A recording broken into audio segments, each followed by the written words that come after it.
Hello everybody, and welcome to another stream of Ultrazombie115 Radio on another episode of Storytime with Ultrazombie115, the Daggerfall books. I am going to say this, I really should have read these books by myself rather than do them on stream. It's just something I really should have done, because I'm doing it mid-stream. I probably will not do the same for Morrowind or for Oblivion or Skyrim. I'll probably do it by myself as we find the books in those games. But not like this, again. Not like this. Not like this! Anyways, continue on our path. Continue on with King Edward, Part 5. In the Crystal Tower. Inside the tower, Edward's first impression was of whiteness. Floors, walls, ceiling, all were white and radiated light. Their footsteps made soft, crunching noises on the rough floor surface, except for that it was very still, with the occasional soft, unrecognizable far-off sounds. Morlun moved confidently through the winding halls and long rooms, seemed very black in all that white. They passed long pools of water with fountains that sparkled in the light. At table. I hope I'm hungry. I hope I'm hungry. Are you? Aren't you? No. And abruptly, a large, broad, ugly shape appeared in front of them and roared in challenge. Edward grabbed for Morlun's arm with both hands. Morlun shook him off irritably. Gods, boy, don't grab my sword arm if you ever do spot a monster. Stay clear! But Morlun didn't reach for his blade. He stood still while the monster wrapped his long arms around him and pounded his back, still roaring. Morlun roared back and pounded on the monster's chest, and he chose Edward to the captain of the Archmagister's guard. Don't hug him. Don't hug him, Morlun warned the troll, who grinned at Edward, showing pointy teeth. He'll break. Well, I thought trolls are dangerous, Edward gasped as he ascended a long, winding staircase. They are. I have bruises for a fortnight. I'll have bruises for a fortnight. I have shielded, but I didn't like to hurt his feelings. He liked you? Just checking, where are we inside of Daggerfall? Okay, we're north of Shelgora. Or North Shelgora. Oh, aye! It can be done. It can be done. It can be done, you see? Why does your Archmagister keep troll guards? To keep the rats down. Fair enough. More trolls, but these paid them little heed. Another long stairway, more corridors. A sort of guard room where three trolls appear to be gaming with bones. One of them shambled to his feet and led them down a shadowy passage. A row of cages with huge rats, and some with smaller odd creatures that looked rather like elves seen in a badly distorted mirror, though Edward kept his observation to himself. They gobbled and squealed as the elf and boy paced by. Goblins, Morlun said with distaste. They turned a corner and went past two cages that held only large stone statues. Seeing more cages off down the other hallways, the troll unlocked a huge black metal door. It clanged shut behind them.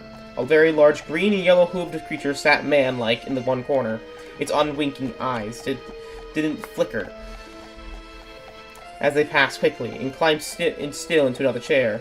More white halls that were patrolled by huge black dogs that sniffed at them as they passed. Edward stretched a hand to pet one, but it snarled at him. I wouldn't, Morlun said. Yes, sir. They came to another massive black metal door. A voice sounded. What is black and white, has one body, two heads, four arms, four legs, two red eyes, and two brown. That's disgusting, Morlun yelled at the door, hands on hip. You are correct, mortal, you may pass. The door swung wide open, creaking. There was no one behind it, just a narrow stairway that wound sharply. It seemed dark above. Morlun raced up the stair, leaving Edward clinging to the bottom rail, shaking. There was not a thing to do but follow. Welcome, Edward. Welcome, Edward. The Archmagister stood white in gold in the center with a large gym room. Huge windows looked out to the purple twilit sea below. Come here, child. Give me your hands. Also, apparently, Morlun was later retconned or something into a Chimer. Or at least, yeah.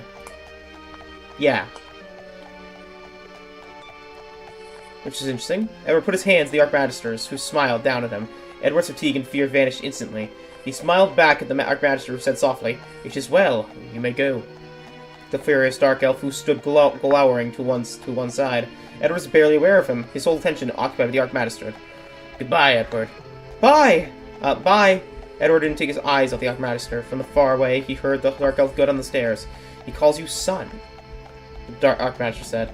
Yes, I asked him if I might call him father, but you're not entirely comfortable about it. Edward sighed. No, sir. That might as well be. You will return to Daggerfall one day, and you must be Corpse's son, so let the claim be on Morland's side.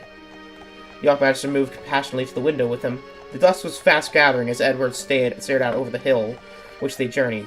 A dark figure appeared below and strode swiftly into the night. That's Morland, I thought. That's Morland! That's Morland! I thought he was going to sit the night! It's dangerous out there alone in the dark! There are evil things out there, can't you— Dangerous for any evil that meets Morland in his present mood. He'll go safely, I promise you. Oh, but I haven't thanked him. He's been very kind, really. Why was he so angry about the door? It was just a silly question. The answer was him and my mother. When they're asleep and I'm not there. How do you make a door talk? Is it an illusion? That's 3 questions. Which of them do you want answered? Aren't you hungry? Would you like a bowl of stew? Yes, please. I'd like to hear about the door, please. Ah. You think the talking door may prove more comprehensible than a surly dark elf? More interesting or safer? The Archmagister's large golden eyes regarded the boy thoughtfully.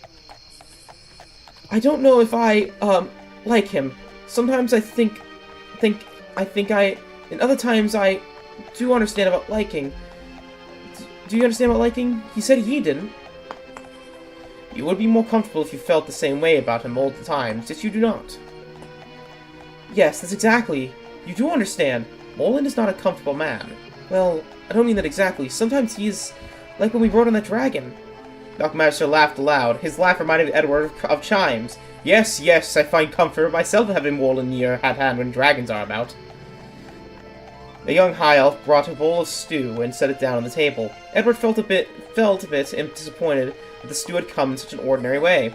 He remembered that the Archmagister had his scent for the stew. The priest at home at Daggerfall said it was a mark of evil things, that they cannot bear the light. Edward says, between mouthfuls. Morland doesn't like sunlight. That's what Morland doesn't like sunlight, he's black. I see. I see. Do you know what evil is? Well, if you do bad things, then you're evil. I see. I see. If the cook had burnt the stew, would he be been evil? Edward grinned. No, just a bad cook. If he did it on purpose, then I guess he'd have done a bad thing. But maybe he wouldn't be altogether evil. Maybe he was just angry about something. Or perhaps the sort of person who is pleased by spoiling others' pleasure. I guess that'd make my little brother evil. They sure like to spoil my fun. And you?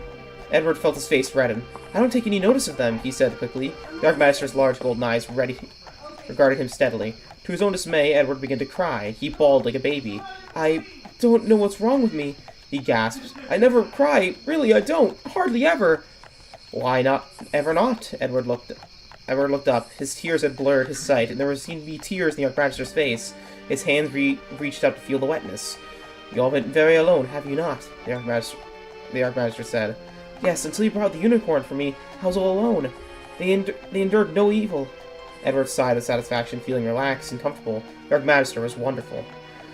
We summoned the unicorn, Morland, and the dragon, and I, and others.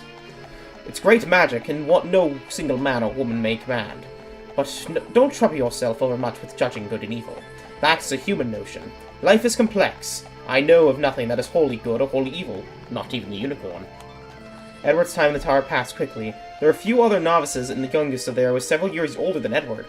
The boy spent several hours each day with the Archmagister. He learned to cast few spells and open his mind so that he could renew his magic quickly while he slept. But often they just talked. Sometimes Edward was given a book to read. Other times he was allowed to choose one from the thousands in the library.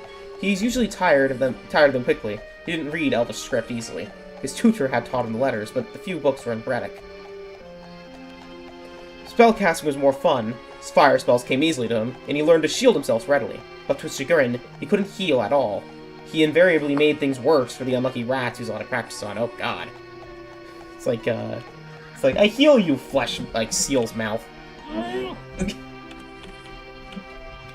don't know what I'm doing wrong! Edward cried out in frustration. He sent a dart of fire at the writhing rat and turned into a charred corpse.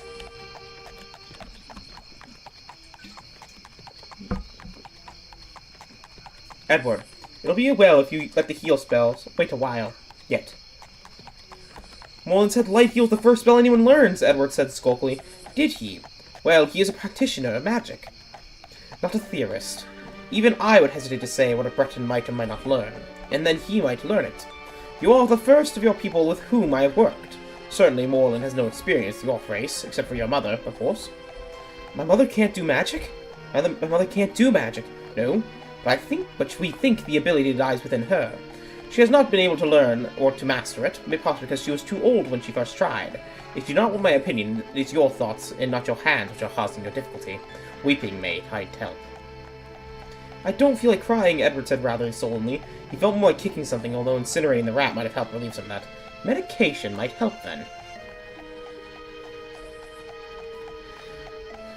Okay, on to the next book.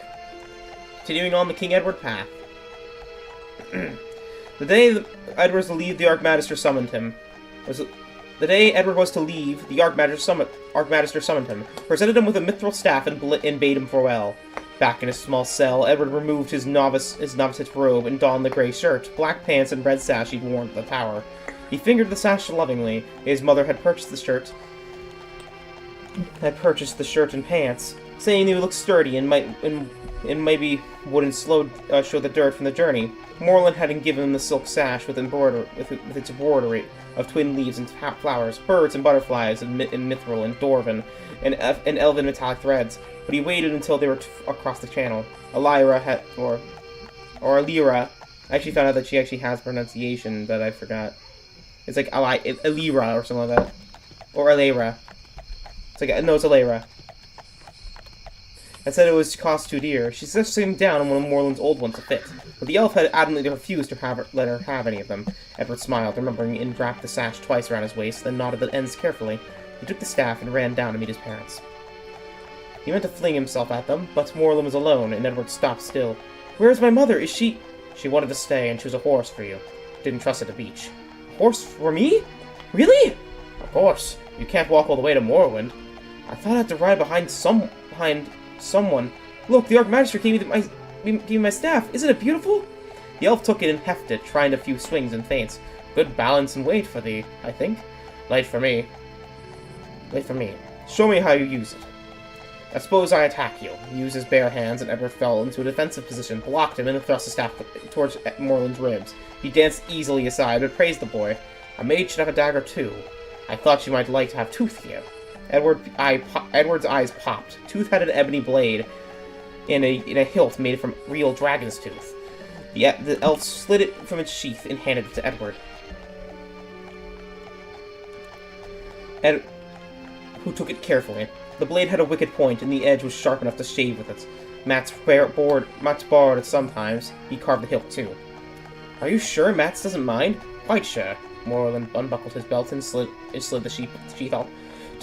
There was a new belt for Edward of snakeskin, soft and pliable, and a buckle with a black rose of Morrowind on it, just like Morlun's. It from the companions. He knelt to fill the belt and the dagger and the sash over it properly, and Edward threw his arms about his neck. "It's wonderful. I do thank thee for them too. And them too. Oh, and I missed all thee so much." "We missed you too, son. Let's go, or we're going to start to hide." "I wouldn't want to worry Mother," he said, trying to sound casual about having a mother that would worry about him. "I fear not. I told her that not to look for us until tomorrow night, just in case. But we'll surprise her. Good thinking."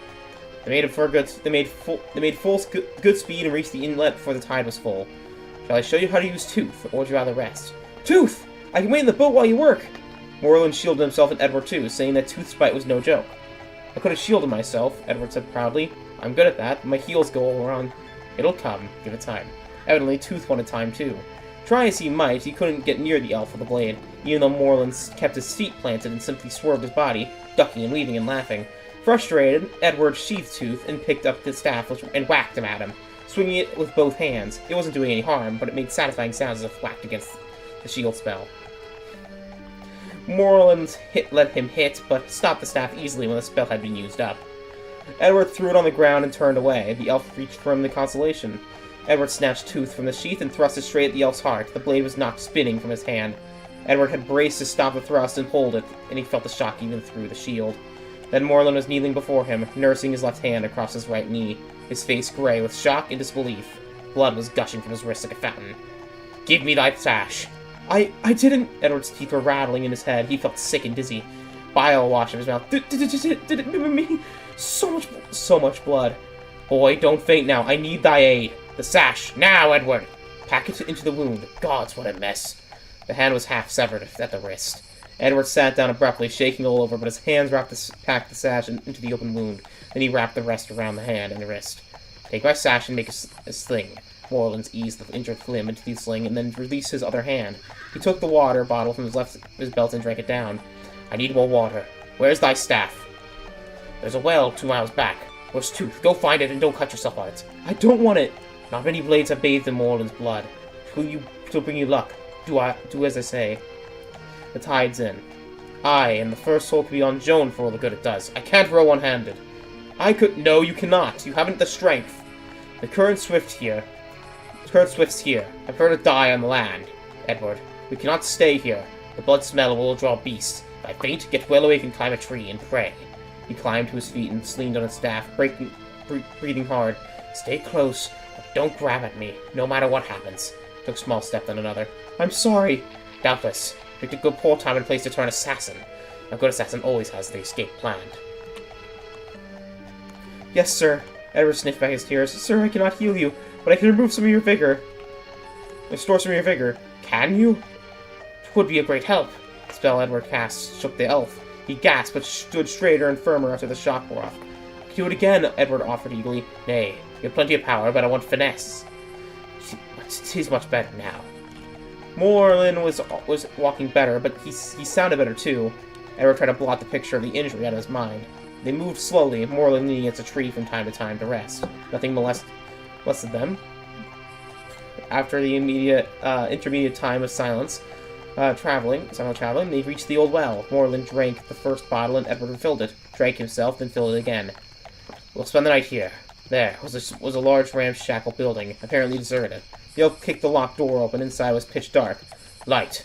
Light? Edward offered. Nay, I can see. Save your power and stay by me. There's a shrieking noise. Rats! Edward shielded them both without thinking, pulled a tooth out and placed its back on the elves. A rat leaped and dove itself into the blade. Moreland swung the staff and laid out 2 more. Others scurried off. Well done, lad. They found a small windowless room and shut the door behind them. There seemed to be some wood about. Probably it had been some sort of storage room off the kitchen. Moreland sat down against the wall.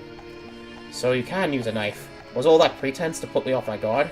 Edward was appalled. He burst into tears, protesting that he never harmed Moreland willingly. I meant for it as a jest. I thought it'd make you laugh. I was angry at you first, but at myself. My clumsiness, not you. It was a sudden thought. I love you, dear. I love you, dear.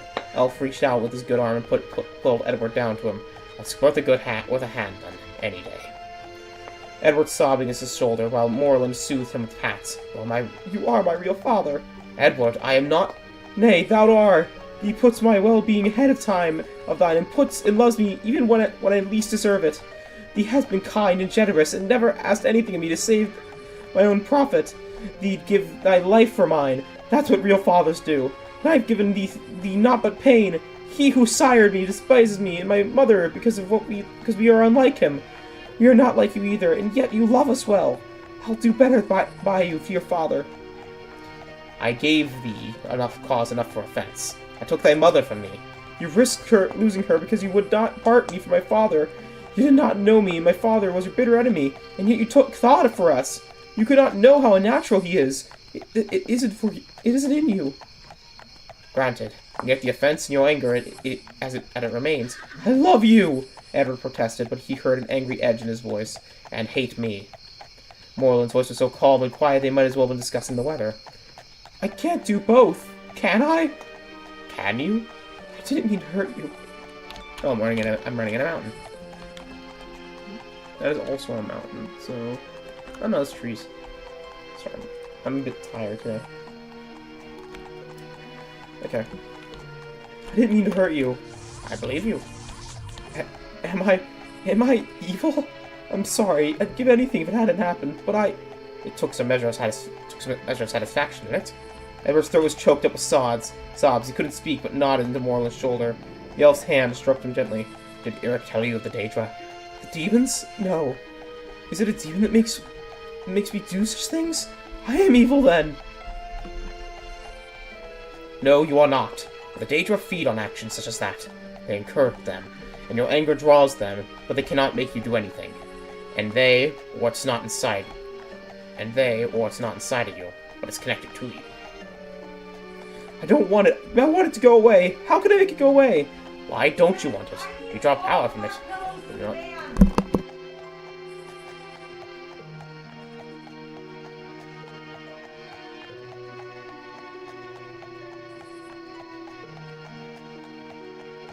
why don't you want it? You draw power from it. That's what let you shield us both with the rat's attack. Mana? That doesn't come from demons. No, but the ability to use it can. Look, some of your deeds feed the Daedra. You draw power from it at the same time, and the power is yours to use if you choose. Do you have a Daedra? I do, and a big one too. But I think everyone has one or more. Some are stronger than others, and that's all. But don't go around asking them about it. It's not polite. I want mine to go away, Edward wailed. So you say, but pretending it isn't there will not accomplish that. Having a Daedra is a bit like riding a horse. It's keep control. The Daedra do not care for you. It would be as a leaf to feed on your pain or injury or death as any other, and find a new host. They do not think or plan as we can, and I do not think they experience time as we do. So acts that feed the Daedra take time and place in the moment, and while you are caught up in them, past and future cease to exist for you. It is an intensely pleasurable experience, but it can have both be very dangerous and very addictive. So that you begin to think of only repeating your Daedra. You cease to think of the gods, and you love, and those who love, and even yourself. When you have walked too far along that path, you lose the will to choose another. How terrible! What must I do then? It is terrible. The worst that can befall a person. Remember this night, how you felt. Learn to recognize the Daedra's hunger for what it is, and learn about what you do. You are young, and this is heavy for you, but you are at risk. Ah! Nell's body stiffened and caught his breath. Edward guessed the wound was paining him. I think that's probably better. Moreland said he must sleep a bit, and then he could Edward keep watch and wake him in an hour's time. And they could set a lock on the door so they could both rest. Aye, sir. And I might do something more. I can't set a lock, but the door would not latch nor to stay open. It would swing nearly shut. Edward felt about near the wall behind it and found a wedge. He shut the door and drove the wedge home with a chunk of wood. I thought so. 'Tis awkward to pass such a door with both arms full of wood. We have such a toe in Gerald's place. Now anything trying to come in will rouse you. You can use your power to cast heal instead of lock. Why, well thought of indeed. He freed his blade and laid it on the floor beside him. May as well both sleep then. They slept fitfully. There was often scrabbling to the door and in the walls, but nothing entered the small closet. Moreland cast heal several times during the night. By morning, he pronounced himself as fit as a one-handed man can be. He unwrapped the sash bandage and inspected the wound. The bleeding was stopped. The hand was still warm with touch, but it no longer hurt him, nor was his soul discolored. But the wound was still open, and the hand useless. Nerves and muscles had severed, and some of the small bones broken. Such repair was beyond his skill. Edward, feeling the Daedra's feed on his sight, turned quickly away. The sight quickly turned away. Moreland grinned. You may as well let it feed. It's harmless sort of feeding. The damage is done. I mean to starve it, Edward said firmly. You can try to do that, or you can learn to control it instead, and still walk with the gods. I think we'd best go back to the tower. Aye. They'll be able to hear you there, will they not? I know not. At least, they'll be able to attach it more firmly than at present. Ah, do not look so downcast. The skill to mend it is somewhere, if not at the tower. As is good at the battle injuries, and there are temples which know more than the healing arts than the tower mages. Besides, it's only my left hand. He held up his wadded sash, stiff with his dried blood. The color's more practical than my mother thought. Let's see if we can wash it out a bit. Never I thought so ill-equipped on the journey. When I've been strolling down the main street in Ebonheart, thy mother would kill me. Would kill me? That right after she kills me, Edward aside. At least returning to the tower will delay that. And they came out of the bright courtyard. This morning sun was already high in the western sky. Not so, Edward. The companions are coming now. I hear them. Alright, let me think of a really good lie.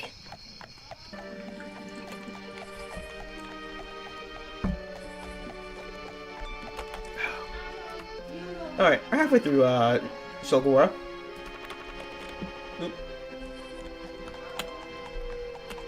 But yeah. Myth trotted into the courtyard. There they are! He called back to the others. By Torgo, you are injured! Let me see that. I thought to row across to meet you. We saw the blood in the shore and tracked you here. What attacked you? A demon. A demon? What? In the open like that in daylight? Gods, what was it carrying? An ebony daikatana? Myth whistled as he inspected the injury. Alyra and the others ran up. She hugged Edward. Are you alright, darling? I was worried and then paled as she saw her husband's hand. No, she's slowing down. How did it let a demon do that to you? It was the boy.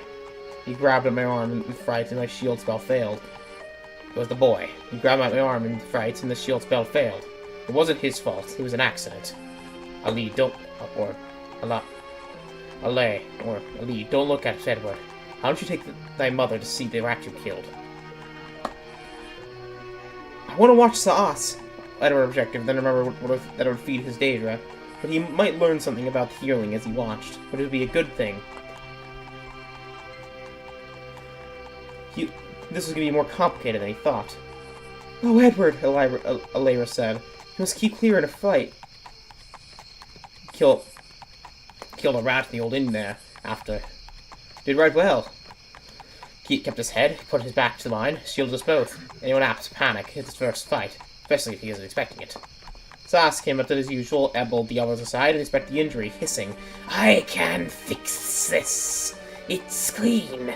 He looked down over carefully, bending the hand back to the open wound, and then brought the hand forward so that the edges of the tissue met. He was very particular about getting it aligned just so.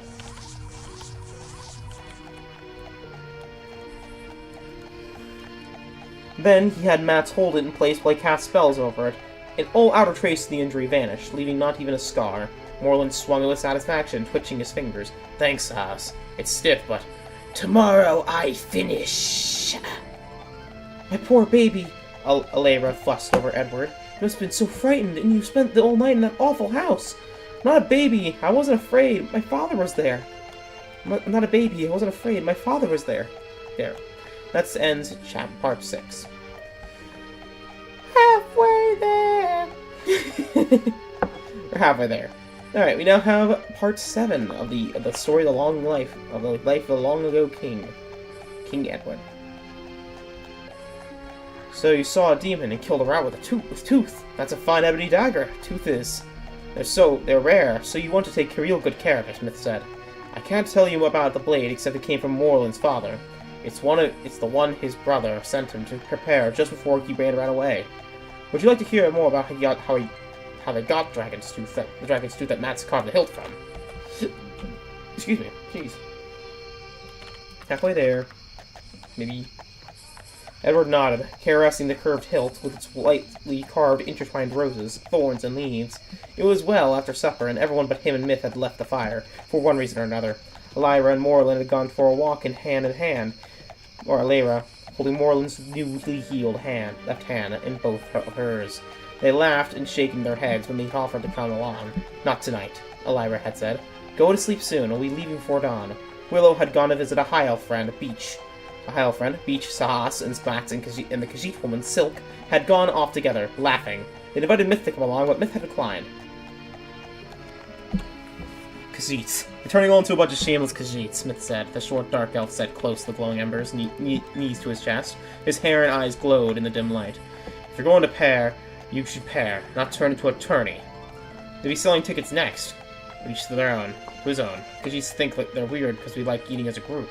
Silk says, put it right off our food at first. Listen to everyone chew.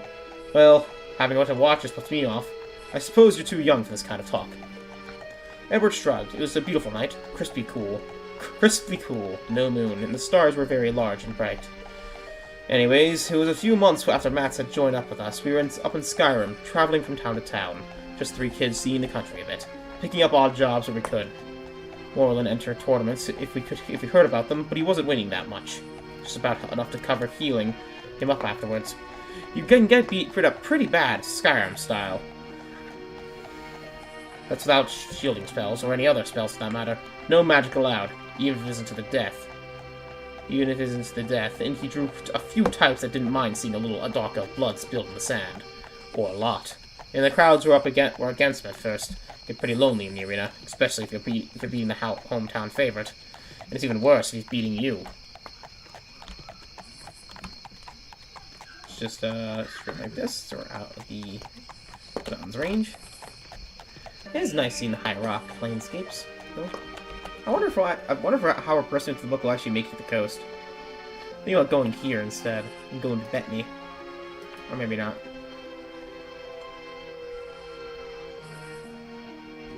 Sorry. Bath time's happening. Anyways. Matt and me be the only ones who cared for it. Only ones for him. And sometimes we didn't dare cheer too loud. Looked real funny to an old boy. Cheering a dark elf back then. Of course, Matt was so big, not many wanted to say anything with him. That was a long time ago. Moreland's his favorite now if things get tough. Of course, the favorite one. Well, Moore's the favorite now if things get tough. Well, no, wait, okay. Moreland's the... That was a long time ago. Moreland's the favorite now if things are tough. Of course, the crowds will cheer for a good match, but hardly anyone wants to see him lose now. Like seeing the best, even if it comes wrapped in a dark elf's hide. When he walks into the arena, you know you're seeing the best, but not to put what they'd like to see in order that's better. Okay. Not to put what they'd like seeing in order that's better, and Max gets there soon. May get there soon. He doesn't bag his best against Moreland, though. Maybe he doesn't want to, or maybe Moreland just knows him too well. Oh well. You want to hear about that dragon? So Moreland was gambling with his Nord in a tavern one night, trying to pick a little easy gold. The pot's pretty big, and the man can't match his bet. So, he says he'll put a map on the pile and tap Moreland. Says it's the map to the hiding place the best blade ever made. And there's a spell on it, so if you hit your opponent, you'll get as much heal as you get hurt. That's a mage hit it before he dies. Only one worthy that can get to it. You think I look worthy? Moreland says, grinning. You're young and dumb, but not all that dumb. I know what blade they're talking about. It's the ebony blade.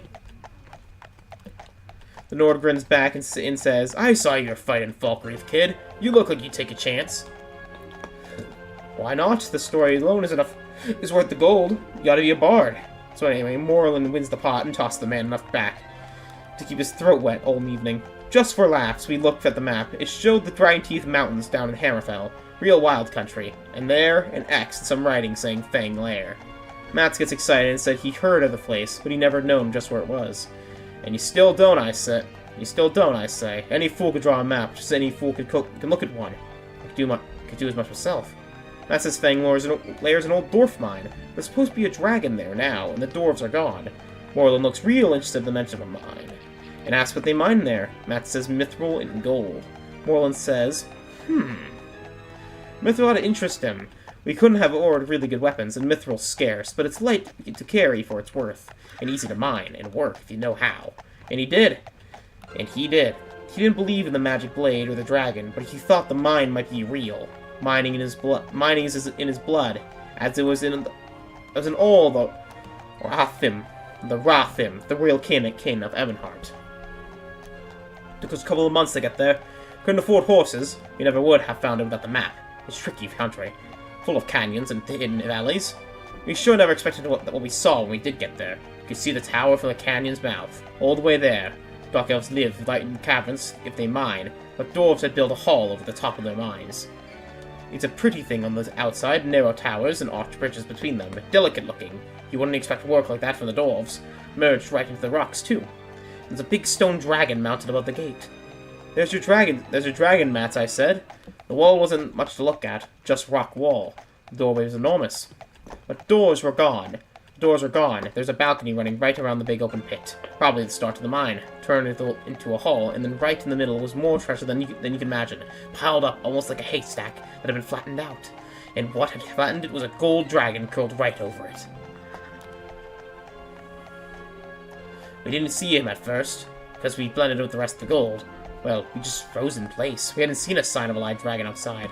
The place smelled of brimstone, but most mines do. And there that dragon was, just lying there. And it's got to be 2 miles to any other shelter. I told you there was a dragon, Matt whispered. Shh, Moreland says. Look what's in the front of its nose. I'm busy looking at the nose, you mean, but there was a sword lying right there naked, sure enough, and the blade was dark metal that looked just like his dagger. You took start back. Morlun says, I'm going to try for that blade anyway. If that's not ebony, I'm a wood elf. Maybe the dragon's dead, or asleep for the winter. Or maybe he's not alive at all, just something the dwarves made to guard their treasure, like the scarecrows did. The scarecrows the Nord farmers put in their grain fields. At worst, I'll distract him long enough for you to get clear. I'd mind to take him up on it, but Matt shook his head, and I was kind of ashamed to go back alone. Let's all just clear out, I said. That thing looked real enough to scare me away. But Morlun cast visibility and heads on down the stairs, not making a sound that even I could hear him. I could see Matt hated letting him go down alone, but Matt couldn't sneak past a blind, deaf beggar in a fish market. So we strung our bows and figured we could try to get off a couple shots and maybe get lucky and take out the eyes if the dragon woke up.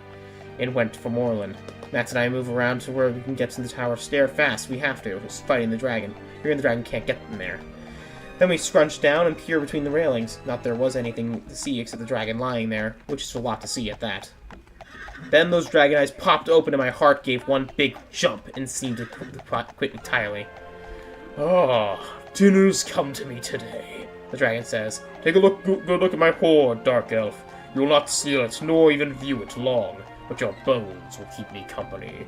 Forever! I don't want your hoard, dragon, just the sword you guard. I'll trade you mine for it. Mine is bigger. I couldn't see Morlun, but his voice was coming from right where the sword was, which is practically in the dragon's mouth. I get a meal and both swords. Why should I settle for just your poor sword? Let me pass, and I'll give you more gold from below. I have gold enough, the dragon yawned, and thought he was going to swallow Morlun right there. But he turned his head away from us too. Mats was looking to get a shot, but it was really dark in there for Nord eyes, and I was scared of hitting Morlun, since he couldn't locate him that well by sound. Of course, Morlun too smart to get between us and the dragon, but Mats wasn't smart enough to think that far along. Slavery dulls the wits. In some ways, Matt says, and he hadn't been free very long. I could see well enough, but I couldn't tell by the sound exactly where Morlun was, but the shot was clear out of my range. The dragon goes off, but there's something you can do for me, Elf, then prolong your life a few more minutes. A few more minutes sound pretty good just now, dragon. What would you ask of me? Morlun's voice sounded as calm and easy as if he were asking if there would be rain tomorrow. He can keep his head in a tight spot, I'll give him that. I have a toothache. It's too far back for me to reach it with my claws. Can't see it, Elf? The dragon gapes his jaw to bare his teeth. Morlun's visibility spell wore off then. I could see him standing there, staring at that cavern of a mouth. Lower your head a bit so I can get a good look. He pulls out his hand and pulls the upper lip aside. Cool as you please, and examines the inner gum carefully. Damnedest thing I ever saw. It's abscess. Thy gum wants lancing, and the tooth should come out. I can lance it if you trust me with the sword. And why should I trust you, Dark Elf? I hear no good of your kind. You must be spending too much time with the Nords, then. I wouldn't be able to kill you even before you killed me. Why should I even try? Listen, I have some friends up above. I suppose they'll hunt you a nice fat deer. I'll lance your gum, and you can let me go. Eat the deer. Else you can just eat me now, toothache and all. What makes you think your friends will return once they're away? Just gonna look at the countryside. They're not very smart. I think for them. They'd be lost without me. Good hunting, guys. If they can't find a deer, is there anything else you'd like? Pig, maybe? A few rabbits, nuts, berries. Hurry up, will you? But we had hand signals, and his hand said to get out of there and stay out. I'd been glad to. I mean, I'm fond of Morlun, but I didn't see him dying alongside would bring him any comfort. I'd been glad to see him clear if it was me that was on the menu. I figured he felt the same way, but that thick-skulled Nord wouldn't listen to me. He said if dying beside him was all he could do, then it was what we'd do. Nord nonsense. Sounds good in a song, though. So we took a couple hours getting a deer and headed back with it. Figured Morlun was filling the dragon's belly by now, and the dragon would be happy to add a deer, another dark elf and a Nord around to this day's rations. While Morlun was sitting there, chatting with the dragon. He didn't look all that pleased to see us, either. He told us to leave the deer and go. He'd lance the abscess once we were away. But Matt says he'd been thinking. Oh, brother, I thought. Matt doesn't think too often. That's a good thing, really. He decided he can't get a chain round that bat's tooth, fasten it down the end of the floor, and the dragon can give it a good yank himself. Dragon likes the idea, so Moreland lances that absence to take the swelling down to where the dragon can gulp the deer with some comfort. And they'd rig up a chain to get the tooth out. Made a hell of a mess, that. Blood and pus everywhere, and the Moreland got casting heal spells on the dragon to stop the bleeding and close up the wound. Got his casting. Good, very good. Alright, Moreland, you've proved yourself. Take the sword and go. Moreland looks at him. You mean this was some kind of test? He says. How long have you had that toothache? Long indeed, as you measure time, mortal. Yet not very long at all for dragonkind. Hear my story, then. A scraggly young mage came along, hoping to steal my gold. I caught him at it. We had increasingly harsh words, and he attempted a spell aimed at me. His pitiful spell affected me little, and I killed him. But, The dragon looked away briefly, then resumed his tale. The little runt had apparently cast a homemade curse spell upon himself when I punched him. The dragon scowled fiercely, remembering, and then continued. Anyway, the toothache only came on bad when someone came along to try for the sword. The sharpest pain went away if I ate the intruder, but I usually didn't. You know, I've singed a few in my self-defense. Wafted a bit of fire, and most of them fled. Deers are plentiful, and there's something unpleasant about eating someone you've talked to. That greasy mage gave me indigestion for days. Cramps and running bowels send too much gas, even for a dragon, so the toothache never did completely go away. And the people who come along haven't been very pleasant either, all in one of the most unpleasant stretches of my life. Only stay away from the vicinity of the sword for very long, of course, part of the curse. We can stay for a while if you like. We're good company. I'm Moreland, my red-headed friend is Myth, and the big guy's Mats. I like to look for a mithril below, and I never had a dragon friend before. I like that. You have good friends, and even though you have said that you must do the thinking for them, I think that they can do some thinking on their own. And it would appear that they have decided that you are a worthwhile fellow. The dragon hesitated for a second and actually managed to look shy. You can call me Akatosh. Yep, the god of time himself. So we stayed for a couple weeks, hunted with the dragon. Now that's an experience. Searched the mines, didn't find much down there, but the dragon gave us the jewels from his hoard. Said he only needed the metal. They absorb it into their scales when they lie on it. So he did pretty well out of it after all. Moreland tried to give Mats the sword. Claimed that he had tried to kill the dragon. That he would try to kill the dragon if he hadn't come back, and would have been toasted. But Mats wouldn't take it. Said the dragon gave it to Moreland, so that's who was supposed to get it. Mats took the tooth, but made the hilt so you got now. Made the hilt you got now, and gave Moreland that too. Told me he never had anything worth giving me before, and made him feel good. He's real pleased. Moreland chose to give it to you. I think Mats should have got the sword, Edward said. He didn't try to steal anything. It was really brave of him to come back, even when he didn't think it would do any good. Moreland tried to steal, but got caught, and then just tried to talk his way out of it. You could have been killed because of him. That's what Moreland said.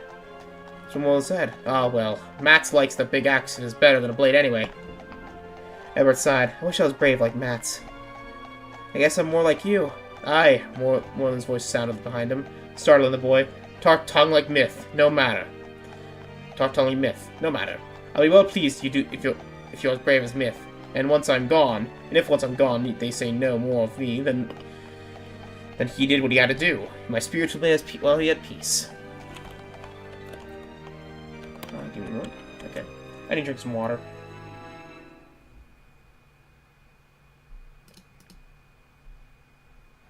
I need to drink some water real quick.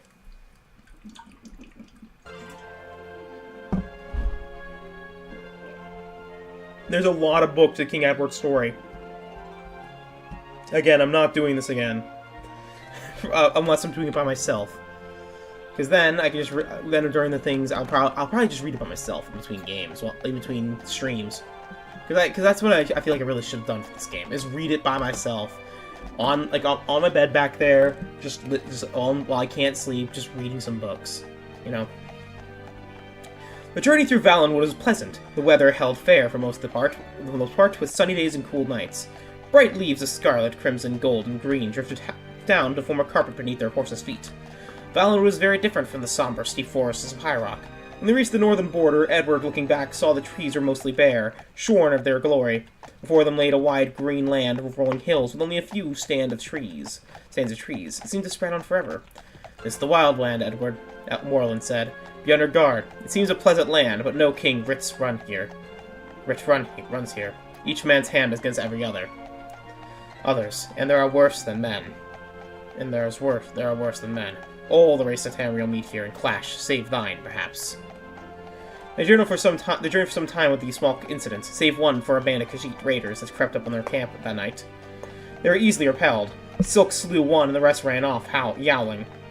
This gentle wood elf girl, Willow, lobbed fireballs at them. There were no roads, just small paths, and crisscrossed one another, and seemingly led nowhere. After 2 weeks of steady riding, they came to a bowl-shaped palace in the hills where the land was tilled. The fields looked fair and were stacked with harvest, but the folks were dispirited, ragged, and unfriendly. Questions about inns got only shrugs and puzzled looks. Armed bands challenged them at times and demanded to know their business. When Morland said they were bound for Morwen, they were told to pass through quickly. In mind, they stole nothing. Passage is all we wish, Morland said quietly.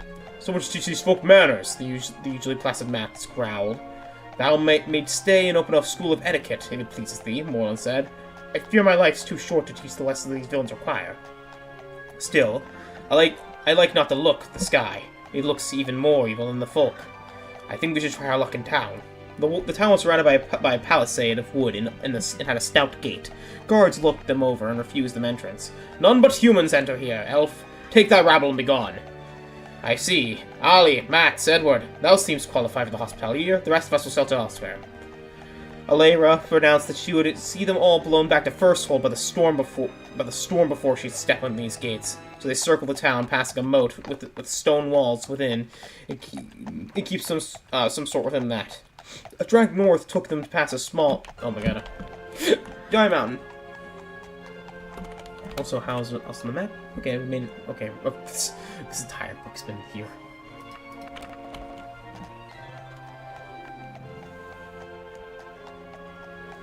A track north kept them past a small house with a track north with a large barn nearby. Both looked in poor repair, but Morland sent Alera and Edward to knock at the door and asked if they might sleep in the barn. The rest waited in the road. An elderly woman answered their knock. She looked pleased to see them. Stay?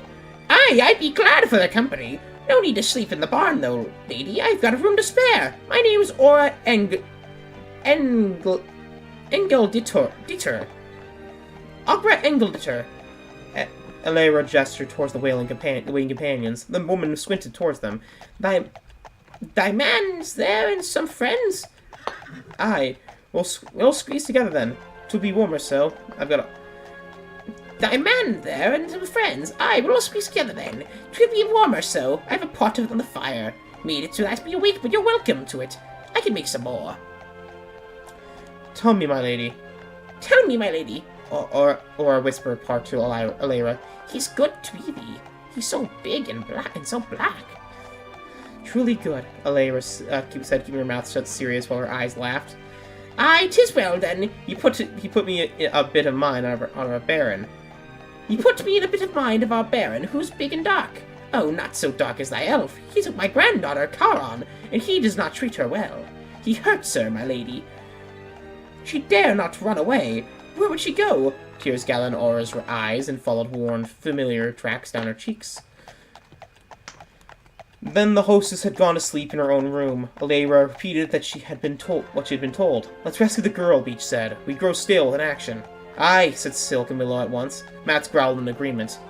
Myth and Saas looked uninterested. Morland looked doubtful. We cannot right every wrong in Tamriel. This Baron offers us folk a shelter of a kind. They could leave if they liked it better outside. Aye, Smith said. He keeps the bandits off, so he might rob the folk at leisure.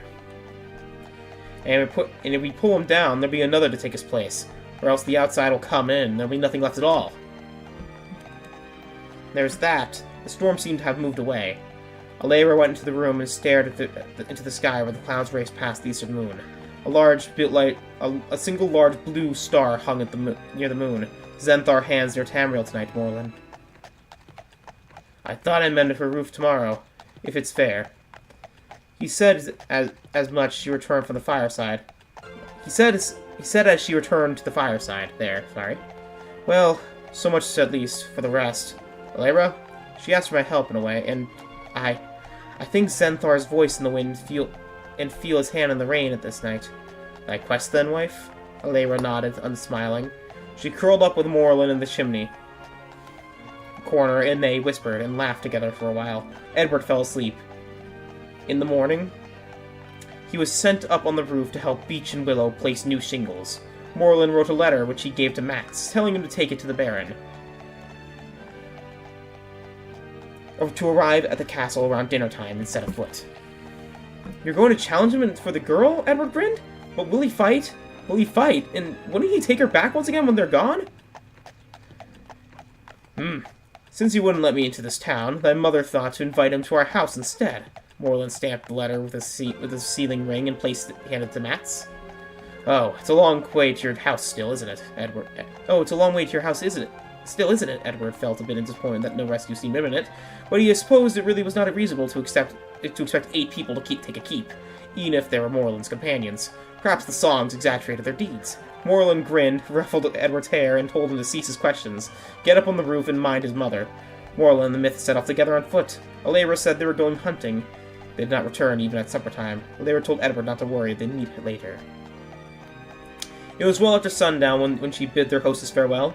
They took all the horses with them and left them at the grove near the north wall of the keep.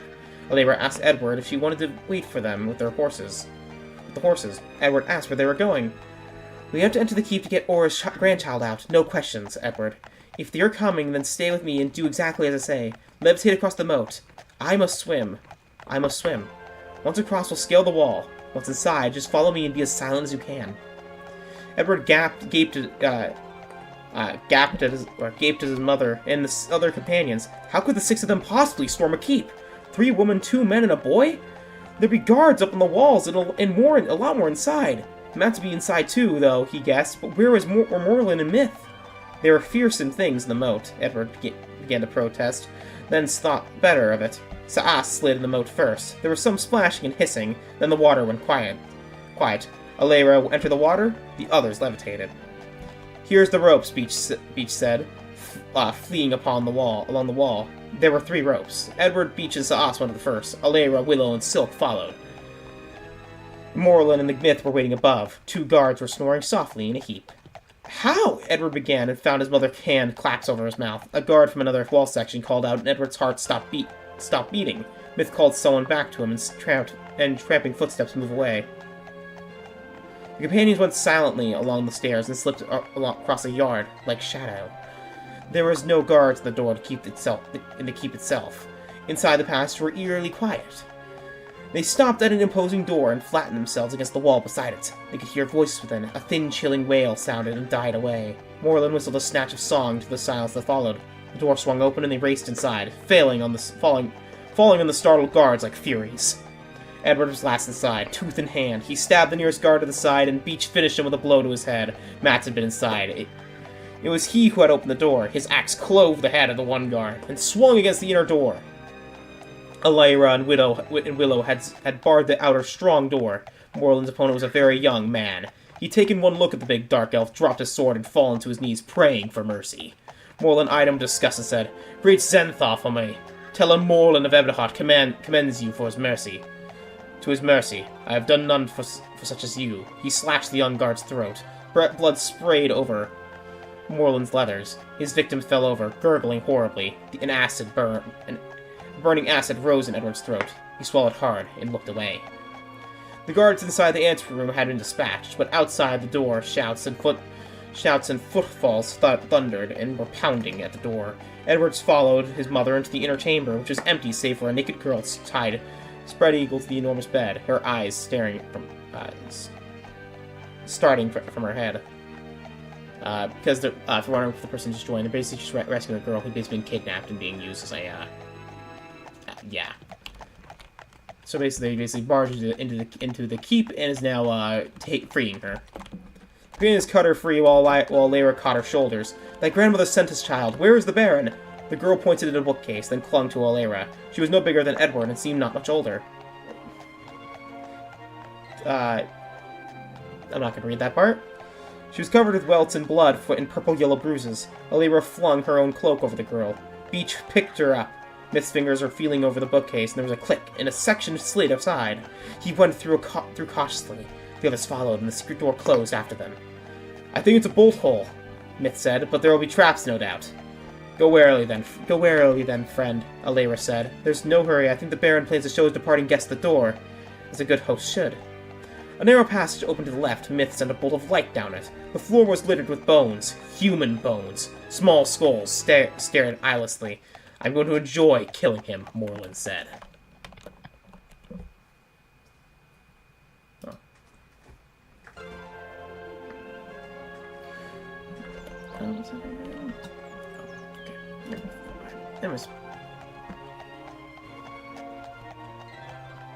No, Alayra protested. My quest, my kill. Morlun swung to face her. Alayra. I want it sung that he died by Alayra's hand. I claim my right to face him, King. Leave it to me, and we'll sing it your way. He's twice your size. Do you want to fight me to the right? The elf leaned over her, a full head taller. If I must, Alayra brushed past him, slinging her shield on her arm and drawing her short sword as she ran. Morlun grabbed at her, missed, and ran after her, his size hampered in the low, narrow passage. Sparks flew from his spell shield as he caroomed recklessly off the walls. Come on, you two, Myth yelled from ahead. I'm not promising to save him from you. Morlun, Edward gasped, running after him. You're not going to let her? Let her? How do you suppose I stop her? I'm open to suggestion. Sort of actually fighting her myself. He seemed half angry, half amused. Maybe he's gone by now. Nah, he locked her in here with us. We found the exit chamber from the other side, and Myth set a lock the Baron will not undo. Well, paralyze her. You can carry her. She activated her shield, and reflect spells, among other things. I only paralyzed myself, but that'd be inconvenient to carry. She'll be all right. It's an excellent shield. It carries a very powerful protective spell. Eirik himself devised it. Or Eirik himself devised it. Having a spot of trouble on your locks tonight, Baron? Myth's voice came clearly from ahead. They emerged in a large space where the Baron had been clawing vainly at switches beside a massive door. Shoddy work. You should get another smith. You won't be needing one. Or shoddy work. You should get another smith. You won't be needing one, Alayra snarled. The companions spread around her in a semicircle. The Baron set his back to the door and set himself in a fighting stance. He was a big man, as big as Matt's, and he was holding an axe as big as one of Matt's wield, and wearing a breastplate and a helm. He addressed Morlun. 9 against 1! I expect the odds like that from you, black devils.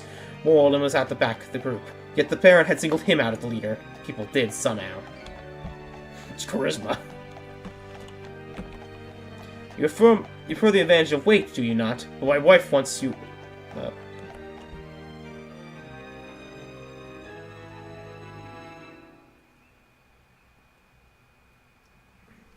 Oh, you prefer my advantage of weight, do you not? But my wife wants you hers to yourself. She cannot resist your charms, it seems. Nor can I. I suppose I could not wait for you to respond to my invitation, so I came to you instead. I beat her and the rest of you kill me? Ha! It might be worth it at that, he added, staring at Alayra with cold, dark eyes. Alayra smiled a terrible smile. Her dark hair swung freely from her shoulders, and she seemed to glow. You will not beat this woman, Baron. But if you do, then you go free. You are mine alone tonight. Swear it all. By Zenthar, if he happens to kill me, my ghost will hound him to his grave and beyond. She sounded so rather pleased at the prospect. Edward began to shiver. By Zenthar! The Baron laughed. I don't believe you, but one last female for my collection, then. Are you so worried of her, elf? Are you afraid of her that you'd rather face me instead? Somewhere deep in his mind, Edward realized the elf was right. Despite the Baron's bravado, he was afraid of Alayra. Edward hadn't sworn with the others. He clutched his staff tightly, but his feet seemed rooted to the floor. The Baron laughed again and swung a mighty blow at Alayra in answer, but it deflected harmlessly off her shield. His eyes widened as he realized that she was spell shielded. Alayra danced aside and cut his arm. She was nimble, but managed to land many blows.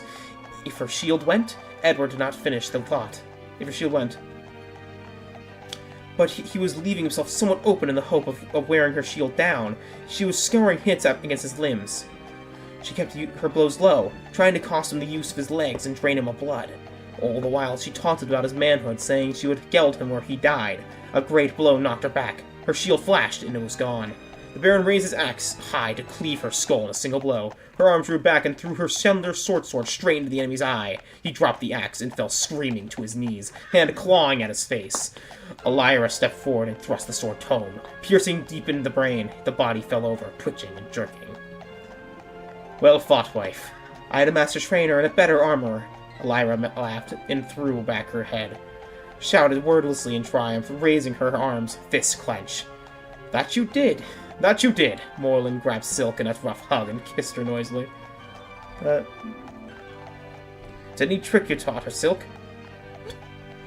I thank you to cease flirting with my trainer, husband. Elira said, wiping her slender adamantium blade carefully. Me flirt? Not while the blood's up and my shield's still charged. I'm just thanking her.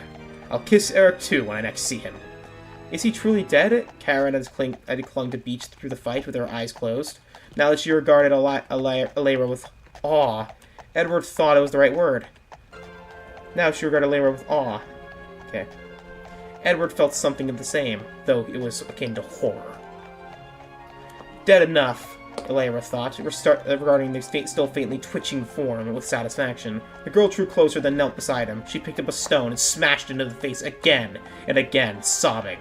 When she had done, Sahas cast some sort of healing spells on her. Myth unlocked the door. They had come out quite near to where they left the horses.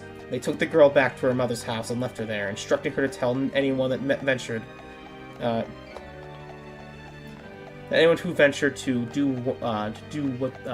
do things to her, that Xanthar's servants would return if they were harmed.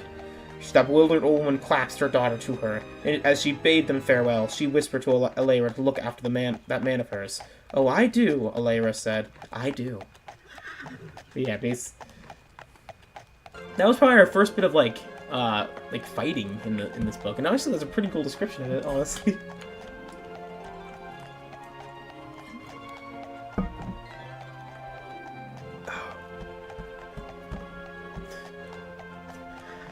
Death to the Tyrant. Can I say that? Where we are currently in our path. In our travels. We traveled from here, here, here, and here. So we're now almost heading into the Dana region. And we have to head into Irvis. To the Irvis region, the Dwyn region, the Cambria region, although we are going to also head into Toraine, Kreviga, Alcaire, Wayrest, and then we're going to head south into Morna. Excuse me. Jeez. But I also have thought about sailing south. But I'm curious how ships are going to be. Anyways, keep heading. Next up on our list of books is the next book of the King Edward's Tale, Book 9. Edward knelt behind Morlun, leaning over his shoulder so he could see the cards the elf held. He was sitting away from the fire, so it was dark for human eyes, but Morlun was the only one in this group who would allow Edward to see his hand. The other players, Beach, Myth, and Mats, said Edward brought them bad luck. Morlun said it was not really a question of luck, but that their hands were reflected in Edward's face, for those that had the eyes to see such images. It was too dark for Beach and Mats to see Edward now, and Morlun blocked him from Myth's view. And yet, the pile of coins in front of Morlun had grown smaller since Edward had taken place behind him. This time, he had dealt a good hand. Edward could see that. It was Matt's turn. He was cogitating. You're shivering, son, Morlun said. Have you no warmer clothing? Must find something for you. Here, come share my cloak. Then, you can hold the cards if you like. The wind was chill, and there was a bite to it, now that they were farther north, and the year had grown older. Edward accepted the shelter of Morlun's arm and swarmed for a cloak and sat close at his side. I think I'll play the cards I hold. Matt said at last, and pushed the pile of coins into the pot with a sudden resolve and added a few more. There. Throw the hand down, Edward. We're through. But there aren't many better hands than what we've got, Edward protested. Edward, Morlun growled. Well, how am I supposed to learn? Matt's didn't have to show his cards unless they matched his bet. By watching silently. Oh, very, very well. No one ever told me that fatherhood came cheaply. He shoved most of his coins in the pot to match Matt's bet, and Edward laid the hand down. Ah, Matt said. You needn't do that, my friend. Ah, Matt said. You needn't do that, my friend. I'll show you the boys my cards for free. You filthy Nord, Moreland said in disgust. Put your cards and take down your cards and take my gold. If you can't beat my hand, let's see if I'm the one who needs to educate on how to play this game. You don't, Matt grinned. Except that you could have accepted my generous offer instead of throwing an insult at me. Matt laid down a perfect hand called the Ladies. A taunt like that rates an insult. Matt, that hand is almost worth the viewing price. 5 beautiful ladies. You don't see them a taunt like that rates an insult, Matt. That hand is almost worth the viewing you don't see them together every day. They're not that fond of one another's company. How did you know? Edward demanded. Ah, that'd be telling, Moreland grinned. Some things you're supposed to learn for yourself. That's part of the game. But remember, that a good hand's worthless if someone else holds it. Holds it better. I'm sorry, Edward looked ruefully at the raining coins. No matter, it's foolish to play with maths on those nights when the god luck himself stands at his shoulders and all. And all I have in mind is a runaway Breton prince who should be in bed. He'd have that money off me in the end. This way, we'd get a good bit of sleep. Spoil sport, Matt's grumped. It's not every day Cy visits me, and I do enjoy his presence. We can leave as quickly as he comes. Cy's not someone you want to get over fond of, Matt's. Who should I know better than him? Oh, that's the city wall. Oh, where are we, actually? Just checking. We are at the town of... Westwell. What's in this town? Hey, kitty. What's up? There's a knight's order here, Dark Brotherhood, Thieves Guild of Palace. Just checking around here. Let's check this. Okay, ooh, there's an Archaeologist Guild. That's a mod. I want to see if there's a clothing store, because there's a clothing store. I'm gonna use it. Clothing store. There we are. Lady Rose Clothing. Aha. Thank you, kind lady. Let's go and head to the clothing store, and then we'll, continue on our story path. Okay, now I have to be really quick, because I just hit someone with a horse. Anyways. Because I'm about to get arrested by 1,000 guards. Halt! Hold! Anyways. So let's be fast. I acquire your best clothing! Alright, what's some good clothing I can buy? Okay, I have some things to sell, too, so that's nice. Oh no, that's my old armor, so... Okay, there's a shirt there, some pants. I need pants.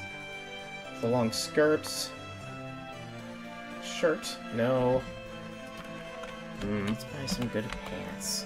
I love the clothing system in this game, by the way. It's one of my favorite things about it. Oh, that fits. That looks nice. They really should put on... Our cloak looks really nice. Our pants... These pants fit. Let's buy some shoes, too. There we are. Maybe the Kujitsu. The pants? Nah.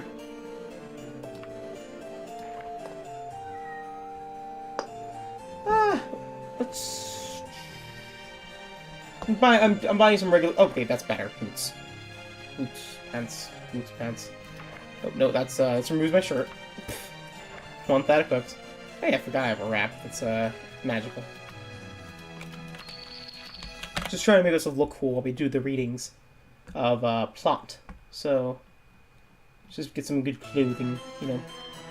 Tall boots. Oh, casual pants. That's better. Way better. Thank you, kind sir. Thanks for the clothing. Now I must be off because your police are going to murder me.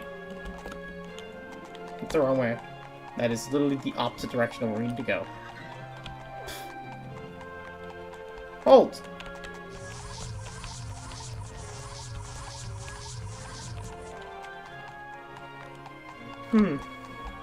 I hit another person by accident. Oops. My character's performed a couple murders in his day. Anyways, let's pause it for a sec. Just check if Sarah's watching. I'm guessing no. No. Okay. It's fine. Okay.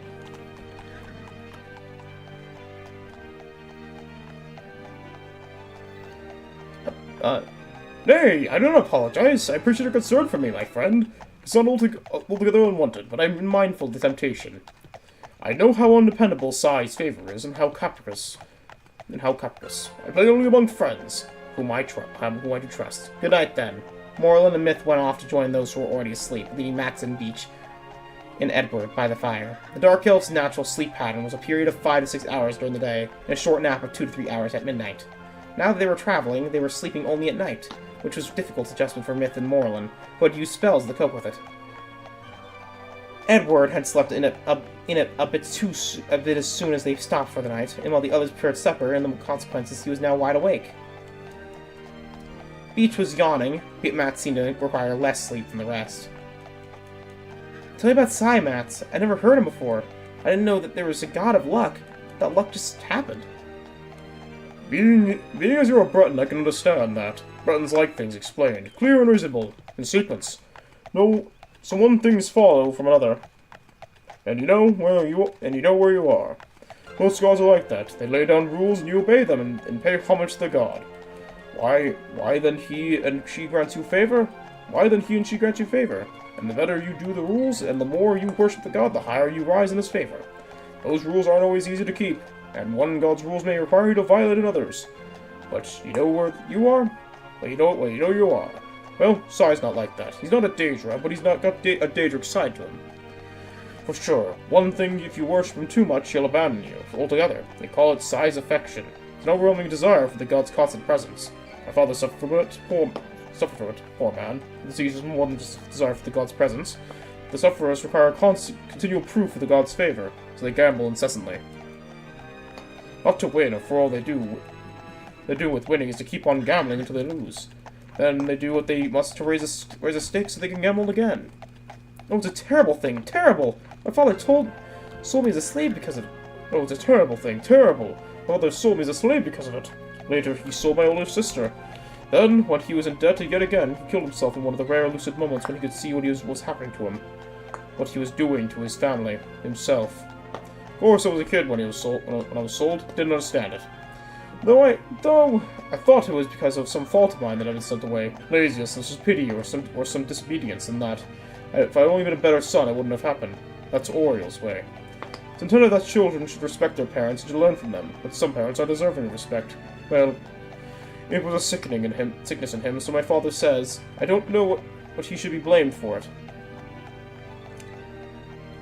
So my mother says I don't know that he should be blamed for it, any more than if he had red plague or leprosy.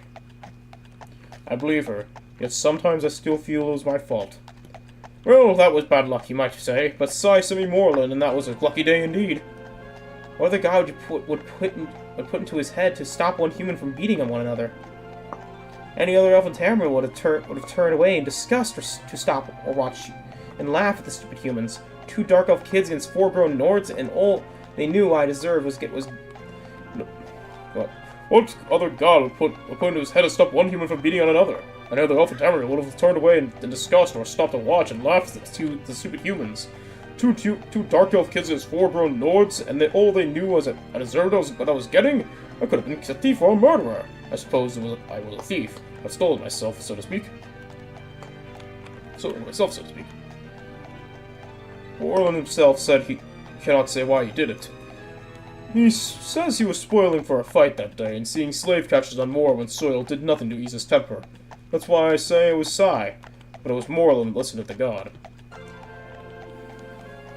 There's no doubt it's a grand thing to feel Sai's hand on your shoulder. It's like riding the finest horse, like love itself. You go with the world, and everything goes your way. Everything is on your side, instead of being in a constant struggle that life really is. You don't really have to be smart, or handsome, or kind, or witty. Things just go your way. If you do something dumb, it doesn't matter. It'll turn out to be the right thing you've to have done. Lucky. Some folks do seem to be born lucky, others unlucky. I don't know why. Everyone feels Sai's presence sometimes, I guess. You have, haven't you? Edward shook his head. He had no idea what Max was talking about. Well, it's a kind of breed, I guess, this Sai's affliction. You see, there's only so much luck to spread around, and if few folks got it all, there'd be none left to do the rest. Like tonight, I thought I won that last pot, but the others had to lose it. Everyone can't win with Sai. That's not true with other gods, not necessarily. You still don't understand it, do you? Would you like to hear a story about Sai?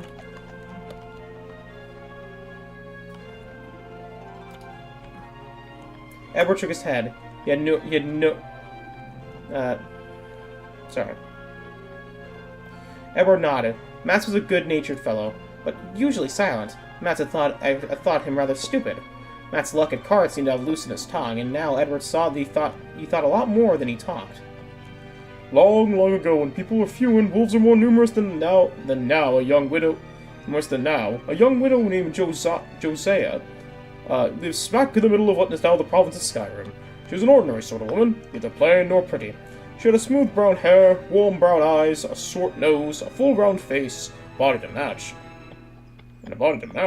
She'd been born the only child of peasant farmers. Her parents had been carried off by typhoid when she was 17. Shortly thereafter, she had married Tom, a strong young woodcutter with a cheerful disposition and a roving eye. He'd gotten her pregnant quickly, and then turned his attention to elsewhere. Shortly before the babe was due, he had been killed by a local goldsmith who had come home unexpectedly, found the handsome woodcutter with his wife in bed, and struck a knife in his back. As you do. Tom's death occurred on Heart's Day. A boy was born 4 months later during mid-year. 2 neighborhoods women came to help birth him, and one stayed a few days. After that, she was left to cope with caring for her child and small-holding as best as she could. One evening in the next morning star, Josiah went out to a small barn to do the evening chores, leaving the babe asleep in his crib. and was howling. She had to clutch her cloak tightly around her. She milked and fed the cow, fed the pigs and chickens. When she left the barn, she walked out to a fierce blizzard. The wind had risen so the barn doors wrenched from her hand and slammed back into the side of the barn. She couldn't even see the house, which was near the road, and some little distance from the barn. But she set off toward it with confidence. She lived there all her life, and knew every inch of ground. Though she'd never seen a storm quite like this fierce and sudden. Already there were 2 inches of snow beneath her feet.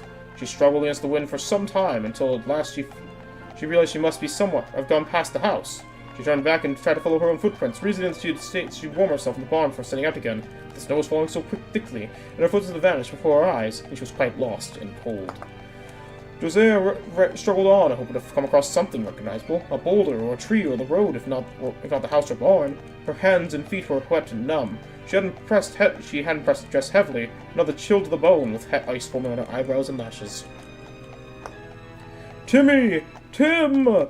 Timmy!" she cried her child's name, hoping that against hope the babe would wake up and cry, that she might follow the sound to him. She stood and listened, gasping for the cold air into her lungs, but there was only the howling of the wind or something more.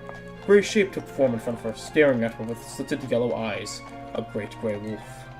Her heart seemed to stop, her eyes filled with the tears as she thought of her child lying helpless in the house outside, and his mother dead outside. How unlucky to die so close to shelter. Unlucky. But she had always been unlucky, the unluckiest woman she knew. It might be days before any thought to come visit her. She sank down on her knees, exhausted. Wolf sat before her, threw its head back, and voiced its dreadful howl. Her frozen hands scrabbled in the snow, looking for a stone or stick, anything with which to defend herself against the pack. Another dark shadow appeared from the whirling white snow, and she scrambled backwards in the panic. This one is also grey, but tall and two-legged, dark-cloaked and hooded. Its gloved face reached through the wolf's head and patted it. Her scream died in her throat. "No need to fear, lass. We'll not bring you harm, nay otherwise. Be you the mother of yon child?" She nodded dumbly. Her voice was deep and kind, clear in the high whistling in the wind, but her eyes went to his dread companion. Sorry? Oh, hey, we're in Dana! Or Dania. Okay. Fine, I'm at. So we're here in Dania, we just entered. We're actually south of Galthbold. Over there. Somewhere.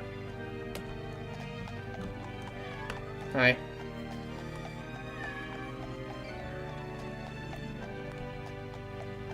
No need to fear, he repeated. My friend Graylin here will lead us back to safety. Unless you do indeed wish to spend the night here. His hands reached for hers and pulled her up, and she leaned against his arm to hobble alongside him. When they at last reached the door, he said, "I stopped here hoping for shelter from the storm. I hope you don't mind." How could she refuse? Men too could be wolves, but if he weren't, it wasn't likely he'd take no for an answer anyway. Please come in. I left the kettle on the boil, but I expect it to be empty by now, she said innately. I did go in when there was no response to my knock, and I found the babe asleep and alone. The kettle boiling away, I took the kettle from the fire and let the babe be. I knew his mother would not be far, and sent a gremlin to find you. Luckily for you.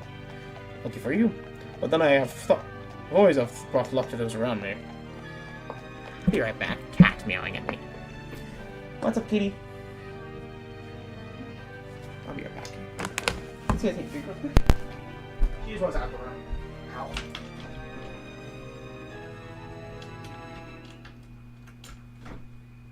Ow. Oh.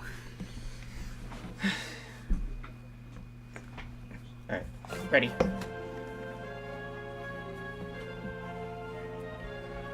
He threw back his hood, and she saw that it was tall and pale, with silver hair and eyes, but a young face. His countenance was grim, but the silver eyes were kind in his mouth. Gentle. My horse, too, would want shelter on the night. Have a shed to offer him? While he stabled the horse, she changed out her wet clothing and fixed a bit of supper for them. Soup and bread and cheese, and elm root tea. As she dished it, she apologized meekly for the meager fare.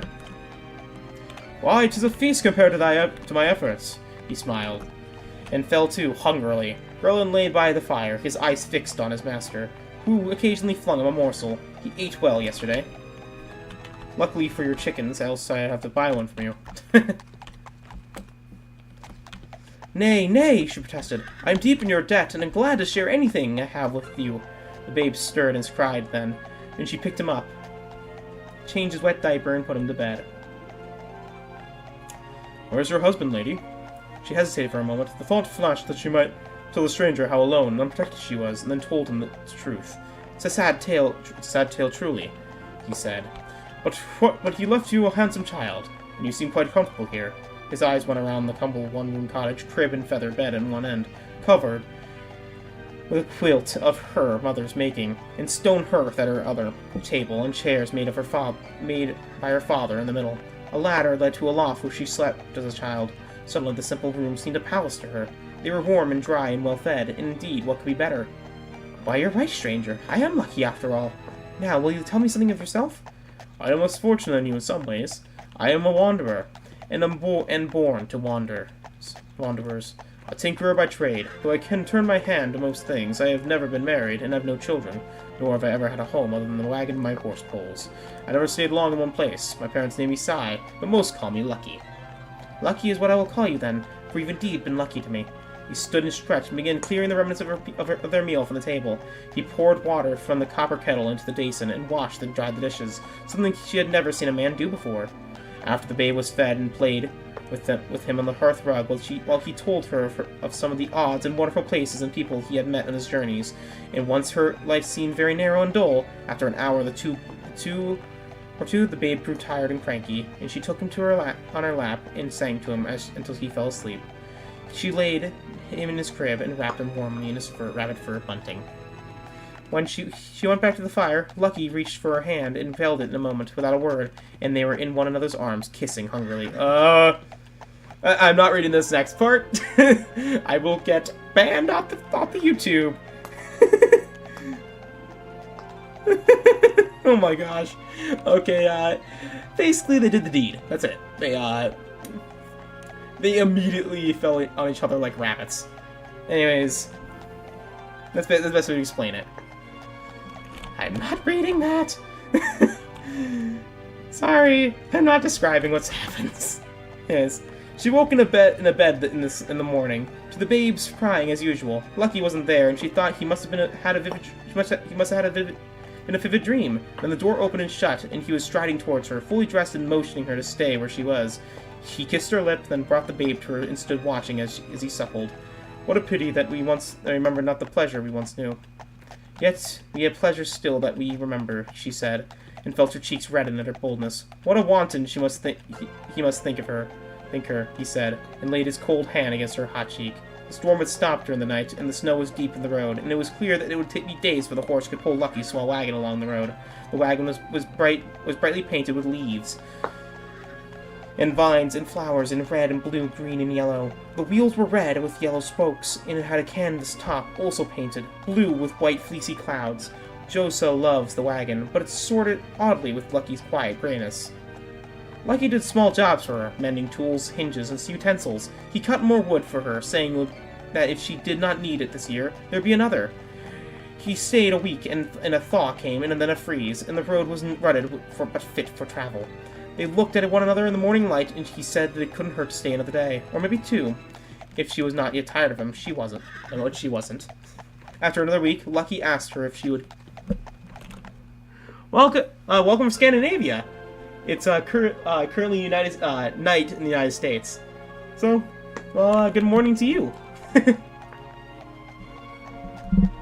And welcome to the stream, by the way. What I'm currently doing is, basically I'm kind of just riding in a straight line while I'm reading every book of the Elder Scrolls, in the Elder Scrolls Daggerfall, for fun. So basically, story time. As the title says. Story time of Ultrazombie115 time. Currently we are reading the Tale of King Edward, which is a book about a long ago Edward, Breton king during the Second Era. Which is Edward as a kid is listening to a story about the god of luck, which is which I'm reading currently. After another week, Lucky asked her if she would come with them. Her heart leaped at the question, but she could not. But she looked around the little house where she had spent all of her life, though thought of her land and village and her babe, and she said, "I can't go. I have no desire to travel, and I don't want to bring my babe up as a homeless wife." Or wife. Thanks.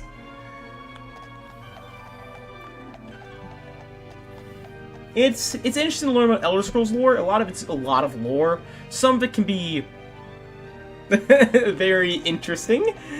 Some of it tries to make very unfunny jokes, and other times it goes into the full details of how sex works. Oh, nice. Currently, I do have to say this. This is currently technically an epilogue of the series, but I'm glad you were able to join in. I am very much enjoying Daggerfall. That's why I'm mainly reading all these books. But I have currently finished the main quest and have every Daedric. Well, as you can probably see with my stuff, I am very well off with stuff. But I mean, they just go around. Yeah, Baron Zaya. Looking at you, Baron Zaya, and your descriptions. That one I will be having to read abridgedly. I am gonna say that.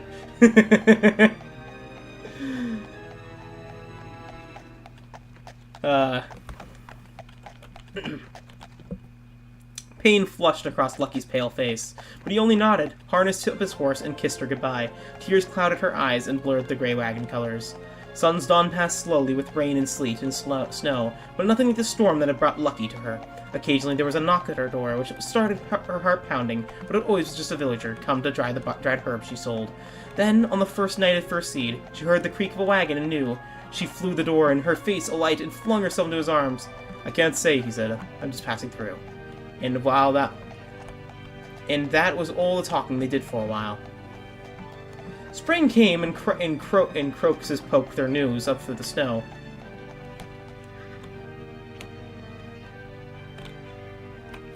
I know. I do have to say that the freedom in this game is amazing. I love it. With the freedom, yeah. Yeah, true. The mod support in this game is amazing. Also, by the way, Marie, the entire mod list which I have installed is actually in my community page if you want to check out the mods I currently have installed for it. I have made a list.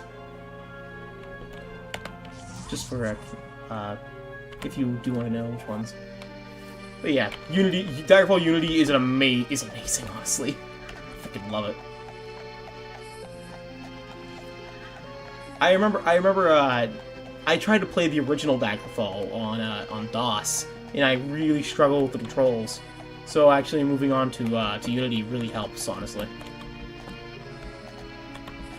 Yeah.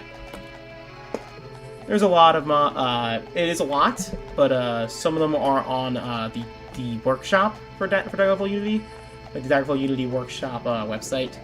While a lot of them are Nexus. Most of them are Nexus, but like 2 of them aren't. Anyways, 90% of it is, or like 99% of it is taken from the GOG mod pack.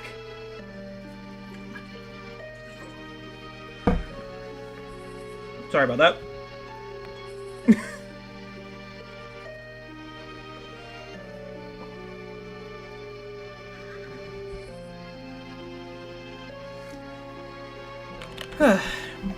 Alright. I'm gonna continue reading again. If you have any questions or any, like, interjection of the books, or, like, any funny comments about what I'm reading, or, you know, questions, feel free to ask, and I'll answer. That's my ability. Anyways, back to reading. Spring came, and Crocus's that lucky spade her garden. Curious neighbors came to call, but she found no more about him than she knew. She sold them eggs, her chickens were laying very well, then dried herbs and an elixir that she made from her grandmother's recipe, which was sovereign for headaches and rheumatism. They hired Lucky for odd jobs, despite their suspicions of him. Lucky continued to come and go, never saying where and when he'd be back, but he seldom stayed away for more than a few days. He spoke no more words of love, but loved her fiercely, all the same. Jose's round belly grew rounder, and she weaned Timmy to cow's milk. Cow's milk. Lucky's trips came shorter and less frequent. All around the land prospered. Even the oldest could not recall a better harvest. In Hearthfire, Jose birthed a beautiful baby girl with silver hair, but eyes of cornflower blue. Lucky held his child, and joy radiated from him, so it seemed to burn with a white fire. And so ends chapter 9 of the Tale of King Edward. Next is chapter 10. There are 12 chapters, so we are almost done with it, and then we move on to more of the one-shot books, which I tend to enjoy a bit more. But I am enjoying this book. King Edward Part 10. Matt's continued the story of Lucky and Josiah. The years passed, 20 of them. More children came. Timmy took a bride. The land continued to prosper. Few died, so there were many people now, and much of the forest was cleared for farms. Others became soldiers or sailors. Their voyage and battles all prospered, and they returned home laden with booty. Give me one. The gods were with them. The people said they were virtuous and deserving folk. Skyrim was united now under King Vrog, or Vrage, and the gifted, second and noblest son, the legendary Harald of Ysgramor. Thus, Josiah's king was high king of all Skyrim. The Nords under Vrage's leadership spread into Morrowind and High Rock, conquering some of the sly and thievish Dark Elves and the weak and superstitious Bretons. Josiah and Lucky had opened a store and built a fine house for their family. One night, Josiah woke up and heard voices in the hall. She left her bed and crept to see. The voices sounded angry. Lucky was standing there in his nightshirt.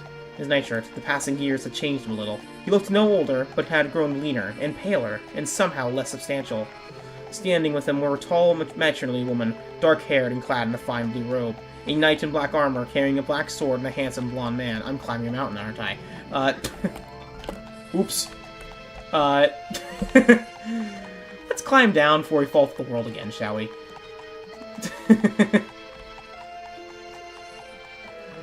And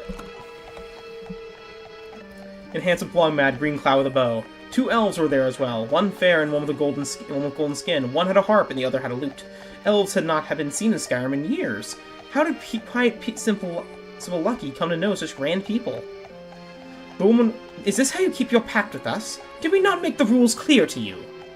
The woman was shouting at Lucky, who had only muttered, Lady Mara, I didn't realize it had been so long. It was only for a few days, and then a few days more. And then there were children, and Josiah needed me. I thought no harm. Things seem to go well for everyone, and it hasn't been so long. Terrible did well enough without me before. Lucky spoke softly, yet his face was set, and Josiah knew how stubborn he could be. Everyone, what are the Bretons? What are the Dark Elves, and the Wood Elves, of the Ice Elves? I say nothing. They are gone. Gone altogether and forever. Hey, they actually mentioned the farmer before, in Daggerfall's books. Neat. You know? I actually didn't know that they actually were mentioned in this. Or snow elves, they're called. Such shy folk. I tried, Lucky faltered. I did try. The ice elves are very hard to find, and it's not that friendly when I did find them. Are all the elves to follow them? And the Bretons? And then every other race? I will go, but High Rock and Morrowind are far from here. And how could I leave my children? Surely I'm entitled to children in my woman.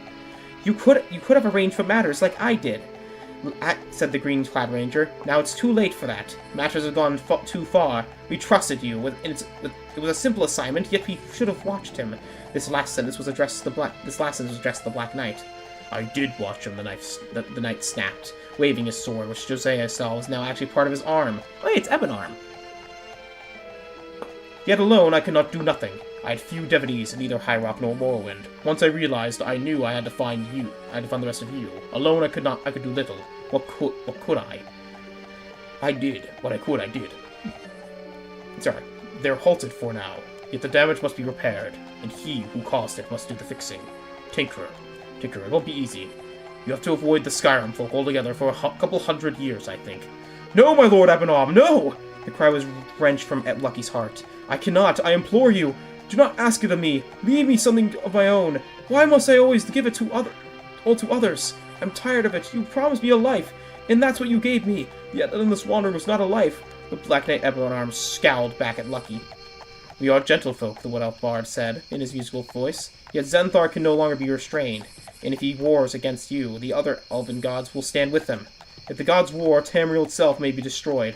You may find Daedra to stand with you. They love chaos, but I think you will find not even Springseed, Ebonarm, and Mara will fight for you if you defy them further. Geoffrey speaks the truth as ever. Let us not speak of war amongst ourselves, my friend. We wish your folk no ill. We deeply regret what has happened, and we will labor to repair our fault. I regret our long absence, yet it was necessary. Rain and I were needed elsewhere, Mara said, and not even a god or a goddess can be everywhere at once. As for you, Sai, she said, turning to Lucky, 1 night a year with your women and your children I will grant you, but not in the flesh. The temptations are too strong for you, I see. It was a mistake to let you hold the flesh so long. I apologize to the rest of you. Now go and make your farewells. You are dismissed. The knight and the ranger vanished, but the elves remained. The golden-skinned ones, folk of Tamara, watch these new folks of yours more carefully, Lady Mara. We are a patient people, and kindly disposed to other sentient races. Yet there are limits to our patience. Take warning, and the elves too were gone. Lucky fell to his knees, clutching at Mara's robe, his face a mask of anguish. Lady, wait, I implore you! Am I never to feel again? Never? It is more than I can bear! The rest of you can assume mortal form on occasion.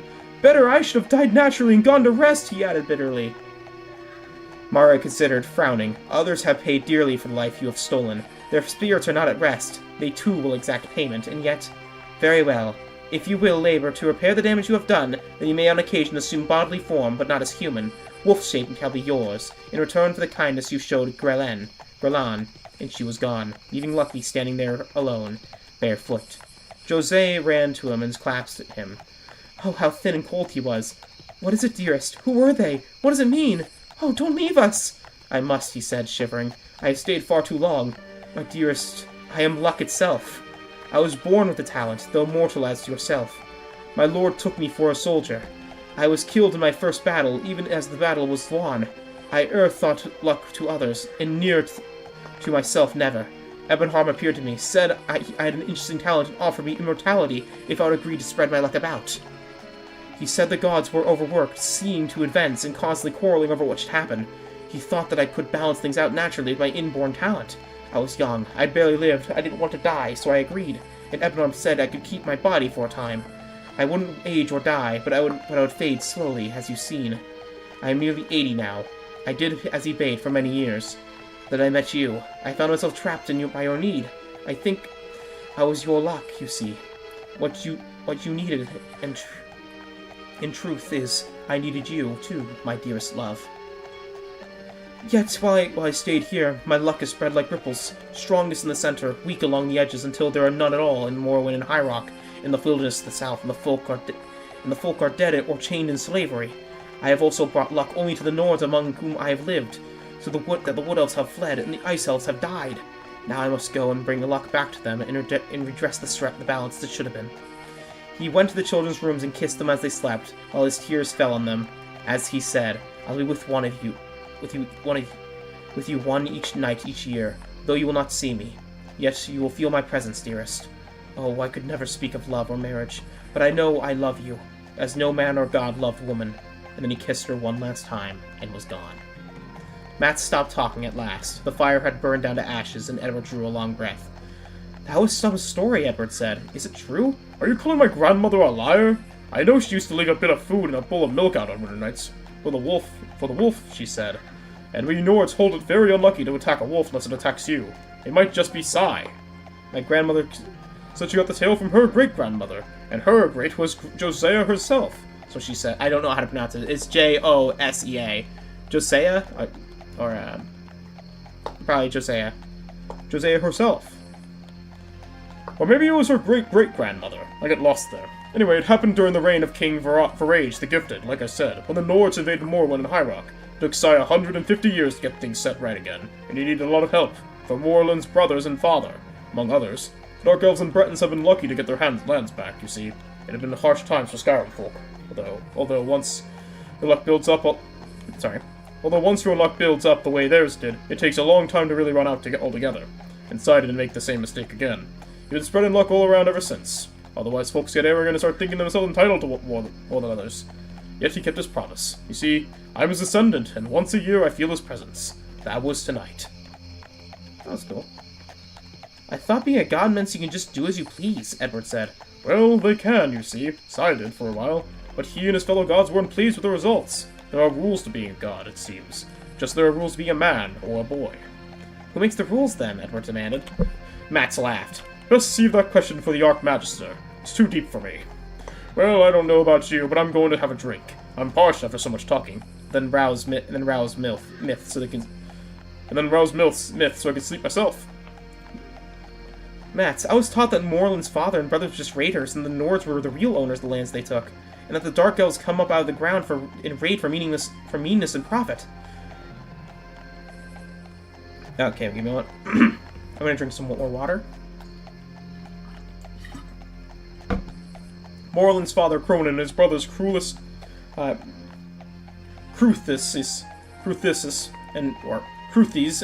Effin took to raiding after the Nords drove them out of Ebonheart. Guerrilla warfare ain't pretty, but neither is losing your homeland. Human memories of that time are faded hand-me-downs, but there are a fair number of Dark Elves who lived through it still around. Morland's aunt Yoris, for one, she who rules Kraganmore. Oh, there's some Dark Elves still among the Brotherland of Blacklight who are just thieves and kidnappers, no question. They have holds of the mountain caverns and raid farms and villages in East Skyrim, but Morland's folk have naught to do with them. At least not since they regained their own lands in Morrowind. Morland hates the raiding. He'd stop it if he could, on Matt's side. Why can't he? Matt's yawed wildly. That's a matter of politics and power, boy. You ask him about it, and you'll likely get more answers than you want. Me? I'm off to bed. Good night. And so ends the chapter 10 of the story of King Edward. 2 more chapters left of the longest book in Skyrim, of 12 chapters. Well, the Elder Scrolls, I think. I keep saying Skyrim because Elder Scrolls is my first Elder Scrolls game. Skyrim's the first Elder Scrolls, so it's like brain automatically defaults to Skyrim. I know. It's sorry. It's habit. It's a bad habit I need to break. Anyways, next up is chapter 11. The companions stayed the night at a crude but comfortable inn in a tiny village that called itself Raven Spring, located in the foothills of the Rothgarian Mountains.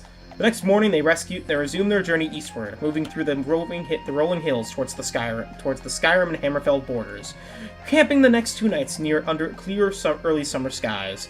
When they resumed traveling the third morning, Morland told everyone to watch the slopes north of the road, for a notch opening to a high meadow that faced the southwest. Shortly afterwards, everyone spotted almost simultaneously when the group completed a bend around the rocky outcrop. Where are we currently in? Oh, hey, we're in Danae. Hey, we went to our next area.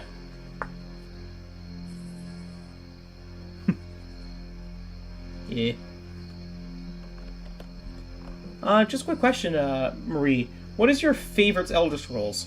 Currently for me, it's, probably... Now, Skyrim has a big part of my heart, as much as, like, my, upset Floppy, who's another person who's joining in. But I think my current, probably his favorite, is Daggerfall, currently. But yeah.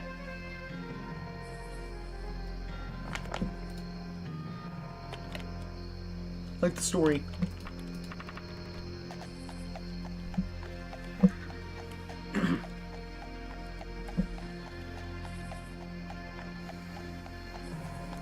Silk and Beach went ahead to scout a good route and looked for a campsite the evening ahead. By dusk they had covered most of the distance to the meadow, but still faced some stiff climbings the next morning.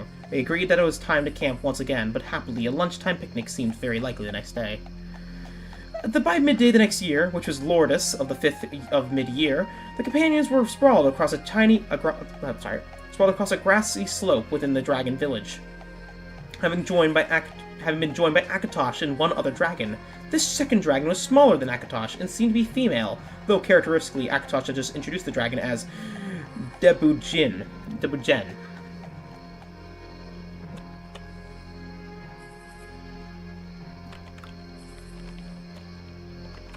Bad choices. Yeah. Yeah, the Dunmer. The Dunmer are pretty cool, honestly. I think honestly Morrowind has probably my favorite setting out of all of the Elder Scrolls games. Well, it's like setting in like yeah.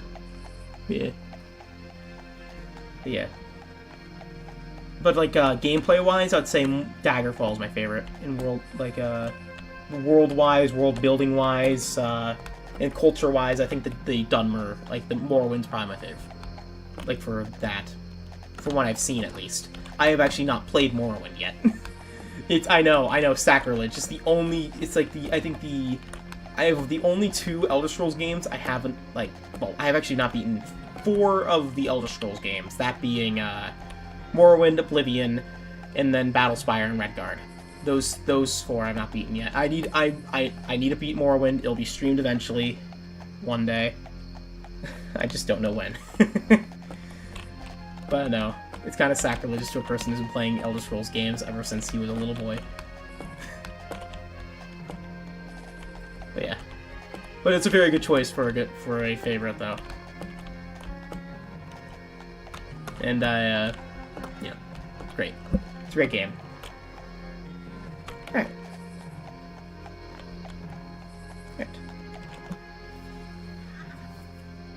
By wait, you read that?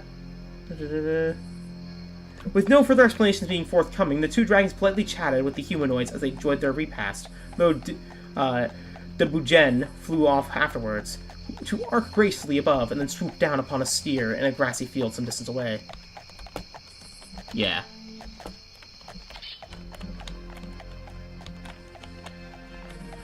From what I've seen in the little I played, I can see that. Because I have played a tiny bit, but the most I made to was just, was one, getting assaulted by Dark Brotherhood assassins, and, in the first village, and then, going to Balmora and doing the first Fighters Guild quest. And that was it. That's, like, my only gameplay experience with Morrowind. And I was playing a, Nightblade, Dunmer. Next time I play, I'm building my own class, though. I'm gonna play a more of a sneaking class, Dunmer short blades, maybe some spears on the side, using some illusion spells, I think, or some conj. To hear the conjuration's pretty good in that game. But yeah, when I play it eventually, it might not be for a bit though. To be honest. Mainly because actually, no, it probably will be sometime maybe this year or next year. Thinking about it. Because usually when I start a series, I usually like to finish it. So, probably sometime this year or next year. But I do know I'm playing at least Diddy Kong Racing in Batman Arkham City beforehand. Because I have not. Because those have been my well, Diddy Kong Racing, because that one's next on the list, and Batman Arkham City, because that's been on my list for the last long time. So I bought it back in 2018. But hey. But I do plan on playing it on this channel. I hope that I, you know, don't mess it up. And accidentally kill an important quest NPC and accidentally quick save. Alright. Akatosh had been waiting for Edward's reaction to this and asked, "Why did you flinch, Edward? The Bujen had not eaten recently, and really behaved no differently than you must just have." Edward replied with a small smile, "I don't think that our meal was quite as violent in nature."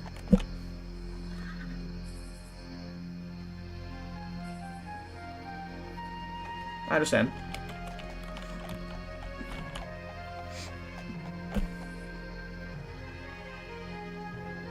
But, I'm gonna try to do most things when I play it, though. Like, trying to do most of the quests, because I do know some quests, because I did do some research before this Let's Play. I do know that, like, you can actually lock yourself away doing certain quests, like doing the Morag Tong.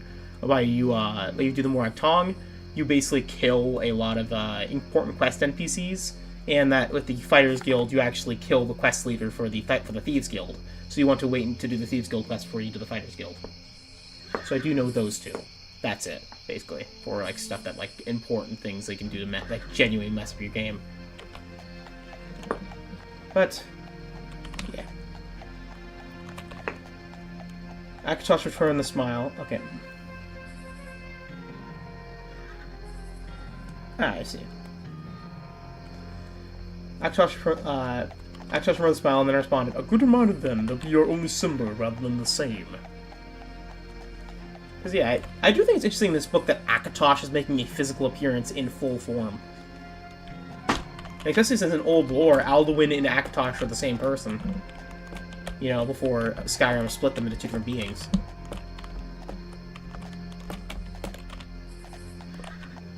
Oh, something that way, actually. No, nothing. But yeah. Edward paused, squinting at the mid-afternoon sun, and then returned to the Golden Dragon. "Akatosh, why did you choose the spot for your village?"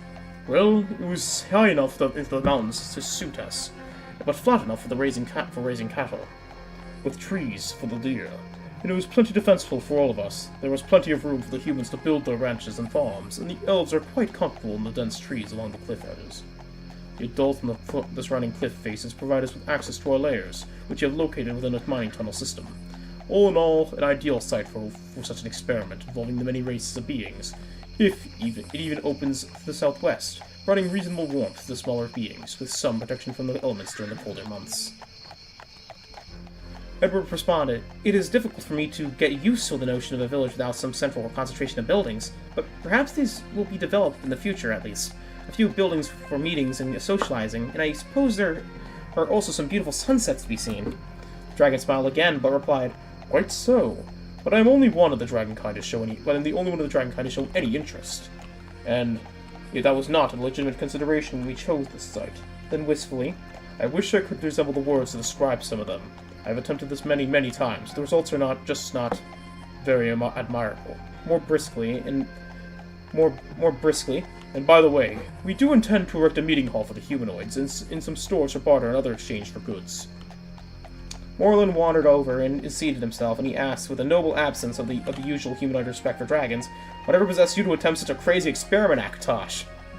The dragon paused thoughtfully, and then replied, As is my wont, I've been analyzing this case for one might say, the history of dragon behavior. Clearly our lengthy contest of resistance to those new Aurelian gods was futile, but it took many of our generations for us to realize and accept this. Then our next pattern was to isolate ourselves, even from each other, to resist intrusion from any and all beings. The exception, of course, was to mate among ourselves and procreate our race. However, aside from one activity, we thought any and all our precious privacy, and really for no good reason except that we can be an especially stubborn race. Ever said, "Then you maintained a pattern of behavior long after the reason for it was gone." Oh, I'm heading the wrong way. This way. Akatosh looked a bit embarrassed. He said stiffly, I believe that's what I just said. We are not the only sentient race to fall prey upon that. Edward said, the Archmagister just told me how much behavior is inborn. For Moreland smiled. And inborn behavior patterns are a particularly problem for long-lived species who change slowly as conditions change. We all suffer from it, even more than you short-lived humans, which is why we like to keep things as they are. Though life is a change, and to resist it as utterly as death. Dragons live far, far longer than even elves.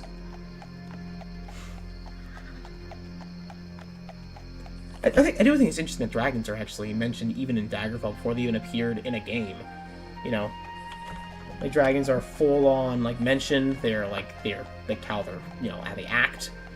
You know, everything. They existed in old Elder Scrolls lore. Hey, you look very closely and see a clearing in the trees right there, in a village up ahead. Huh.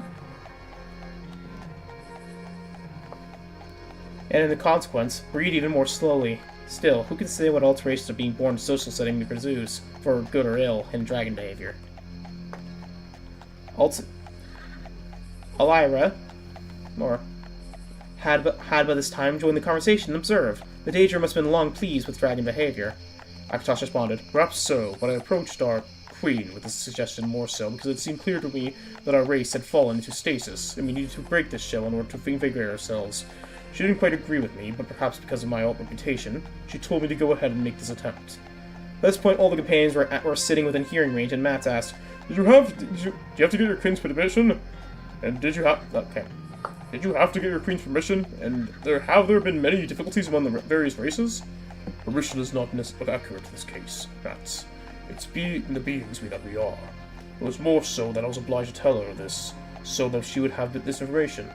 For example, other dragons regularly come to me with potential military intelligence, following the same philosophy of preparedness. Matt grinned and said, you mean you just in case, right? What about the elves and humans? Ah, our humanoid lord and lady do set a most remarkable example of tolerance. And respect for different shapes and customs. I owe a great debt of gratitude to Moreland for the loan of his smiths and miners, who have been most generous in sharing their knowledge and skills with the Bretons that my young friend Edward and I have. Ah, I'm persuaded to attempt settlement here, but it's my experience that many Bretons will do virtually anything so long as it's profitable, and they gain skills and knowledge from it. Kinda like, what are their names from Star Trek? Friend's been showing me Star Trek recently. Rules of Acquisition. Forgot it. I'm horrible with names. Sorry. Yes. The Nordic lust for individual honor and glory makes the Mithril army to produce here extremely profitable. 'Twas sheer genius that inspired Alera to insist that we only sell to the nobility, while delving opens new tunnels and provides access to that which holy dragons require. Akatosh smiled a little slyly. He had a very That's a mountain. Or a very big rock. He was very reticent on the subject of exactly what dragons required.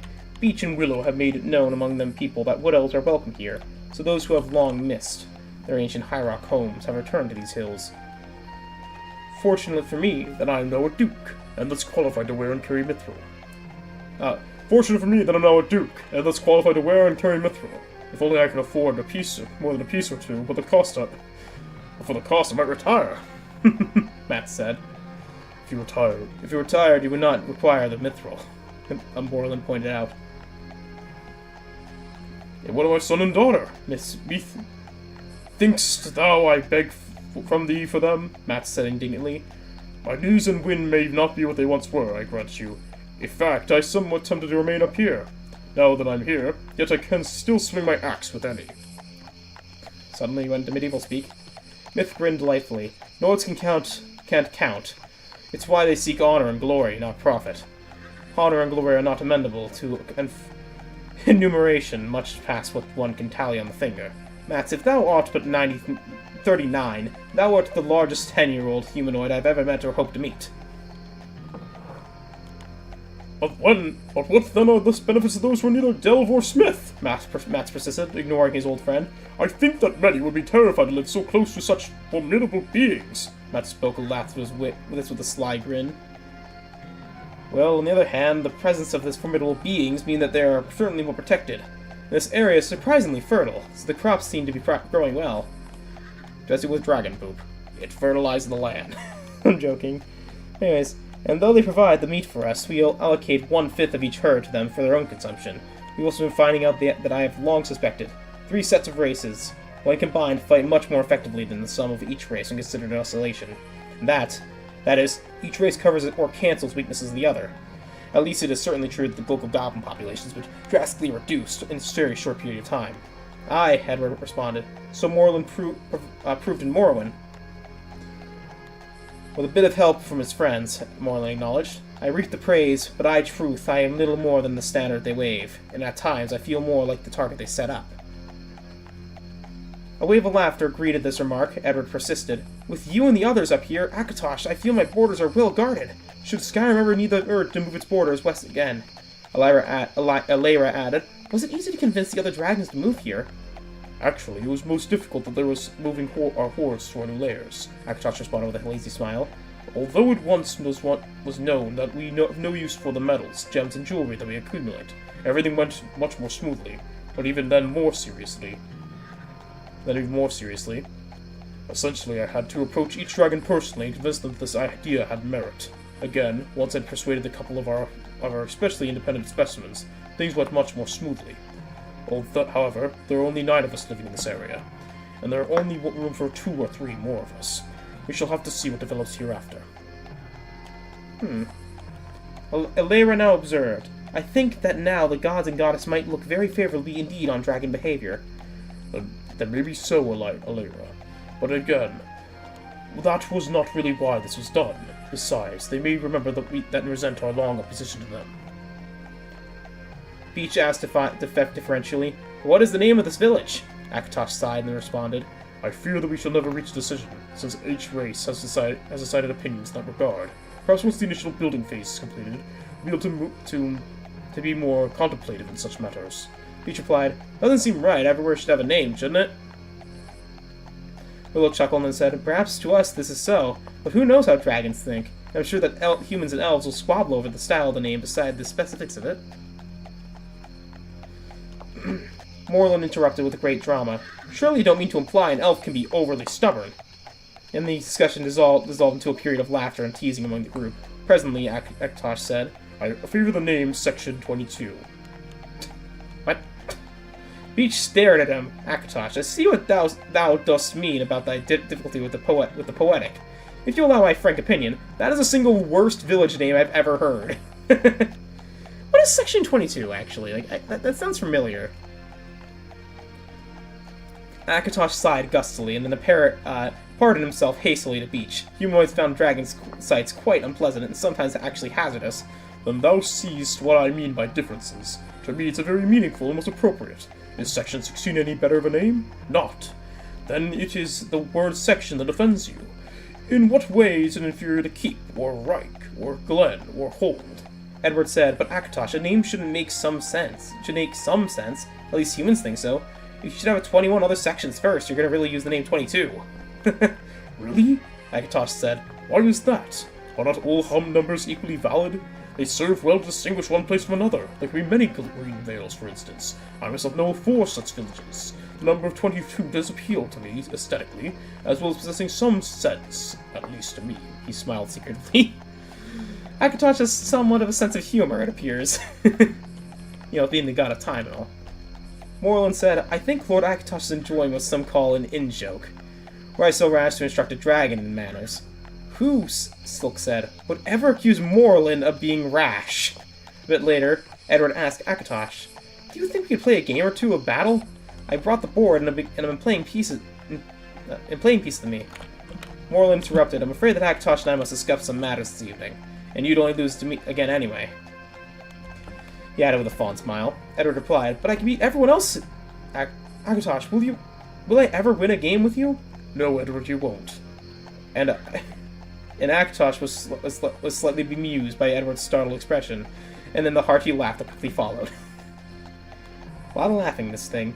It's a One Piece chapter. That wasn't very diplomatic of you, Akatosh. But why won't I ever win? Because I've been playing this for much longer than you have, Edward. And so long as I get you to play, you will not be able to catch up to me. Besides, this game is what I am starting to think of as a bounded problem, and that sort is most easily dealt with. What do you mean by bounded problem? What do you mean by bounded problem, Akatosh? Said Mats. That is a problem that has countable number of possible actions and results, Mats. There's only 81 squares on the board, and each side has actually 27 pieces. Each piece moves a specific way, and so on. But the game's a real battle, isn't it? Like a real battle, isn't it? Asked Sauce. No, it is a very good practice for learning and for thinking about how to execute a battle. But my elven archers have never become tired or demoralized, and my master mage always does what I want. Such things seldom happen in a real battle. Morlun nodded in agreement and asked with mock slyness, then what is an example of an unbounded problem? Certainly a battle. A real battle, but also, to me, a poem is an unbounded problem. But any poem can be analyzed, can be analyzed, Akatosh. Lyra said chittingly. Of course, but only after it's written. I am unable to define or bound the act of writing it, though. That is, the act of creating it.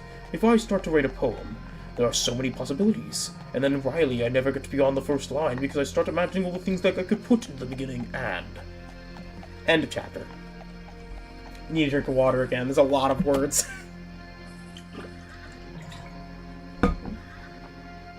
I notice when I'm reading from a book, my mouth used to tend to be a lot drier than it does when I'm just speaking, like normally in conversation, or when I'm streaming. But when I'm actually reading, I feel like my mouth dries much, much, much faster.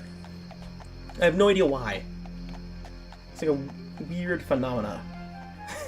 But anyways.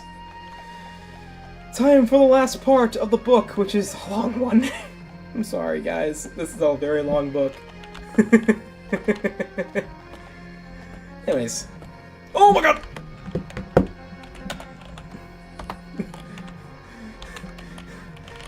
The game said no. The game says stop apologizing! Anyways. The dragon had paused, so Edward interjected. Mother and I have been discussing the nature of gods recently, Akatosh, and she thinks that poetry would be a godly activity. What do you think about that notion? I'm not so certain that one can attribute anything to the gods, Edward. They're another example of an unbounded problem, of course, but also their characteristics are just not very well known to us. But surely one can determine things about any being that is a god. Sorry. Akatosh replied, I don't think that we can at present. We're not like the Daedra, who have a nature that is with them at their birth.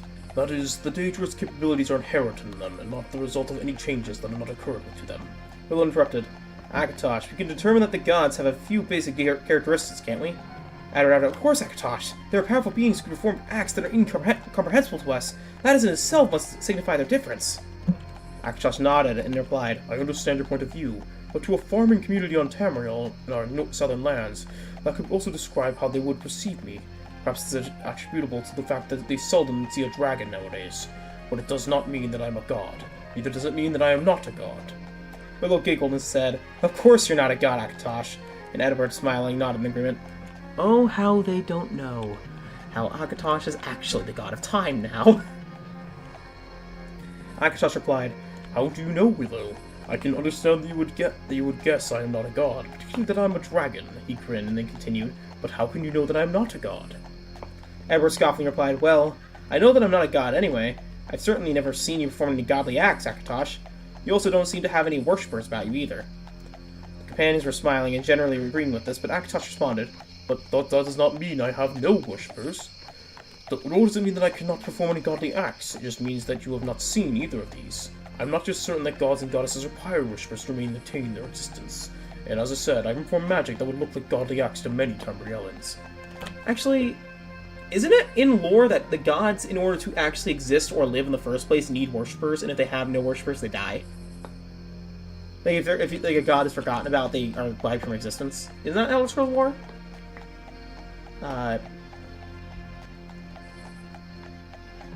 remember, another person who was in the chat saying something about that.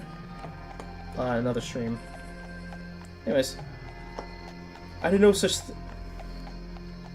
but the gods must have worshippers, Akatosh said Lyra. That's how they get their sustenance, or whatever that allows them to continue. To be godly.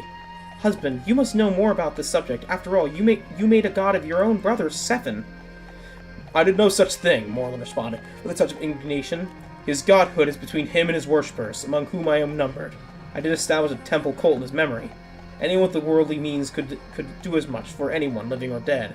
That alone is not enough. Maybe it helps facilitate matters, but I think it's not really necessary. I know no more of it, but if you want my opinion, he paused politely for confirmation that it was indeed still solicited, as elven etiquette demanded, if one were to give me an opinion at length. He continued, well, there must be something, well, godly in the person's soul or essence, or whatever is a part of it that does not die with the body. I know not whether that capacity is innate in this person, from birth or conception or quickening, whatever it is the soul or body are wedded for a lifespan. Oh, I'm running out of stamina.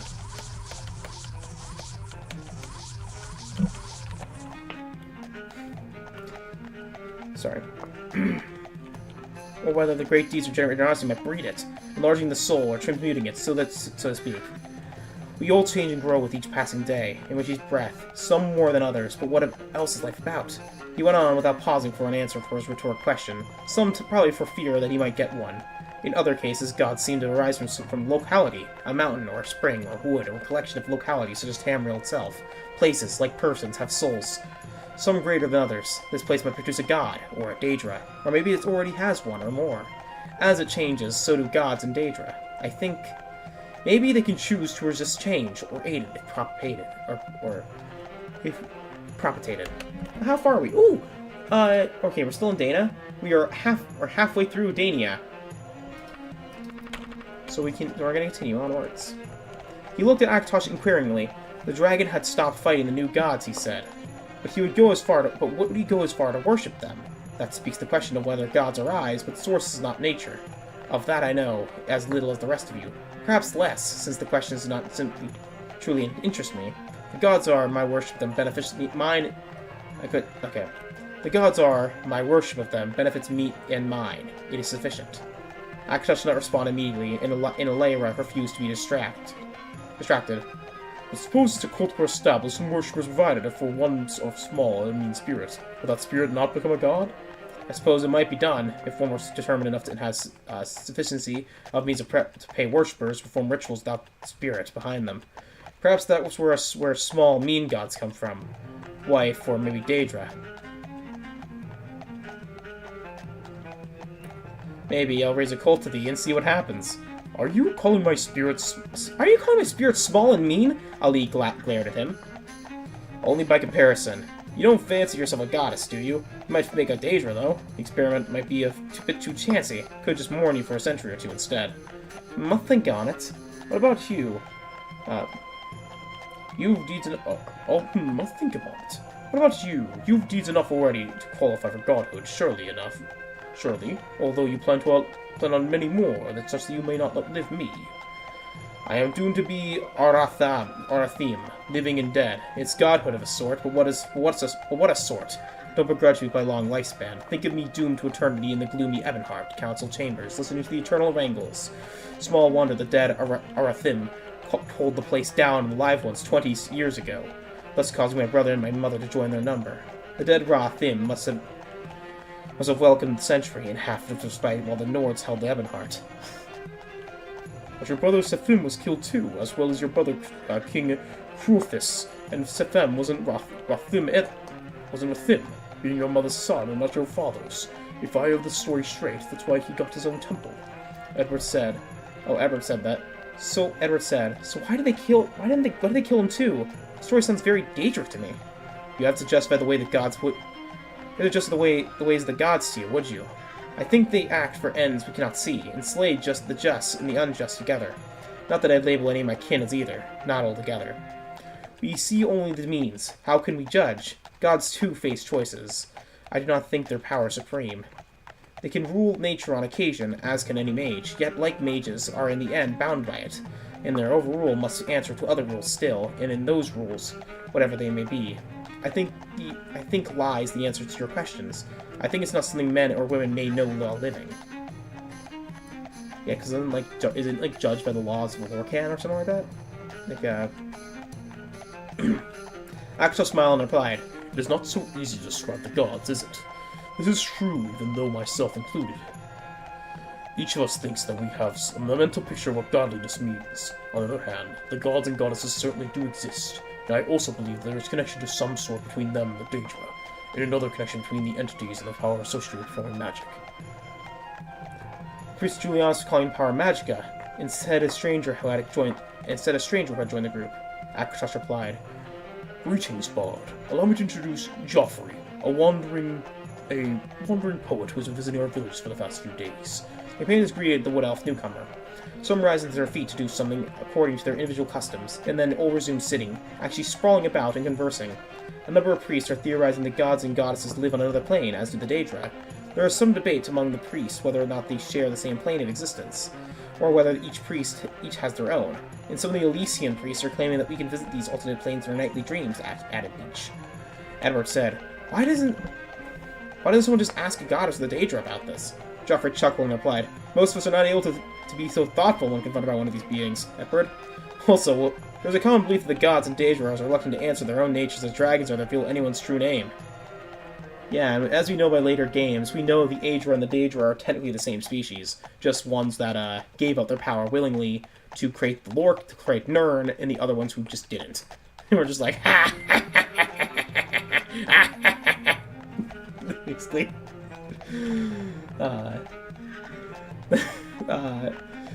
But, yeah.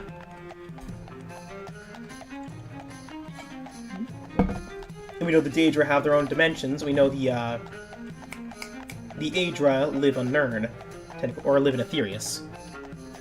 So I think it's interesting that they actually even talk about Aetherius in this one, you know? Yeah. This is my first time reading these books, but anyways.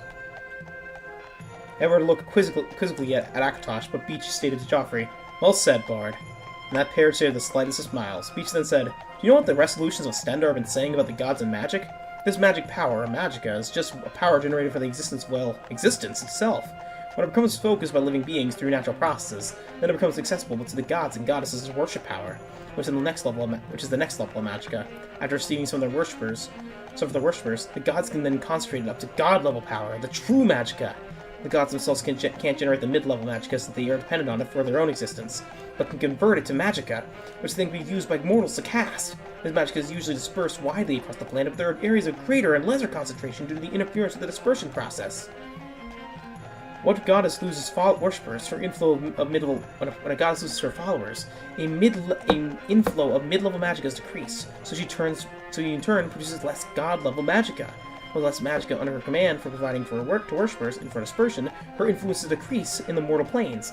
Of course, the converse is also true. In the extreme, she receives nothing, and is relegated to a state of stasis, barely existing from the ordinary magicka generated by her few remaining concentrated lands, zones of influence, and so on. Beach continued, on the other hand, Daedra received very specific or modified mid-level magicka from a few mortal specific areas of interest, and these Daedra are normally tied to very specific instances. Because of their nature, they gain much more power from their small worshipper base, but the gods, with their much broader base, generally have greater overall power, even though the amount of concentrated worship that they receive from any one source is much less than Daedra's. Most of the magicka that the gods process is dispersed into and throughout the universe, no longer under their control, thereby making it available for everyone. It's not really something they can do consciously, but it's a natural process which happens automatically. In other words, just because they are divine. Elara said, I think that magicka is simply available to sentient beings, although the gods and Daedra could facilitate its usage. I think that the gods and the Daedra have other influences on us as well, because not everyone has spellcasting ability. Maybe in those alternate planes, actually existence. Not just sentient entities that radiates magicka, just as the stars give a flight in our dimension. I just assume that magicka is out there, in the ether.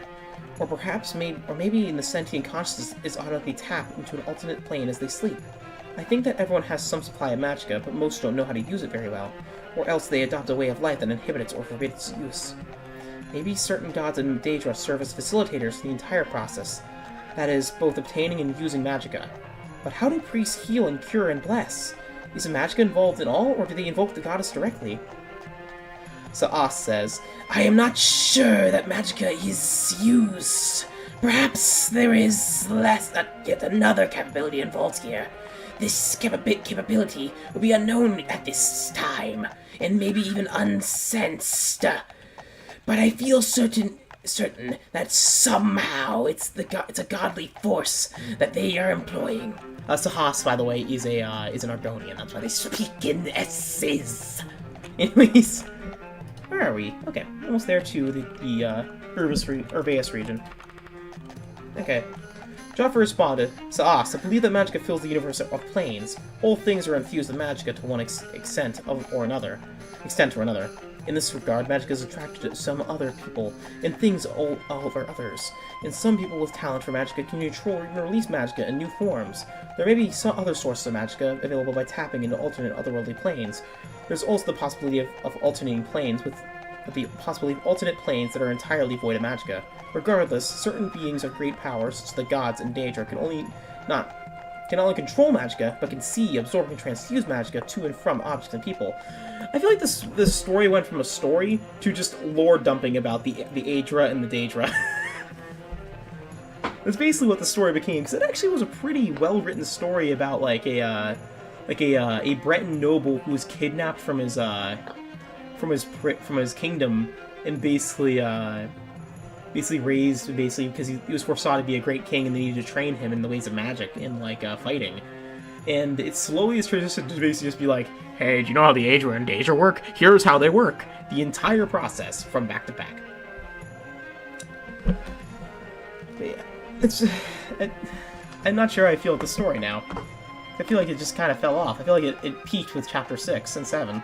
Anyways, judge some people and things over others, and some people with talent or training can control and even release magicka in new forms. There may be other sources of magicka available by tapping into alternate otherworldly planes. There are also the possibility of alternate planes that are entirely void of magicka. Regardless, certain beings of great power, such as God and Daedra, can not only control magic, but can see, absorb, and transfuse magicka to and from objects and people. By employing this ability, worshippers of these beings are sometimes capable of greater acts of magic than they could accomplish otherwise. Also this way, some items sacred to powerful beings can be said to be holy, with additional amounts of directed magic provided by gods or goddesses. Magic items fall into two main categories of definition. Oh my god, this book, it really has done this, hasn't it? Categories of definition. Items will draw upon the surrounding magicka to create spell-like effects, and items that hold magicka for reserve for their own internal effects. Normally, magic items which absorb magicka, giving increased abilities to wielders, only affect themselves and are considered to be internal magicka. In some areas where great amounts of magicka have been used, these surroundings may be completely devoid of it. This, of course, negates the ability of beings to produce magicka effects in these areas. Though gods and Daedra carry their own supplies of magicka, as do magic items that depend on the use of surrounding magicka.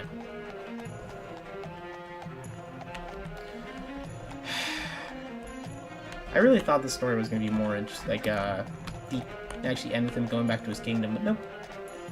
Alyra said, we've been investigating some rumors and stories concerning something that might be called anti-magicka. I think the presence of a powerful Daedra with whom you aren't in tune could cause interference in spellcasting, maybe even cancelling out existing spells.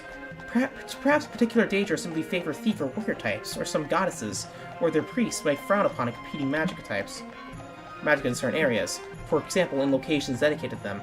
So then unauthorized spells could interfere with the rituals. Willow asked, can Daedra supply magicka, and how about a god and a Daedra being nearby? Wouldn't they sort of nullify each other's powers? This might be the cause of the anti-magicka effect. I've experienced an anti-magicka zone myself, inserted in myth. It felt a lot like the effect of casting a spell like Dispel Magicka at the time. I thought that a truly powerful spellcaster could still effectively cast spells, but the resulting power would have been much reduced. I didn't get the chance to test this out though, added Myth with a smile. I can also assume that certain powerful spells, creatures, and even magic items might actually drain the surrounding area of magicka, added Joffrey. This could be extended to places where great amounts of magic energy were gathered and expelled. For example, in ancient temples where great spells were cast, or battlefields where powerful mages contested. Perhaps even certain metals or stones could act as absorbers of magicka, allowing for whole structures of anti-magicka zones. If so, you might be able to wear an amulet made out of anti-magicka material and gain a good advantage against spellcasters. Perhaps the purity of the material would allow for better magic resistance. Aktosh spokes. Dragons have long been interested in the anti-magicka effect. Naturally enough, we have found some amulets that appear to act as magicka absorbers. They might contain something like negative magicka, which in case would attract any stray magicka floating free in the local area. They are made of stone. The stone or mineral resembling marble. It is very rare, but could be extracted and shaped by a certain skilled craftsman. For example, I'm sure that the dwarves could have worked this material. Made these amulets, or even that statue that I once saw. Saw. I slipped it.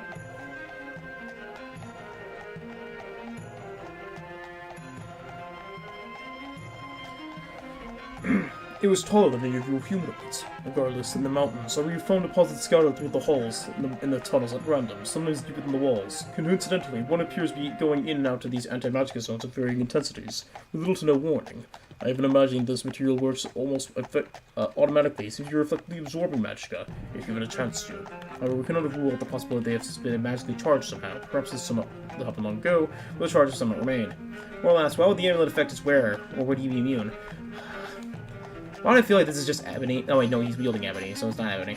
Maybe a blocking spell could be developed and then cast to shield the wearer from the effects of the substance. More than asked, but Aktosh, getting back to our earlier discussion, what do you think of the speculation concerning the connection between the gods and goddesses in Daedra and magicka? Aktosh replied, I think there are many truths which we do not know, and perhaps there are some truths that are not meant to know. Or not meant to know. More or less the smile. Alright then, I've always wanted to know this, considering the shape of your mouth and teeth. How do you dragons manage to speak the humanoid language so clearly? True. Aktosh paused, and then carefully responded, Why, in much the same way that we can fly, even though our wings are not naturally strong enough to support such heavy torsos. Magic! Being a dragon flying sunsets, rising to his feet and squinting into the red, golden eastern sky. We have a visitor, Dragon Lord. That's not a bird. Aktosh's head came up, and he too scanned the sky. Tension grew in him, and one by one the companions rose, watching as the distant dot drew nearer, and resolved itself into the largest dragon they've ever seen. Matilda! Aktosh exclaimed. She deigns to bestow her presence on us? His wings lifted and unfurled, and the companions broke and ran for cover as he took flight. The two dragons wheeled through the sky, and spouting great gouts of flame against the purpling sky. They're fighting, Edward cried. What does it mean? Who's Matilda? I don't know who she is, son, Morlun replied, but they do not fight. You behold a dragon greeting and ceremony, the pair lit beyond a rock outcropping out of sight. We should go greet the stranger too, Edward asked. Nay, Myth said. They'll let us know if their presence is wanted. Look, even the other dragons stay away. It was true. Dragon heads had poked from the caverns to witness the event, but none of them had taken wing, and now they were retreating to their hoards within. Their companions ambled back into their meadow together and built a fire as chill wind had sprung up. The elves sang an evening hymn to the stars, deftly weaving the dark elf vision of the wood elf form. Elira added her voice to theirs, but Mats and Edward Silk and Sahas said listening, silently. They couldn't manage elven music of this kind. Joffrey had a particular clear, sweet voice, Edward thought. Aktosh returned presently, smiling in satisfaction. Matilda is going to join us here, at least for a while, he said. He was actually glowing in the dusk, each scale giving off a golden radiance. Is she your queen? Edward asked, feeling very small and human. She just is. Maybe she'll want to meet you someday. I hope. Until then, well, I don't want to talk about other dragons, you know. But, I don't talk about other dragons, you know. There. To which Edward blinked in surprise and then surmise, and discussion dissolved into joke song and the remainder of the clear, beautiful evening. And that's the end of King Edward's tale. I feel like they intended more books for the King Edward story, and then ran out. I feel like they kind of just... I thought it started off so strong! The King Edward book started off really good. And then it just kind of flopped. It's 12 books! And basically the entire last two books were basically just lore dumping. The first 10 books were very story-driven. They're very about, like, tales and stories about the lore and, like, the everything. Those told in a very good story format. And the last one felt like reading a research paper. That's my entire opinion. I'm not sure. I don't like it that much, honestly. If anyone's still listening to the story, what were your thoughts on the story as well before we move on to the next book? I actually have to get my cat real quick. Be right back. She's meowing at the door. Ow! Ow! Ow!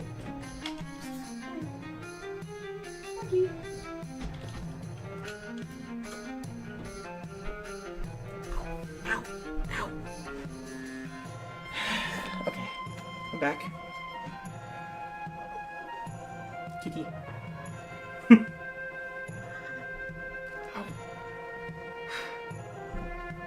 My, tendonitis is flaring up today. So, I'm a bit of pain today. Otherwise, I'm good. Alright. Yeah. Our next book is, thankfully, one that isn't as long as King Edward's Tale. It is the Legal Basics, a summary of common crimes and their punishments, which gives a hint at how to do crime in the game, by Archivius MZF. Archivius Legal Basics. It's a law firm book. Ignorance of the law is no defense. Be forewarned, the following are but the most universal of Tamrielian laws and regulations. Your own local province or principality may have unique laws of its own. As a citizen of the Empire, it's your right and responsibility to know and follow these laws of the land. Breaking and entering. This refers to the act of including, but not limited to, opening and breaking and incinerating, magically transporting, or in any way causing a door, window, or other portal that's magically or mundanely locked, or which a reasonable person would assume to be so, restricted to be possible. And the act, though the act is not required for the definition of entering a house, business, or public location, through said defined portal, the punishment for this crime may include a fine, incarceration, or fine and incarceration. Cracked my neck, sorry. The fine and incarceration, or both, or neither, may be less of a crime of attempted breaking and entering. A crime of attempted breaking and entering is defined as an act that a reasonable person would perceive as the preparation of for an attempt, whether successful or not, or perceived to be or possibly successful or not, to be about opening, breaking, incinerating, magically transporting, or in any way causing a door, window, or other portal, as the mainly locked, which a reasonable person would assume to be restricted to be passable, and yet the act, though the act is not required of the definition of a preparing or attempting procedure possible, or successful or not, of entering the house, business, or preparation, okay, yada yada. Basically, it's the law. It's the laws of the land. Basically, if you try to open a door that's meant to be locked, you'll be arrested. Basically, pick lock. Pick, law arrest you. Trespassing. This refers to walking, flying, riding, transport, teleporting, floating, or in any way moving or existing on a property without the explicit written or spoken permission or permission a reasonable person might infer of the owner or caretaker of the property. The punishment for this crime may include a fine or incarceration, or fine and incarceration. So basically just don't enter someone's house without permission. Hey, we're almost to the next question. Assault. Any threat or attempt, whether successful or not, to do physical, emotional, mental, or magical harm or injury to another person or group of persons or entity a responsible person might assume to be sentient. The punishment for this crime may include a fine or incarceration, or fine and incarceration. Yada yada yada. Murder. Any act of premeditated or malicious, or premeditated and malicious, or an act that a reasonable person might call premeditated and malicious, or premeditated or malicious, or accidental but criminally intended, or what a reasonable person would call criminally intended for a purpose that results in directly in death or destruction with implied death of a person, group of persons, or entity a reasonable person might assume to be sentient. The punishment of this crime may include fine and incarceration, or fine and incarceration. Yeah, you've been killed, but it's just a fine. You just have to pay $10. We don't want to really like the guy.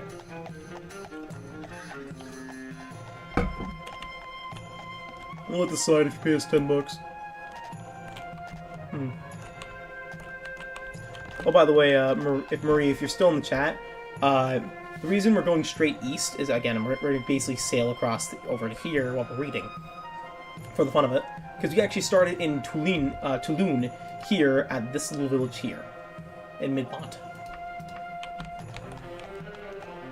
We actually start at the very far west of the map, and now we're going to move all the way to the far east, go south, and then head across the ocean. Get fun of it. Criminal conspiracy. Any meeting, communication, or encounter with the purpose or reasonable person might soon have the purpose of preparing to arrange a crime of any kind, or crimes of any kind, to be committed, or caused to be committed. Punishment for this crime may include a fine or incarceration, yada yada, same as everything. Vagrancy, the act of idleness, disorder, begging, or conducting, or unbecoming of a person with occupation, gold, or a home, or occupation, gold, and a home, or occupation, yada yada yada yada yada. Or what considerable person consider idle, disorderly, beggarly, or unbecoming. The punishment of this crime may include fine and incarceration, yada yada yada. You know what I mean? I mean, it's basically the third big thing. Okay, now this one is different. Any act of bringing in, taking out, teleporter, or causing to be brought in, taken out, or teleported, or an object considering illegal, or if not legal, requiring an import or export tax which is not paid. The punishment for this crime may include a fine or incarceration, or a fine and incarceration, and will include confiscation of the offensive or illegal product. It may also include, but not limited to, execution or banishment, or execution and banishment. How do you execute someone and banish them? You just chop their head off and teleport them into the plane of oblivion? Like, how do you do that? Like, they execute you and banish you. How? By throwing you into the lava pit and then teleporting your skeleton into Skyrim.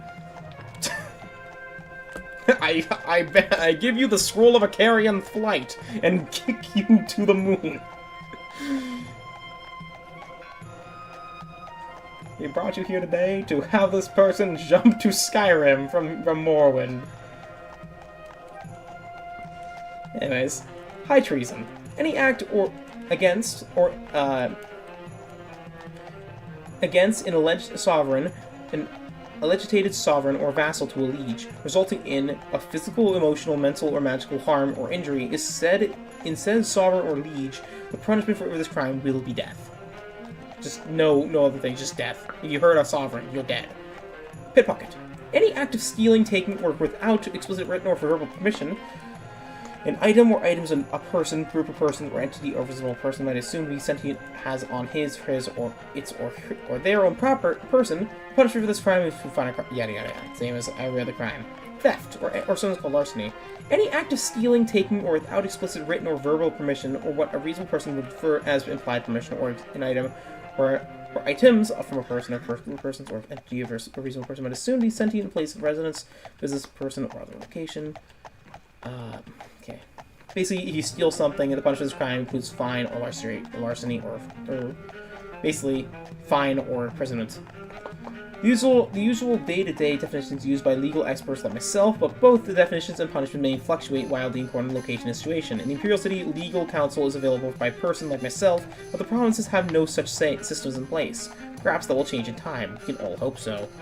As a final note, the Tamriel legal system has a basis in the civilized, reasonable credo uttered by the prophet Maruk in the First Era. All are guilty until they have proven themselves innocent. Were true words ever spoken. So basically they explain why most guards kill on sight. Basically they don't have an innocent until proven guilty. They have a guilty until proven innocent clause. Well, that explains so much. So much in the Elder Scrolls.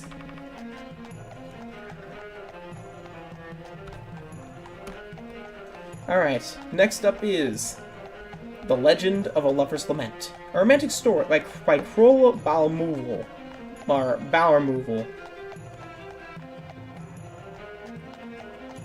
Really?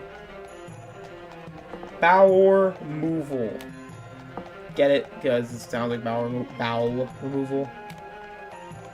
A romantic story about a man and woman who keep loving each other even after death. The night is very dark. Wind gently ruffles the willow trees. All is quiet, or so it appears, around the shores of the small lake. Tamriel's moons reflect in the slightly rippling surface of the water. An owl questioning call echoes. No lights are shining from the castle nearby. It appears deserted. As the night wears on, the planet's satellites move across the heavens. A faint glow appears near the castle. The light slowly moves towards the lake, and upon reaching the shore, stops. A figure, A beautiful woman by the measure stands looking wistfully into the dark water. Her lantern flickers in the breeze and illuminates her. Tears are streaming down her cheeks, her gown, once beautiful, now tattered and stained. Excuse me. The surface of the lake becomes agitated, but not from a wind, as the night has become as still as it's dark. Slowly from the water, adorned in the armor of a knight on the field of battle, he seems to float over the water towards the woman and stop just short of her. "Madalena!" the ghostly warrior intones. "My lord Girthland!" The whispers the lovely Madalena as she kneels. "You have come to me again." "Yes," Girthland responds. "My days are long waiting for the night in which I can see my love." The lovers stand looking wistfully at each other, unable to touch, unable to kiss, unable to satisfy their unrequited love until the first tinges of dawn start to color the western sky. Girthland drops something into the ground, as does Madalena as each depart. The waters of the lake again take possession of the handsome knight, and the beautiful maiden walk slowly back to the castle. As the waters of the lake settle into a gentle ripple, the light of Madalena's lantern disappears. Dawn breaks over the lake. On the shore are two beautiful roses, one crimson, the other white as fresh as cream. Ripples in the lake overtake the two flowers and pull them into the lake, leaving the shores bare as it was in hours before darkness. Townsfolk around Girthland Manor tell often of seeing these lovers in their nightly meeting. The boards bristle inn is always rumbling with conversation about them. Lord Girthland and Lady Madalena, who were betrothed. Lord Girthland called to battle to defend the land. Hergen, the castle resident sorcerer, becoming inflamed with love and lust for Madalena, only to be rebuked by her. Lord Girthland's death on the field of battle. Madalena's death by her own hand, the news. Hergen's curse on both their souls that will not allow them to rest until Madalena will agree to become Hergen's consort, even in death. Hergen to this day wanders the deserted halls of the Girthland Manor and hopes that Madalena will agree to his demands, and the lovers continue to meet for a few moments each night on the shores of the lake now known as Lover's Lament. That was actually a very sad story, in a good way. It was good for lore. It was just a very interesting day, you know. Oh hey, by the way, we're almost done now. Apparently, we are actually around the T's. We are almost through the alphabet, baby. Next one is The Light and the Dark by Eric Unterg. The Breton man describes the light and darkness to his two grandchildren. It's not that long of a book. "Yes, children, there was no accident to this land of Tamriel, as we call the arena." The old man altered his position on the large rock that bore his weight and straightened his long grey robe. Rumi's eyes lost their focus as they gazed over the warm sun sky in the mountains of High Rock. For moments, he saw the vision of ancient horrors instead of the fresh greenery of spring. A chill washed over his aged bones. "Is this a suitable topic for the young and innocent?" he asked himself. The young must be taught, but they must learn of such things now, when they should be playing in the sunlight? This is a tale for the dreary winter, and with the wind howling outside the walled town, and the doors, the windows closed and bolted against the blast, cold, and other things. He glanced with affection at his two grandchildren. The little tow-head boy with a hint of mischief dancing in his eyes, even on those rare occasions when sitting quietly. The older sister, a serene lass, the old man thought, her hair as a dark flame, and her highly pointed ears were the only obvious signs of her elven blood. So like her grandmother, the old man thought.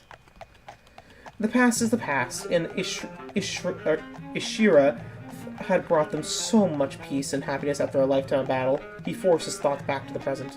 "Sorry, children, I was remembering things. Old people do that, you know." Okay, we're almost out. Oh wow, we're very much almost out. Just a little bit more.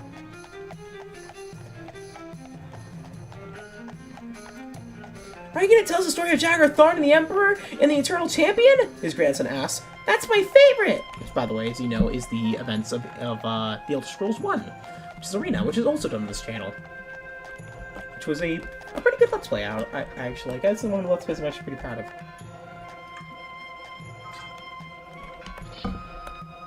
Along with this one, a lot of viewer engagement, a lot of, pretty good stuff. I enjoyed it. It was when I really started, with my, new setup and everything. It was when It was when I really started getting into streaming.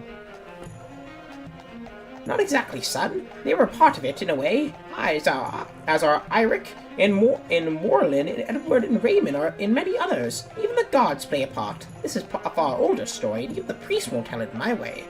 They have their own interpretations, and their fears as well. I'm too old to have too much of any fear left, except that our people will forget. And forgetting is dangerous. So I and a few others carry this tale to try and spread it among the younger generation.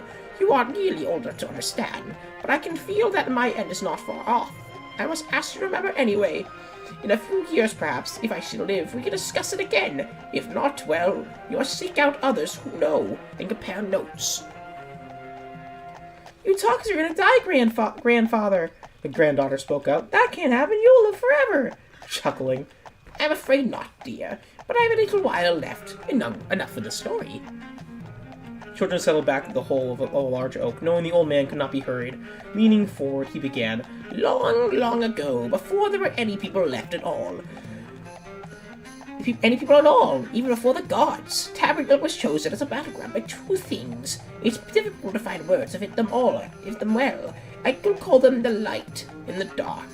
Others use different names. Good and evil, bird and the serpent, order and chaos. None of these names really apply.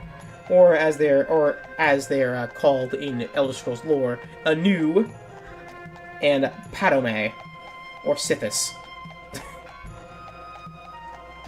There's Anu and Sithis. Wait, Sithis existed in the old things. Huh, weird. None of these names really apply. It's first that they are opposites and totally antithetical. Neither is really good or evil, as we know the words. They are immortal. Even... I'm shaking my hand first to get the old man, feel down. the god. They are immortal, but do not really live. They do exist. Even the gods, their dangerous enemies, are pale reflections of the eternal conflict between them. It is as though their struggle creates energies that distort the surroundings, and those energies are so powerful that life itself can appear like an entity in a stream. Do demons and trolls come from the dark, Grandpa? Not exactly, son. The undead evils we know and the demons that live on oblivion tend to align with the dark. Their natures are more akin to it. Humans and other people of the Tamriel, even the misunderstood dark elves, are more aligned to the light. Our evils are not aligned with the dark, but some are. And some of these truly dangerous ones, Jaggerthon, was almost wholly aligned with the dark, and that's really why he was so monstrous. It was not because he was a black mage, as some would have it. Did his magic come from the dark, grandfather? The girl's interest has piqued the mention of magic. Her heritage is beginning to show itself, thought the old man. No, magic power comes directly from the energy swirling from out both entities. These energies are impersonal and all mixed up. Black magic is more of a matter of intent than effect. The Mages Guild holds that a fireball, say, directed against a creature intent on causing harm is not black magic. The same spell directed at one seeking peace is. In this they are right. Destruction of a fire, dangerous, strengthens the light, and weakens the dark just a little. The same manner as destruction of a unicorn strengthens the dark. What about the gods? Did they come from the light? The boy's eyes were animated, but tinged with apprehension. He adored stories of the gods and goddesses of Tamriel and the Pantheon and the heroes who served them. The old man chuckled. The gods have an unusual origin. If some of the oldest tales are true, the oldest inhabitants of this world. No one seems to be sure what the race they were. He had a system of myths that they believed in for 1,000 years. The people of Etada believed that for so long and so well that their beliefs may have drawn upon the energy surrounding Tamriel to bring the gods themselves into being. If that is so, the conflict between the light and the dark provided the energies, and the Etadians, the structure that created the gods of Tamriel. No one really knows since it was so long ago, and so little survives from that time. It's no wonder that this no longer matters. The gods have their own existence now, and mostly align with the light, except for a few who are, shall we say, a little ambiguous. Why do we have to remember, grandfather? What's the danger you spoke of? If the light and dark are so big and powerful, can we influence them? Should we try? What should we fight for? I see that your critical failure is developing, Solara. That is good. The answer is simple, but quite large enough for mere mortals like us. The light and dark are evenly matched, and perhaps will never resolve their conflict. Mortals and the beings of Aetherius sometimes can perceive traces of them. Excuse me. Jeez. Wherein lies the danger? To most of us, the light is more congenial, even inspiring, and moves at its own pace that we would call good. To creatures like us, the dark is horrible. Those who have visions of the light are often driven mad. The ones who are not would better be dead. The dark is to us a monstrous emptiness, an emptiness that sucks the soul towards it, to be twisted, maimed, and ultimately destroyed. What we can see of it is utterly evil. Perhaps somewhere else this would not be so, but in our world it is. The old man paused to gather his thoughts, gazing once more at the fresh new life of spring. What we must do is never forget that the dark is always there, beckoning the weak-souled among us. Should it again get ascendancy over Tamriel, those agents perverted by its awful attraction, terrible things should happen. All that we hold beautiful and desirable, even love itself, would be swept away. Peace and hope would be no more for Tamriel. That would be the worst possible disaster. That's what I saw during Jagger's reign. Nearly killed me. Almost destroyed my mind. When he was destroyed, I thought the worst was over, but it was not. The dwarfs of Dark are on the march again, and a new hero must arise to join the Eternal Champion in the fight against them. The old man and the two children sat in silence for several minutes. Finally, the children assisted their grandfather to his feet, and they walked shortly home, towards home, hearth, and lunch. And with that, we make it to Urvius, or Urveus. Our next place. We're almost there to the halfway point. Well, so we're actually about 1/4 the way there. Right? Yes, we're now 1/4 the way there. We're almost there. After we make it to Duin, we'll be 1/4 of the way there. And that's across the Alkir Desert. Yeah, that was a nice story. It introduced Sithis and Anu, which are two characters which are very important to the Ultra's lore, which basically are the primordial beings of light and dark. And next up is the Madness of Pelagus, which is where I love historical documents. I love these ones, like the Madness of Pelagus by Sithenus, which is the profiling the renowned Mad Emperor, which you might recognize from the Sheogorath questline. Actually, a lot of questlines from Oblivion are actually from Skyrim are actually borrowed from these books. If you didn't know, for instance, the Wolf Queen quest from Skyrim is actually from the books. Potemo is actually a major character mentioned in these books. First off, 20 years before Skyrim was even released. Weird, huh? Love like little details like that. The man who would become the Emperor of all Tamriel was born. Thoriz Pelagus Septim, a prince of the royal family of Wayrest in the third era, 119. At the end of the glorious reign of his uncle, Antiochus Wayrest I, Wayrest had been showered by much preference during the years before Pelagus' birth, for King Magnus was Antiochus' favorite brother. It was hard to say when Pelagus' madness first manifested itself, for in truth, the first 10 years of his life were marked by such insanity of the land itself. Pelagus was just over a year old. Antiochus died, and a daughter, Kintyra, assumed the throne to the acclaim of all. Kintyra II was Pelagus' cousin and had accompanied a mystic and an accomplished mystic and sorceress. If she had sufficient means to peer into the future, she would have surely fled the palace. The story of the War of Red Diamond has been told in many scholarly journals, but as most historians agree, Kintyra II's reign was usurped by her and Pelagus' cousin Uriel, so the power of his mother Potema,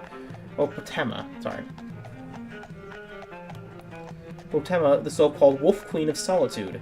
The year after her coronation, Kintyra was trapped in Glenpoint and imprisoned in the Imperial dungeons there, who, as we know through the records of the Empire, died there 2 years later. Sad and alone.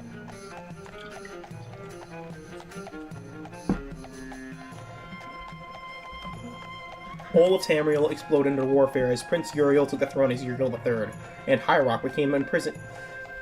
And Hierarch, as the imprisoned Emperor's presence there, was the location of some of the bloodiest battles.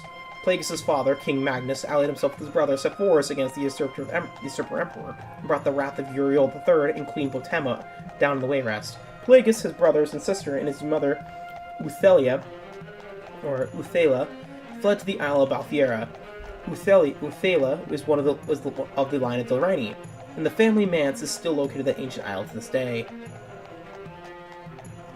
There is thankfully much written record of Pelagus' childhood in Balfiera, recorded by nurses and visitors. All who met him described him as a handsomely personal boy, interested in sports, magic, and music, even assuming diplomats' lack of candor. Sorry.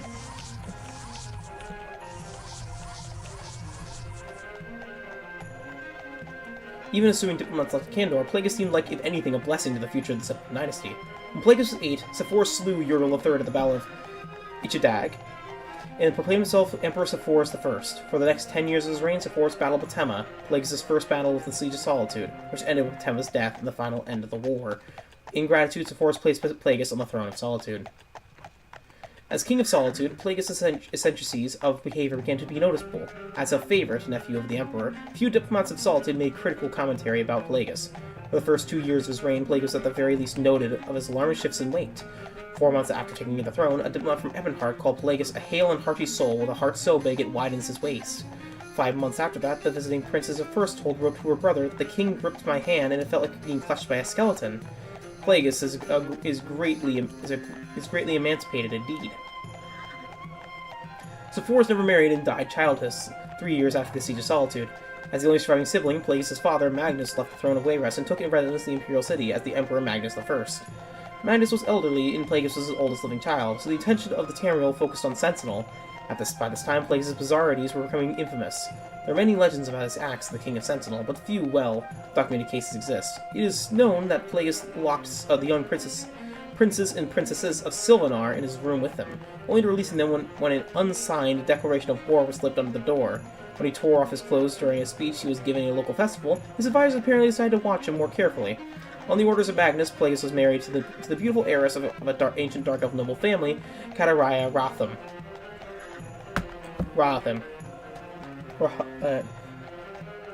Nordic kings who married Dark Elves seldom improve their popularity. There are 2 reasons most scholars give for the union. Magnus was trying to cement relations with Ebonheart, where Ratham clan hailed. Ebonheart's neighbor, Mournhold, had been a historical ally of the Empire since the beginning, and the royal court of Queen Baranzaya had won many battles in the War of Red Diamond. Ebonheart had a poorly kept secret of aiding Uriel III in Potenna. The other reason for this marriage is more personal. Kataraya was as shrewd as a diplomat as she was beautiful. If any creature was capable of hiding Plagueis' madness, it was she. On the 8th of Second Seed, 3rd Era, 145, Magnus I died quietly in his sleep.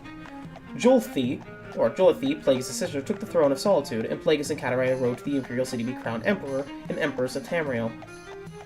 It is said that Plagueis fainted when the crown was placed on his head, but Kataraya held him up so that only the closest to the thrones could see what had happened. Like so many of Plagueis' stories, this cannot be verified. Plagueis III never truly ruled Tamriel. Kataraya and the Elder Council made all the decisions and only tried to keep Plagueis from embarrassing all. Still, stories of Plagueis' third reign still exist. It was said that when the Argonian ambassador and Black Rose came into court, Plagueis insisted on speaking in all grunts and squeaks, as that was the Argonians' natural language. It is known that Plagueis was obsessed with cleanliness, and many guests reported waking to the noise of an early morning scrub down in the Imperial Palace. The legend of Plagueis, while inspecting the servants' work, suddenly defecating on the floor to give them something to do, is probably apocryphal. When Plagueis began actually biting and attacking visitors to the Imperial Palace, it was decided to send him to a private asylum. Kataraya was proclaimed regent 2 years after Plagueis took the throne. For the next 6 years, the Emperor stayed in a series of institutions and asylums. Traitors of the Empire had many lies to spread about this period. Whispers stories about hideous experiments and tortures performed on Plagueis that have almost been accepted as fact. The noble lady Kataraya became pregnant shortly after the Emperor was sent away, and rumors of infidelity and even more absurd conspiracies ran to keep the sane Emperor locked away and ran amok. As Kataraya proved her pregnancy came about after a visit up to her husband's cell, with no other evidence as loyal subjects, we are bound to accept the Empress's word on the matter. Her second child, who would reign for many years as Uriel IV, was the child of her union with her consort. Lariat, being publicly acknowledged as such. On a warm night in Sun's Dawn, in his 34th year, Plagueis III died after a brief fever in his cell in the Temple of Kinnereth, on the Isle of Bethany. Kataraya I reigned for another 46 years before passing the scepter onto her only child that she had with Plagueis, Cassander.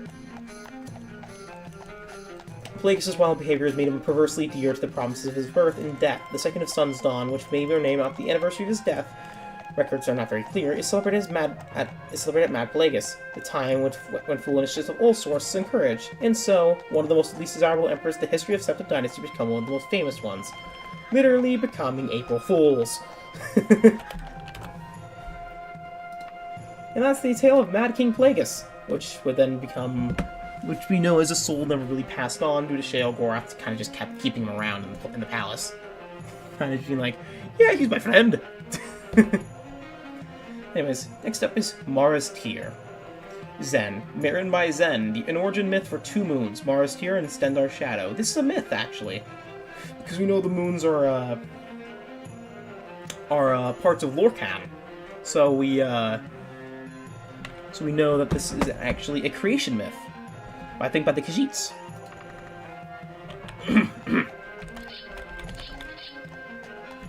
Well, children, if you'll gather around and sit quietly, I'll tell you the story of Mara's tear and Stendar's shadow. Long, long ago, before your grandmother and I were born, long ago, there were two children growing up in a village far from here. They played together and ran through the woods together, exploring the little world, and learning to see things through each other's eyes. It was very difficult for the parents, because Shandar was the son of Maldor, was captured at war and forced to work as a slave for the village baron. Their village was another both needed for the land, and between them and the villagers. They fought and fought till many of the villagers died. Maldor was wounded in battle and fell for dead by his fellows. He was captured and forced to work in the fields as punishment. Shandar was not allowed to play with Mara, but she was very small, and the other children didn't like to play with her. So she played with Shandar against her father's command, and they learned they were really not very different at all. They couldn't understand why their parents hated each other so. While Shandar and Mara played together for many years and learned to love each other as they grew up. They knew that they couldn't let their parents know because it was forbidden for them to ever marry. Since they were from different villages and the war was still going on, they tried to figure out how they could be happy together, and decided they must run away from their village. They would try to make a new life for themselves in another village far, far away when they grew up.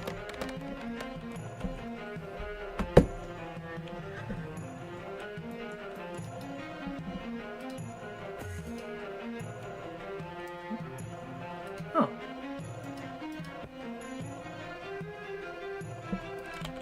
Anyways, let's keep going. One night, they were planning their escape. They were told by two town guards. Stendar tried to fight. They were discovered by two town guards. Stendar tried to fight them, but they tied him up and dragged him out to the prison inside town. Mara was taken home, and her father was very angry with her and told her that she could not leave her home again. She went to the house of another farmer and asked if they have someone to marry Mara, and that she would never see Stendar again. But the marriage was planned for next week. This feels like Romeo and Juliet. This is Romeo and Juliet, isn't it? Shandar, meanwhile, was to be killed for daring to be with Mara. He was beaten and placed in a stockade. He was placed in a, and they were to hang him the next day. When Mara found out that Shandar was to be killed, she knew that she would never live without him, and climbed out of her window and ran to the woods, crying and crying. She ran, and soon was lost in the very dark. Because back then they did not have any moons in the sky, but back then make it safe for little boys and girls. Soon she found herself in a part of the woods she had never seen before, and sat down on a rock since she was very tired. Well, the rock was a secret entrance to a cave where a very mean orc lived. When he came back from his hunting, he found Mara curled up asleep on his rock and thought to himself, A tasty little girl. I shall have her for my breakfast.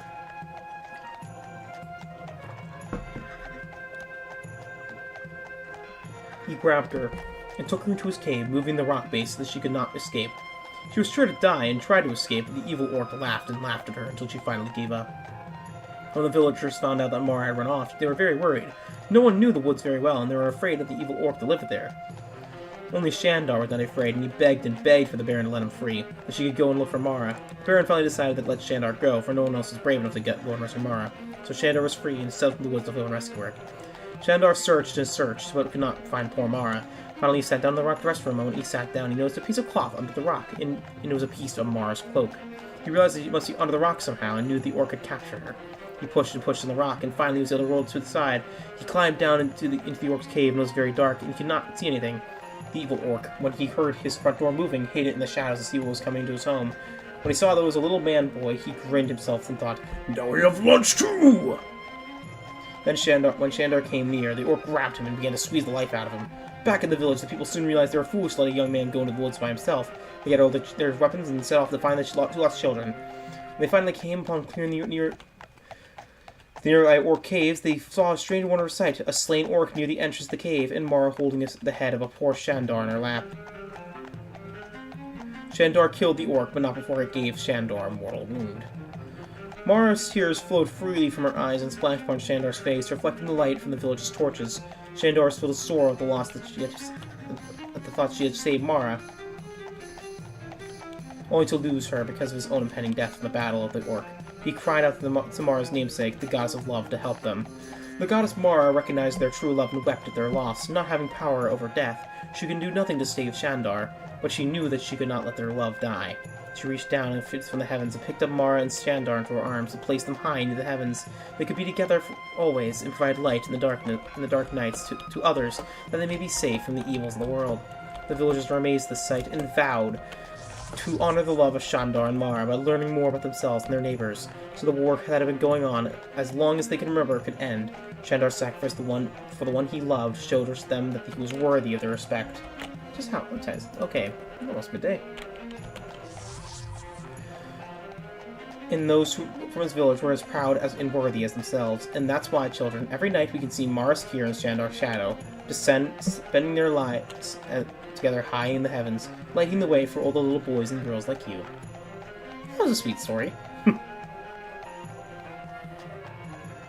Also, this Zen guy apparently read a lot of books.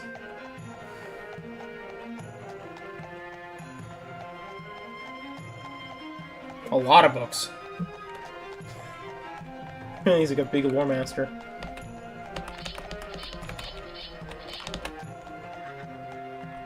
Oh, it's clipping. Anyways, I'm gonna read a bit more, and then I'm gonna go to bed. I think we should read about. Because tomorrow I have more time to read than I do here. Sorry, Marie. Marie, you'll probably be asleep, but because again, yeah. It's the Diary of Lecky, a Redguard. So we'll probably be reading a lot more. I'm probably finishing up O's, because we just made it to O. Problem is, the next books on the list is the real Baron Zaya, with the real big books. But we have a few more. First is a book called The Memory Stone. Oh my god, enemies nearby? It's an orc. Die, die, die, die.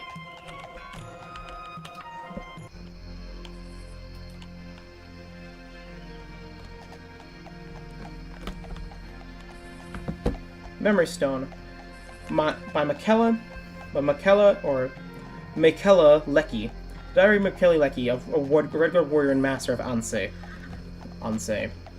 This is a faithful reproduction of the thoughts and recorded on Makella's Lecky Memory Stone, found in the Bankorai Pass. Oh, don't worry about it, Marie.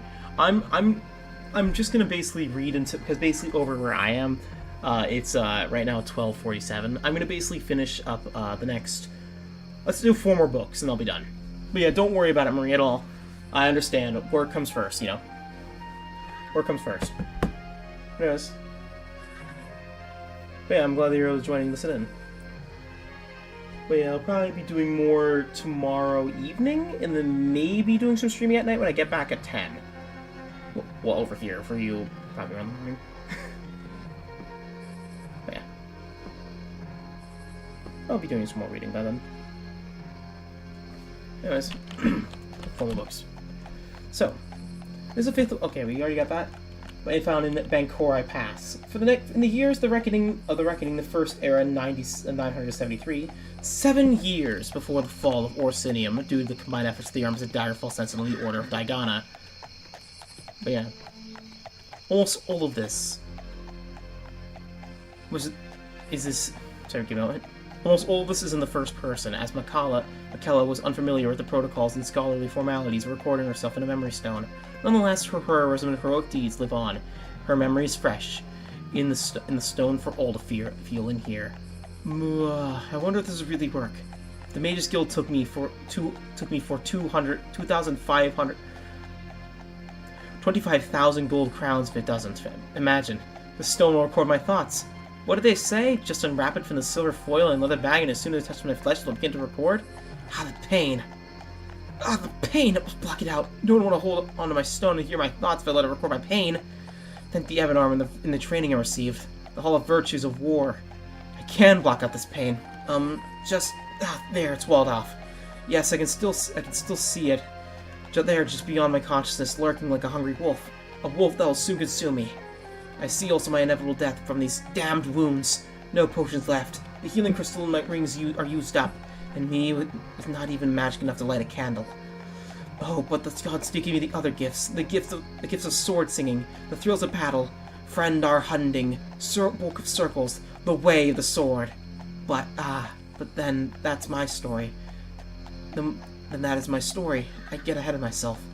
I am Makeleleki, a warrior, a sword singer, a second-level Ansei.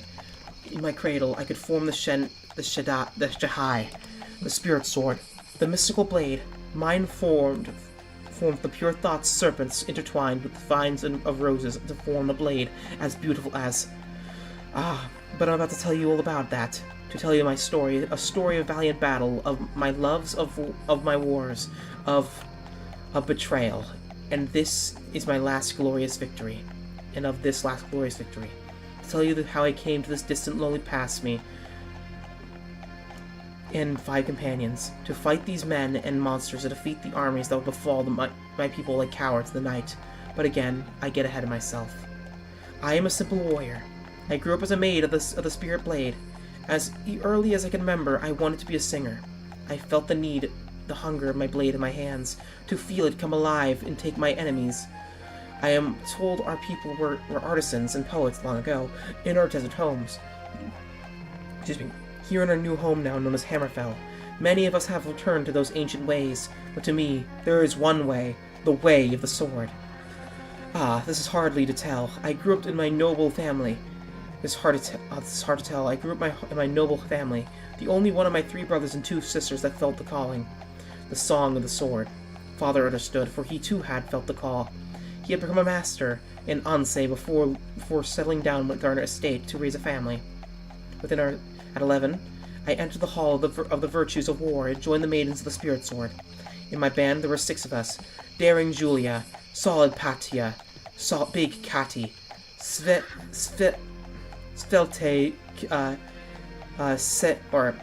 Seglia, Wise Zell, and me. All are gone, now save me, and soon I will join them. Join them in the halls of the unknown gods of war. Where are we? In Irvis? Okay. We're getting close to the city of what the heck is that name? Give me a moment to do this. Balebridge Borough. Okay, got it. Balebridge Borough. We're getting close to it, but I'm not going to visit it because he's not going to. We drank together, we fought, we wept, we grew in the ways of the sword. We joined in our learnings in the hall with our brothers of the blade, learning from each other. We all sat at the feet of the hall master, striving to learn the depths of the Shenhai, making the spirit blade into a real weapon as friend our Hunding had. Only few had the purity of heart and the virtue to be able to take the step and learn the mystery of Ansei, sword sainthood. Somehow, of all the brothers and maidens, I only possessed the unique qualities, the faint but strong enough to flicker of magicka to call forth the Shenhai. Many times I called it. Seldom it would become substantial enough to be a weapon. To be a Ansei of the first level, you need to be able to call it, and that I could. So I became the first Ansei up from our local hall in 2 generations.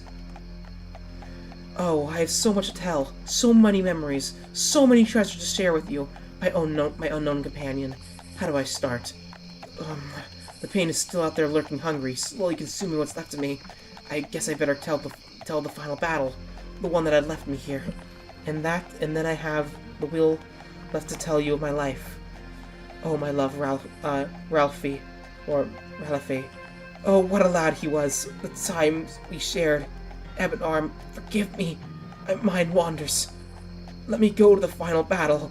To start in the middle.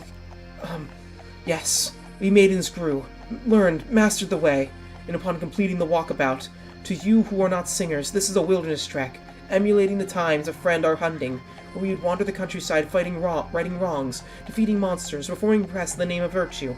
Some of us in our hall took years to finish. Always there is danger. We 6 maidens each returned in our own good time, but many are they who do not live to return from the walkabout.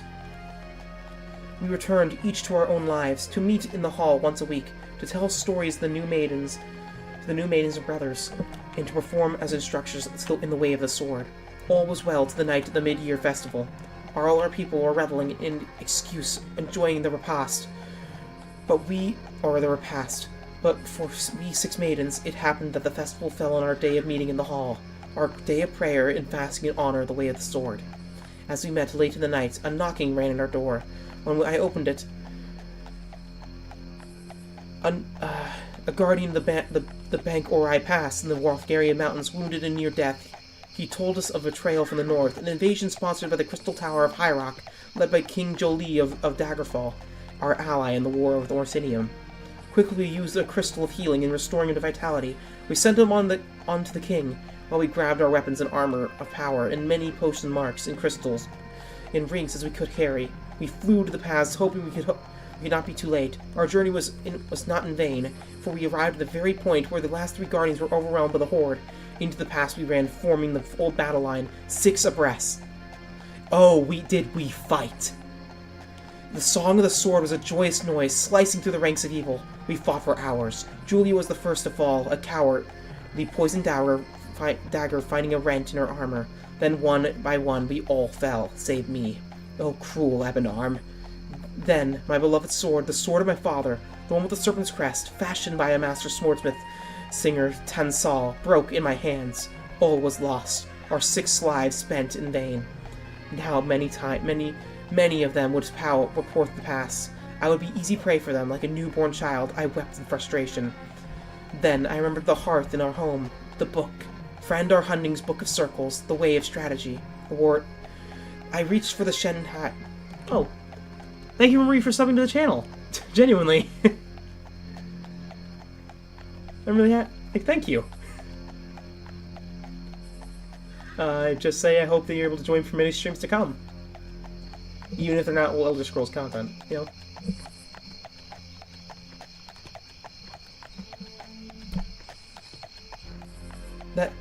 I reached the Shanhai, the spirit sword, that which could never reliably form when I needed it. And behold, it was alive! Alive with fire! It swarmed in my hand, ablaze with power! Oh, I slew the mightily right and left, like a scythe through wheat. All the way to the Lord of the Tower I fought. With one blow I cut his magical armor asunder. One more took his head. But to do that deed cost me dearly, wounds by the dozen, for although I had magical armor, it was not formed of spirit like my blade. It was not invincible as my blade or my own spirit, and was sorely wounded. For as they say, the body is willing, the spirit is willing, but the flesh is weak, you know? But to do, with the felling of King Jol, or Jolie, his wrath crumbled. His army crumbled. They fled before my wrath. All ran through the pass, not even pausing to collect their dead and wounded. All who could stand ran for their lives, and I slew all I could reach. But my breath was coming short, in the pain. But hey, just let you know, Marie, I'm usually a night person, so I'll probably be streaming. I usually stream when I can during the mornings, then usually a night stream. Tomorrow, I may or may not stream at night because of work, but Friday I probably will. Probably. So that's good. It basically depends entirely if I have the energy to stream at night. But I'm always glad to have you around. Glad to have you around. Anyways. In the pain, finally I rested on this rock where you find me now. I don't know why I chanced to bring this stone along. I brought it on a whim, really, with this loot from. Well, I guess I need to really stop and tell my story in order. I feel able to go on to tell more. The eternal night is ascending more slowly than I thought. Not just yet. Am I ready to compose my death poem? A little sip of water and, well, I think I'll go back and tell you of my life. Maybe some details about the battle, and, oh yes, about Ralith and our children. Where will I start? Oh, I am a simple warrior. I grew up as a maid in the Spirit Blade, as early as I can remember. And that ends the Memory Stone, the Death of Lekhi. That was actually a really good book. I really enjoyed reading that. That's probably one of my favorite books I read. You know, of the last thoughts of a dying Redguard warrior, a hero for Sentinel. I'm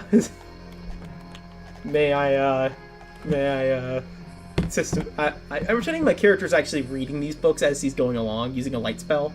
I'm pretending give me one. Rhinell Madene is right now reading these books, and as he reads this, he pulls out like a little I don't know. Maybe he pulls out his amulet Stendar and prays for her soul. Maybe something like that. I mean, this is back in the first era, but like where he does like remembers her, you know. So I feel like my character as a warrior of the Emperor and as a warrior being born in Wayrest, you know, he would feel something for this, and you know, as a fellow warrior, and he would do something for her, you know. So how far are we? Okay, it's a bit of a role play, you know. It pours, like, pops a cork like a thing of wine and pours it out for her. Anyways, next up is Mysticism by Tetronius Lore, a description of the school of mysticism. Ooh, and this one I'm actually trained in. That's nice. Mysticism is the school of magic least understood by the magical community. Sadly about mysticism, eventually it would be replaced and completely wiped out off the face of the games with the coming of Skyrim. Rest in peace, mysticism. When I play that game, I may or may not add a mod that adds it back. Because, yeah. And also the athleticism feats, or I may not, because I also kind of want to keep it vanilla as possible. Except with only like an occasional mod just to fix bugs.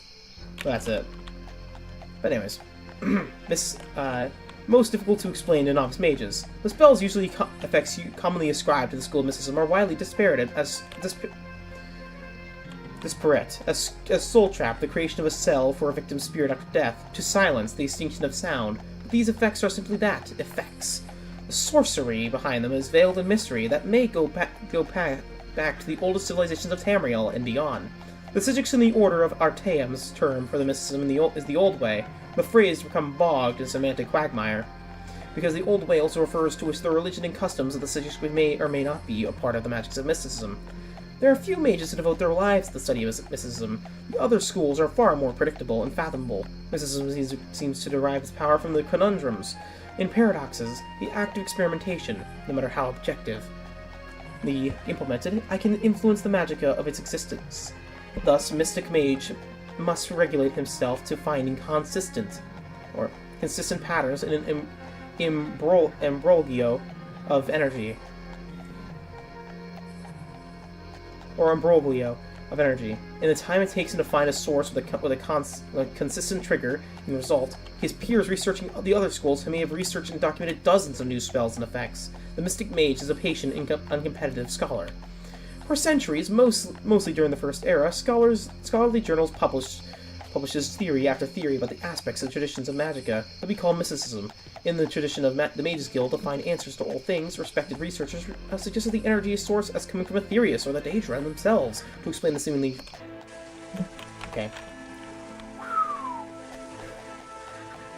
To explain the seemingly random patterns of mysticism. Some venture to guess that mysticism comes from the unused elements of successful or unsuccessful cast spells. Discussion with the Order of Artaeum after its reappearance has led some scholars to populate that mysticism is far more spiritual in nature. Either the intellects or the emotion of the believer influence the energy pattern and flow. None of these explanations is truly satisfactory. For the beginning of a student of mysticism, it is best to simply learn the patterns distinguished in the maelstrom in the centuries past. The more patterns are found, the clearer the remaining ones become, until of course they change, and the journey begins anew. Alright, now this explains mysticism, the forgotten spell type. Which I'm trained somewhat in. It's my least trained of all of them, but it's trained nonetheless. Restoration is more my forte, and also surprisingly disruption. Anyways, like, training is not an illusion. I have all these, like... But yeah.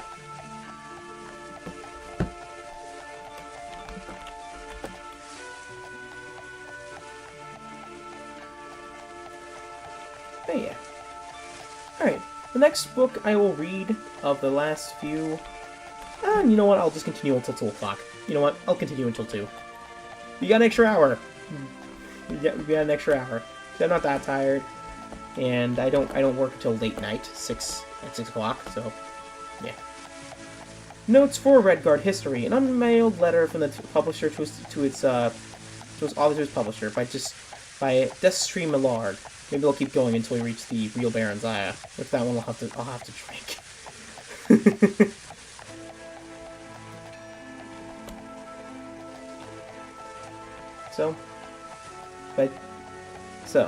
Biographical note: Destry Millard was a well-known historian and translator of Old Redguard verse. Born as simply Destry in the old city-state of Rehad in the 20th year of the Third Era, at the age of 19 he went to the Imperial City to study. There were few Redguards who had been in the Imperial City province at the time, and it may be that he took the last name Millarg in order to assimilate with the Breton, Nordic, and Dark Elf cultures he encountered there. When he died 94 years later, he left numerous unfinished histories and untranslated verses. Very few of his fragmented work has been found its way out of the collections. What follows is an mailed letter to Millarg's publishers in the Imperial City. The insights of the man who put the Fortress of the Redguard to paper impressed me enough to seek his publication. Melius. It should be noted that was Melius Kane, large publisher in the Imperial City. Vune. Redguard First Scholar, Imperial University.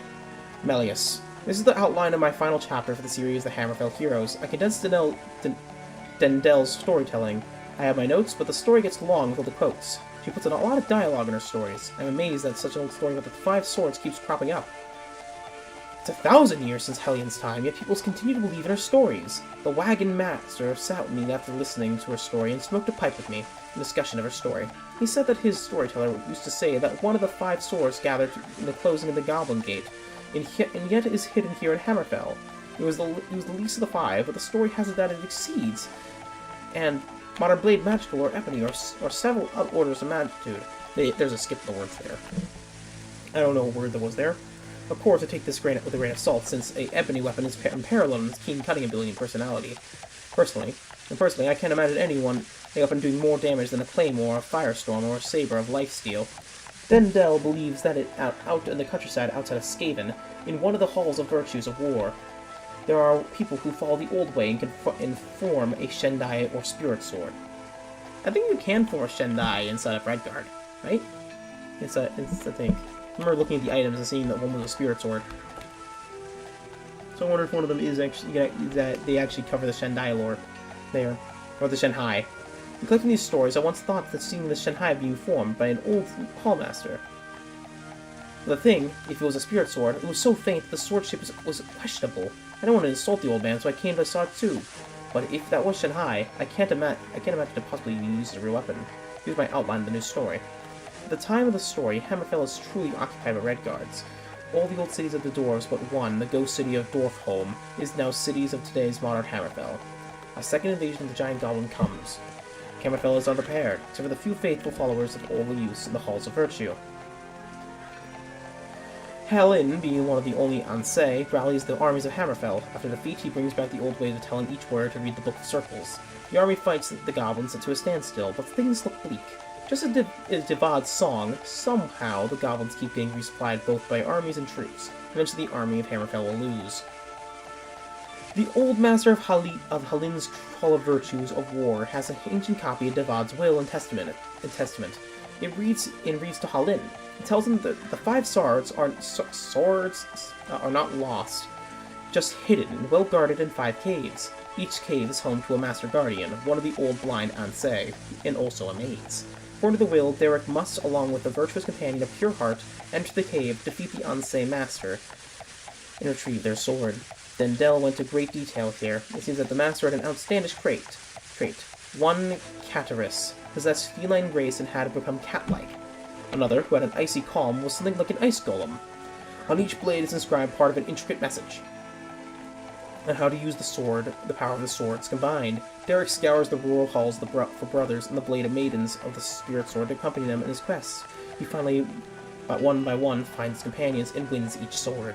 They learn from the blades and together wield the force of the 5 swords to seal the rent in space-time so the goblins have made and from which springs their invasion.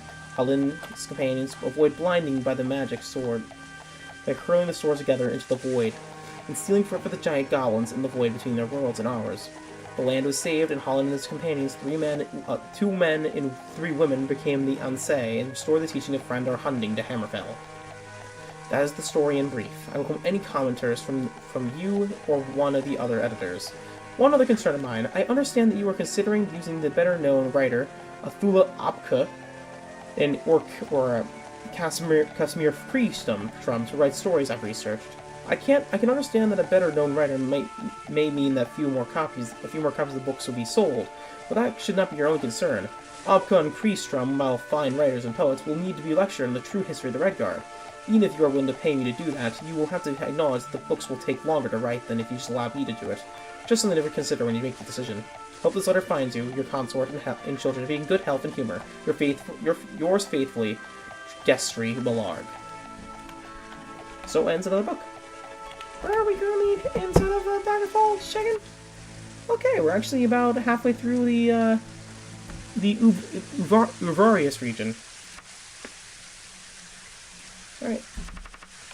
I like to check occasionally because, you know, it's like one of those, I try to base this kind of like one of those, like, streams that, like, you know, like where they, like the Kerbal Space Program streams, they start from the Kerbal Space Program area and kind of ride a rover all the way to the polar ice caps, if you know what I mean.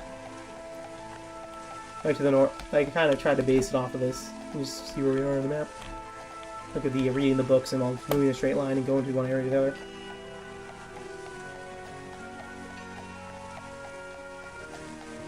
Anyways, next one is by Crowell, The Story of Elender's Magical Hammer, Elender's Hammer.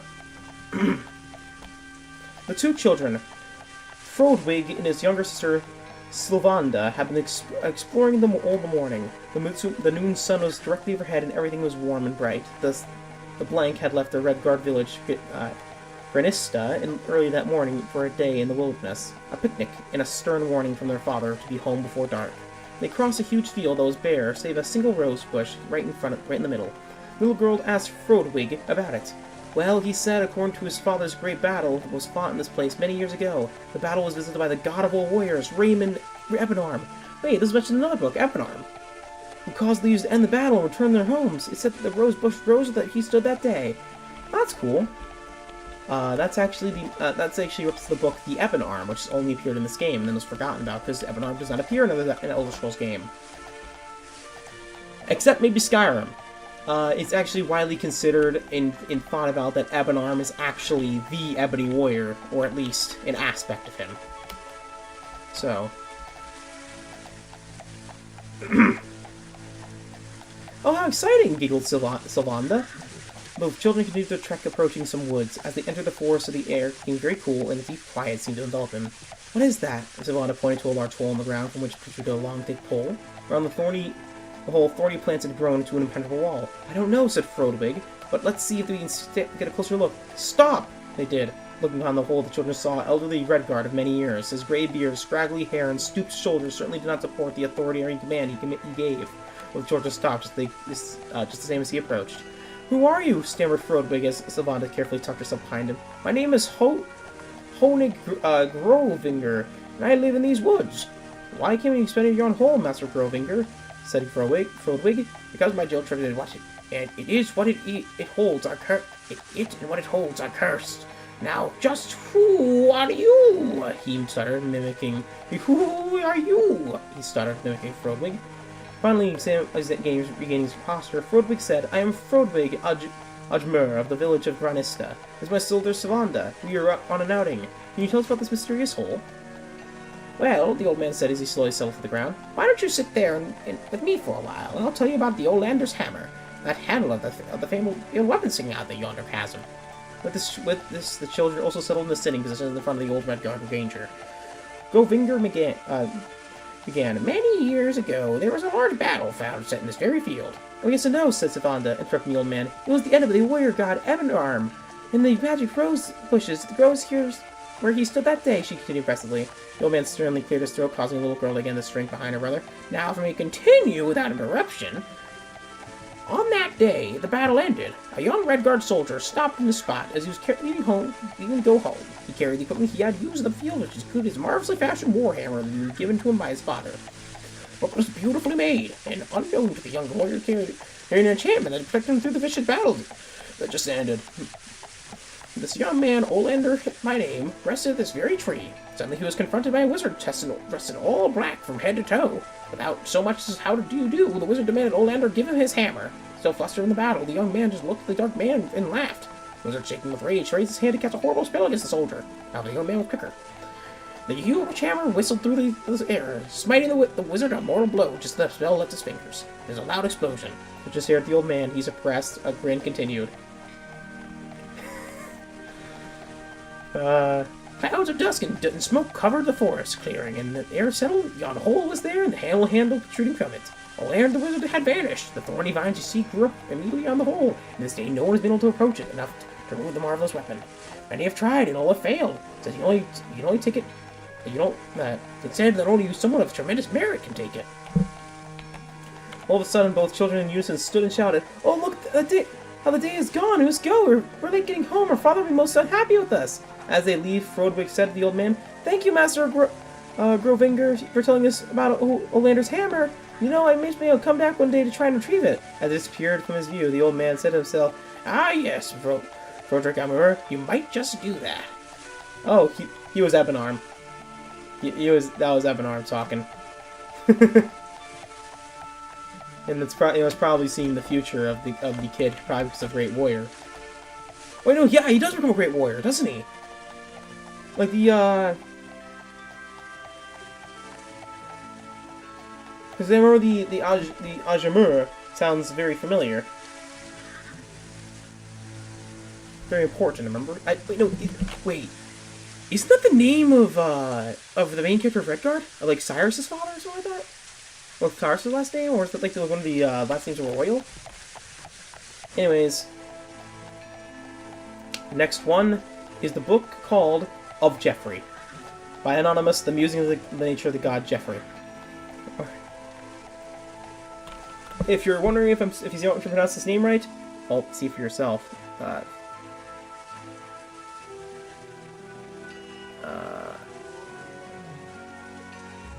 Oh, frick.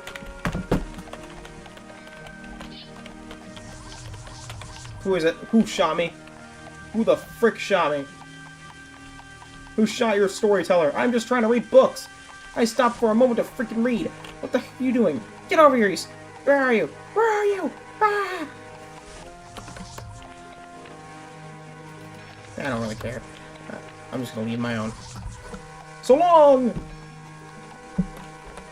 When the elven folk walked towards the land alone and sang songs of power amongst the trees and stars, Jeffrey the singer walked with them. Jeffrey gave heed to the nature of the forest and delighted in the gurgling streams and brooks. It was Jeffrey who taught the birds to sing the songs of the seasons. He taught the streams the tinkling ethereal tune. The very trees are said to move closer to him to sing in the warm summer nights those elderly days. It was at this time the first great ballads of the elves were made, and grafted from their songs that Jeffrey taught the Sylvian youth who frolicked to his lovely tunes in the ballads of nature and the unspoiled forest. In truth, he was worshipped as a god of songs and forests. Sorry, Neo Achilleos. Oh, I finally found out how to pronounce your last name. Achilleos, right?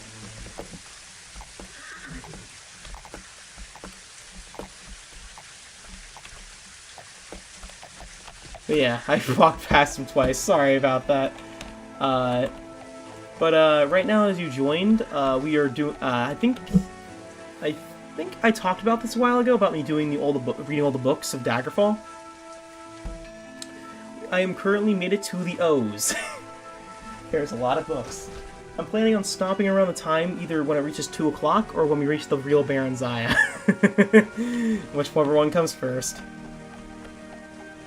Whichever one comes first and makes me, so... I'm gonna continue reading now. But yeah, I can't, I'm sorry you had to see that. Me just walk around the dude twice. In Valenwood, Jeffrey is considered one of the major Sylvian gods, with temples and altars and deep woodland palaces. Elven tradition holds that children with a gift or for songs have been blessed by Jeffrey himself. Legend has it that he's blessed the Wood Elves with a natural affinity for nature, particularly the forest. Most Wood Elven rangers worship Jeffrey. It was his great eagerness for natural beauty that led him to the Isle of Somerset. He taught the great seabirds to sing, and molded the crash of waves against the beach into a song of whispers in power. It is said the high elves that Geoffrey hears and sees all within the distance of water, whether it be beach, brook, stream, or fall. It is further said that the very birds keep watch for Geoffrey, in repayment for the song he taught them. It is further said that he blessed the high elves with a beauty to match the beauty of their island home. The dark elves had a legend that Geoffrey walked the earth before the first day, and in the light of the stars weaved a song so beautiful that the very stars moved to its way. Some of the stars this very day still wink and blink in memory of the song of that night in darkness. Due to his influence, most if not all the elven bards pay homage to Geoffrey. The natural order of things and the basis for Geoffrey's temples in Valenwood and Somerset Isle. The only things Geoffrey will not tolerate is the harmful manipulation of the natural order of things. So basically, don't mess with the natural order! I was trying to reference the, Billy and Mandy, but my voice is dry because I ran out of water. See here. Just a little bit, there's like a tiny little strap. Anywho, next book on our list on Ultrazombie115 Radio, as I dubbed this, Storytime, is The Old Way by Solaris. The Guide to the Sigil Order and Their Beliefs. Oh, the Sigil Order. We know the old ways are well aware of the existence of the spiritual world invisible to the unenlightened. Just as one living in the kingdom is but unaware of the political machinations may see a new tax or battle preparations as capricious fortune, many observe floods, famines, and madness with helpless incomprehension. This is deplorable. As the great Celulian Darnazon has moaned, the power of ignorance can truly shatter mithril like glass. True. What, after all, is the origin of these spiritual forces that move the invisible strings of Mundus? Any neophyte of Artaeum knows that the spirits are our ancestors, and by that, while living, they too were bewildered the spirits of their ancestors, and so go on. To the original, or the Akaryai, the stage-written gods the common people turn to are no more than the spirits of superior men and women, whose power and passion granted them the great influence in the phantom world. Certainly, this is the truth in our religion, but how does it help us with our sacred duty to Silifranace, or provide grave and faithful counsel? Firstly, we can easily grasp the necessity of both bringing good men great power, and making powerful men good. We recommend the multiple threats that a song tyrant represents. He breeds cruelty, which feeds the Daedra of Alethea, and hatred, which feeds the Daedra of Vermina. Vermina.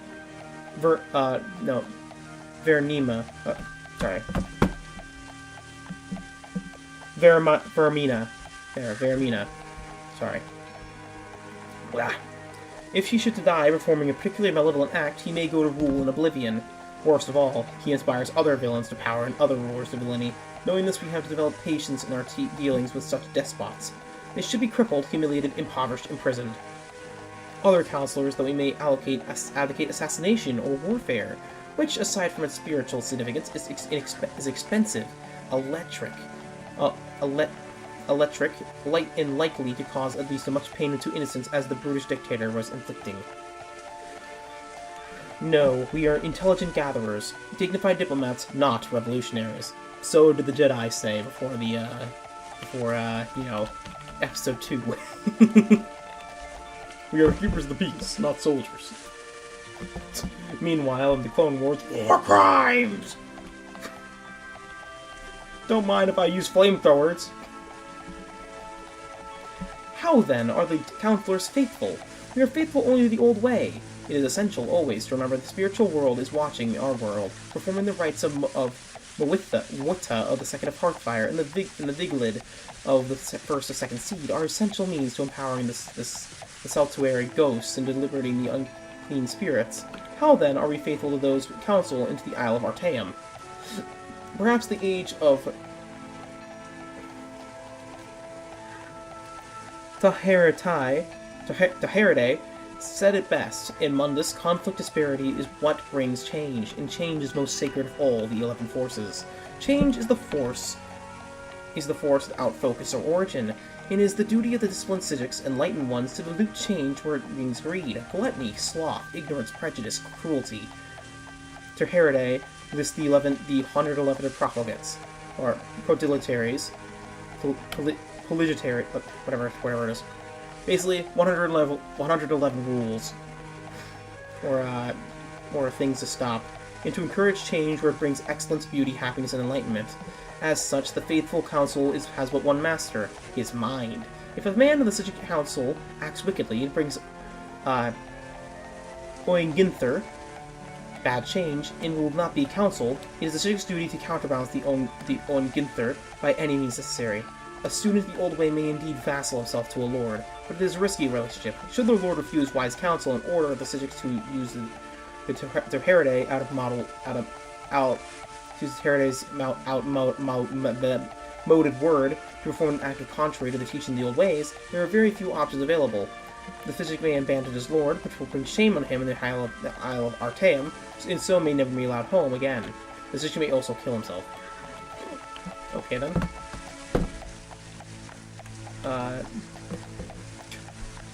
Jeez. Anyways, next up is On Lycanthropy by Varnad Karesan. That was a grim end to that book. This is like... just immediately... goes, you can, like... Anyways. So. Boing, boing, boing. Anyways, next up on our list, as I read it, is the studies of the nature and habits of lycanthropes, which, by the way, is a hint at how you can get lycanthropy, and how you can cure it. How does one become interested in studying the disease lycanthropy? I have reviewed a number of my peers and discovered that to a man, they have all entered the field after a horrifying encounter with a lycanthrope of some variety. I am no exception. In Skyrim, it is old tradition to rub canis root on the trees surrounding the house as a ward against werebears. When I was young and stupid, I wish werebears were in Skyrim. They, actually, no, they are in Skyrim when we talk about. They're just not playable. You can't play a werebear. I think they were added in Solstheim, which is not Skyrim. But anyways, when I was young and stupid, as opposed, I guess, to being old and stupid as I am now, I had always hoped to meet a werebear to see if they were as impressive as legend suggested. I would follow strange tracks in the woods until they disappeared, with no fear or even thought about what I would do after I found my quarry. By Fjord's beard, I was lucky that my investigations were fruitless. When I did finally see a lycanthrope, it was not a werebear, it was a werewolf, the common lycanthrope. Honestly, you think the companions would have been so much cooler if they were werebears? Actually thinking about it, instead of werewolves, they're werebears, and keep the werewolves for enemies. Like, honestly, that sounds really cool, like, actually really cool, and fits the hunting party. Actually, no, the wolves are more for the pack mentality, thinking about it. You know, bears are more solitary, but maybe have maybe they could have made Sinding a werebear. Anyways, she found in every part of Camrio. My father was a priest, and during the coldest part of the winter, he allowed the beggars and riffraff of folk wreath to stay in the relative warmth of the cellar of his temple. He would even supply warm barley stew. My sisters and brothers and I actually enjoyed this bit of philanthropy, for in the cellars during the winter it seemed there was a constant party. There was always travelers with interesting stories and eccentricities, and the companions in the cellars were always light and friendly. Until that night. And by an established tradition, the beggars who were sick and wanted rest, more than food and compassionate companionship, would go into the cost of the farthest end.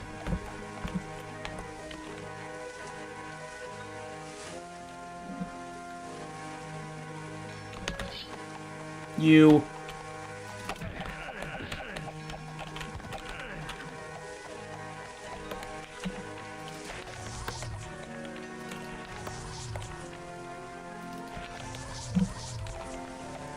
Got him. Also, by the way, in case you missed the stream, Neo Achilleos, I have now the Ogrim's Razor, or the Maroon's Razor.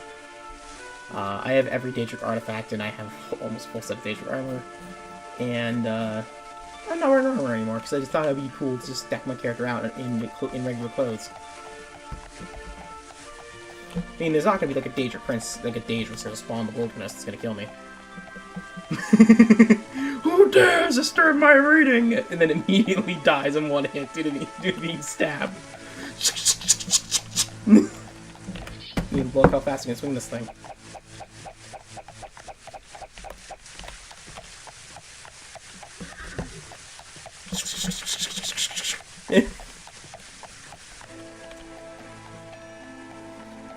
In advantage, they would go to the cons at the farthest, darkest end of the cellar, when they would be assured at least relative quiet.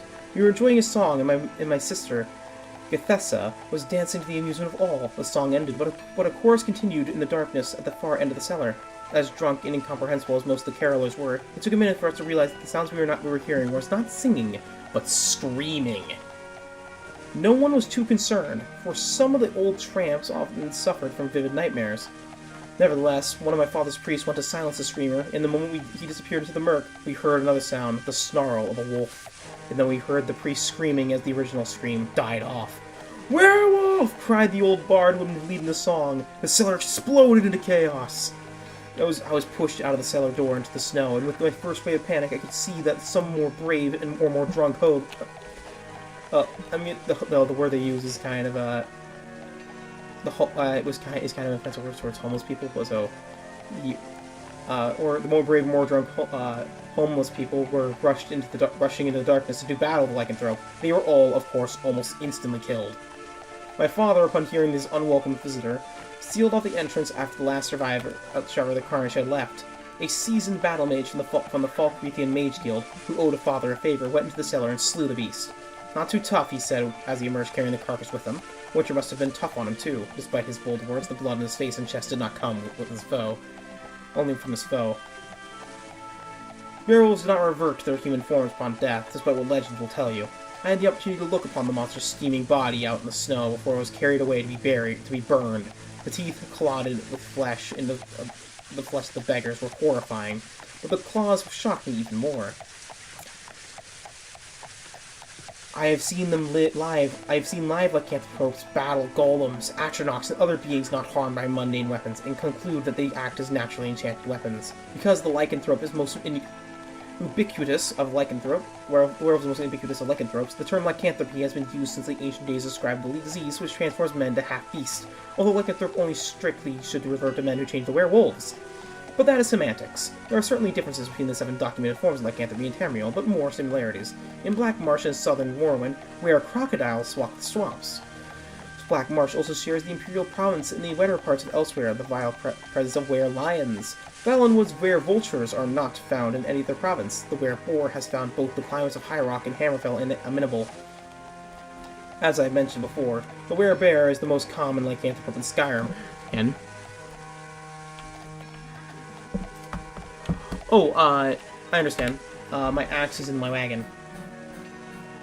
I just put it in the wagon. Right here. I just did it too, so I could have less inventory space. Honestly, probably put the armor in the wagon. Oh, well.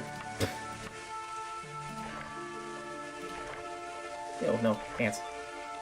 I can keep the bracer. You know, I'll keep the bracers on just for defense, because there's nothing I can put on them. I'm gonna remove the rest of these armor. But yeah, it's just for me just getting rid of stuff. Inventory just to appear more cool. You know, look the part of like a traveler.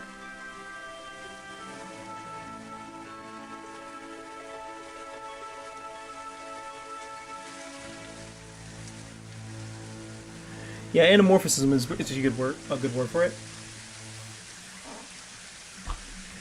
Honestly, because like, you know, also reminds me of the books The Animorphs, but from over in the States, which had some interesting covers, which is yeah.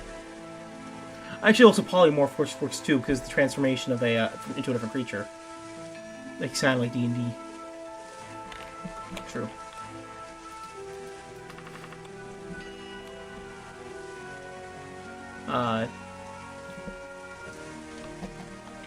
But yeah, I agree with the statements of the book. I also want to see a weregator. I want to see a weregator. in this game.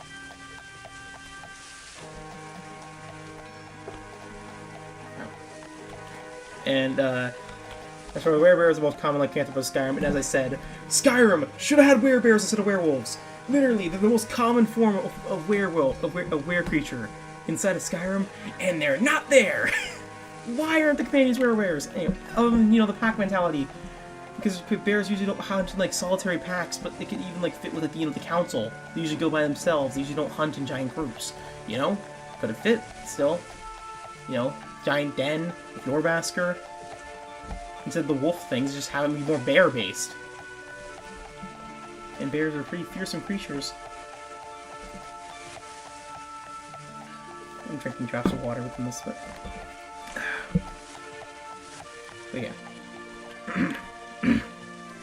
Werebears are the most common lycanthrope in Skyrim, it's also found in northern parts of High Rock, but that's not true. Anyways, in the Imperial Province of Morrowind, the werewolf can be found in every province. The seventh lycanthrope, which I have never seen, my trusted peers have assured me exists, is a were-shark that roams the oceans of Mount Tamriel. I spent my life like categorizing and observing lycanthropes, but sometimes I feel that I am still a child trapped in a cellar for my attempts to understand them. I know, for example, that lycanthropy can be cured, shortly after infection, but after that time, the victim is doomed. No one of my acquaintances has cured themselves after undergoing the first transformation. On the other hand, I have a colleague investigating the Coven of Witches in Glen Point, foothills of High Rock, who have a room to have a cure. I remain dubious. Perhaps it is because they are doomed that makes lycanthropes so aggressive. I removed the contents of a werewolf's stomach and found more remnants of roots and berries than animal flesh. My conclusion that they do not need to attack and devour humans to survive, yet for some reason they do. Does lycanthropy drive them mad? Do lycanthropes feel the need to spread the disease as a form of procreation? I do not know. I am not certain that any of us who are not lycanthropes ourselves will ever know, and then, of course, it's too late. Now, the reason why it explains is their game mechanics. Werewolves, as they need to consume the hearts of innocents in order to keep themselves satiated, in order to keep themselves alive. If they don't, they die.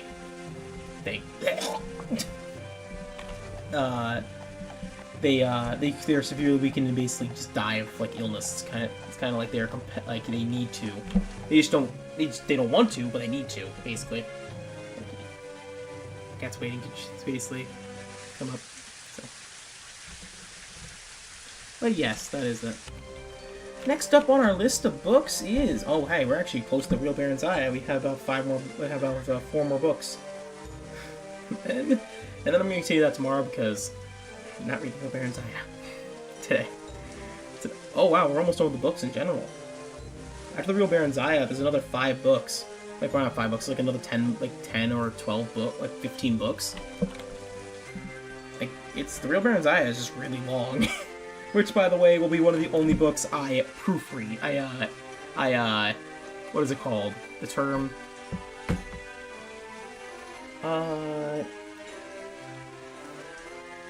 What's the term where you basically take a book and you kind of like, simplify? Abridge it, that's the word, abridge it. I'm going to possibly abridge that book because for the sake of my own sanity and my, my own sanity and, not losing the channel under the circumstances of, hey, here's an insane description of a penis. Anyways, because I don't think I'm gonna make it actually if I keep going the way I will. So I'm gonna actually hold down sprint to basically see if we can actually make it from now on. So we will have to occasionally restore our stamina a bit more. Here's how sex works. Anyways. On Oblivion by Moraine Zenas, the Guide to Oblivion in the Daedra. Let's teach you about the Daedra, actually. It is improper, though common, to refer the denizens of the dimension Oblivion as demons. This practice most properly date to the Alessian doctrines of the prophet Maruk, which rather amusingly pervaded traffic with daemons, and then reflectively neglected to explain what demons are. It's most probably that demon is a misspelling of Daedra, an old elvish word for the strange, powerful creatures of uncertain motivations who come from the dimension of Oblivion. In later tractates by King Hale the Pious in Skyrim, almost 1,000 years after the publication of the original doctrines, the evil of the political enemies was compared to the wickedness of demons of the demons of Oblivion. Their depravity equals that of Sanguine himself. They are cruel as Boethia, miscalculating as Molag Bal, and mad as Sheogorath. Well, it's two of the troubles. Hail the Pious was thus long-windedly introduced, the four of the Daedric Lords, to written record. The written record is not, after all, the best way to research Oblivion and the Daedra that inhabit it. Those who, in the words of the Elysian Doctrine, traffic with daemons, suddenly wish that to be a matter of public record. Nonetheless, scattered through the literary of the First Era are diaries, journals, and notices of witch burnings, guide for Daedra slayers, which contain only a few contradictions. These I have used as my primary source material.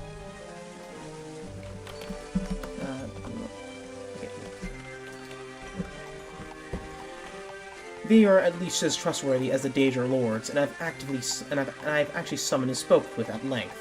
Oblivion is a place composed of many lands, thus many names for which Oblivion is synonymous: Cold Harbor, Quagmire, Moonshadow, and others. It may be supposed that each land of Oblivion is ruled by one prince, the princess whose name appears over and over. This is surely a sure test of their authenticity, to be sure, are the aforementioned Sanguine, Boethia, Molag Bal, Sheogorath, and Azura, Mephala, Sklavicus Vile, Vermena, Malakath, Hormaeus, or Hormaeus, there is no consistent spelling, Mora, Namira, Jigalag, Nocturnal, Maroon's Dagon, and Periite. But yes, Jigalag was actually mentioned in this book first. It wasn't, though I know that later down the line, Jigalag ends up becoming Sheogorath, and then, events. And then, actually, I wonder what happened. Where is Jigalag in Skyrim? Honestly, because Jigalag's still around after the Shivering Isles. So that's what I'm wondering. From my experience, Daedra are a very mixed lot. It's almost impossible to categorize them as a whole, except for their immense power and their penchant for extremism. Maroon's Dagon, Molag Bal, Periite, Boethia, and Vermena are one of the most consistently demonic of the Daedra, in the sense that their spheres be destructive in nature. The other Daedra can, of course, be very dangerous, but seldom purely for the sake of destruction, as these five can. Nor are the five aforementioned Daedra identical in their destruction. Maroon's Dagon seems to prefer natural disasters, earthquakes, and volcanoes to vent his spleen. Molag Bal prefers enjoying actual Daedra-lings, and Boethia inspires the arms of mortal men. Periite's sphere seems to be pestilence and Vermina's torture. Or Vernima's torture. Summoning Daedra is not a difficult proposition, but it is, as usual, an expensive one. Most mages guilds have a summoning room, but this is often reserved for the highest echelons of the Mages Guild, which is covens are much less class-sensitive, and the Necromancers, the Dark Brotherhood, and many secret kings and queens of Tamriel have private summoning rooms. Daedra princes usually demand some sort of service to those who summon them, though I am fortunate enough to not have to have good relations with some that need not perform. Probably Azura.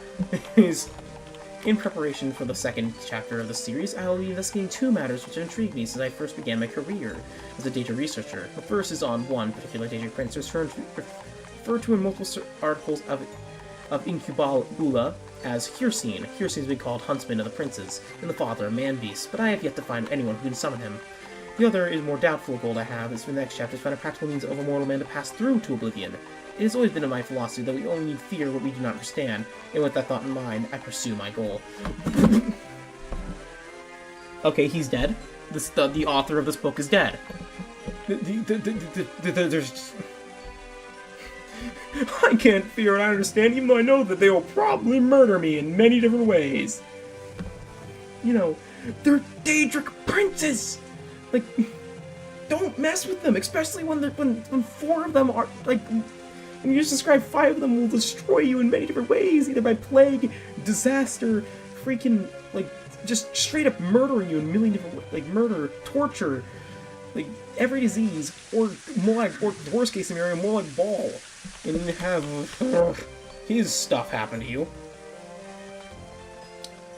Anyways, not very smart, despite, this is an example, Morian Zenos is an example of a high intelligence, low wisdom character. It's like, yeah, I can do this. This is safe. Like, he's like, I have the intelligence to do this. I just don't take into account the consequences of what I'm doing. Okay, we're traveling much faster now. Okay, next up is the origins of the Mages Guild. by Solar. by Solarth. Where and how the Mages Guild started. The idea of a collection of mages, sorcerers, and assorted mystics pooling their resources and talents for the purpose of research and public charity was a revolutionary concept in the early years of the 12th Second Era. The closest organization that we today know as the Mages Guild was the Sigil Quarter of the Isle of Artaeum. Magic was something to be learned by individuals, or at least in intimate covens. Mages were, if not actual hermits, usually quite solitary. The Sigil Order served the rulers of the Somerset Isles as counselors and chose its members by a complex, ritualized method not understood. Yeah, true. True, that is true. But the thing is about the Daedra is their fate's way worse than death. Oh, the Daedra. How fun is a severed head for all eternity? Congratulations, you're now dirt. Anyways. Congratulations, you are now my new footmat. You're alive forever. Anyways.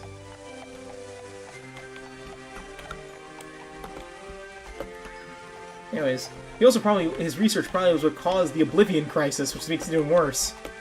Or helped cause the Oblivion Crisis, because his research helped spread the research of how to travel through dimensions into Oblivion. Probably making it so much worse! Anyways, oh my gosh. But, anyways. The Order served the okay, yada yada. Not understood by common people. Its purposes and goals were likewise unpublished, and its detractors attributed the worst evil as a source of power. The origin is an old order described as the ancestor worship, is an increasingly unfashionable philosophy in the Second Era. When Vanus Galerion of the Sigil of Artaeum and studied the famed Iachesis, began collecting mages around the Somerset Isle, he contracted the animosity of all.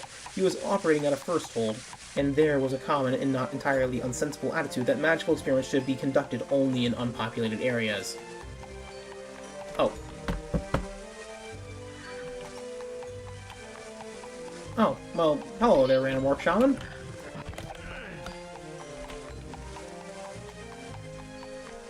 Gortwog's my ally, I swear.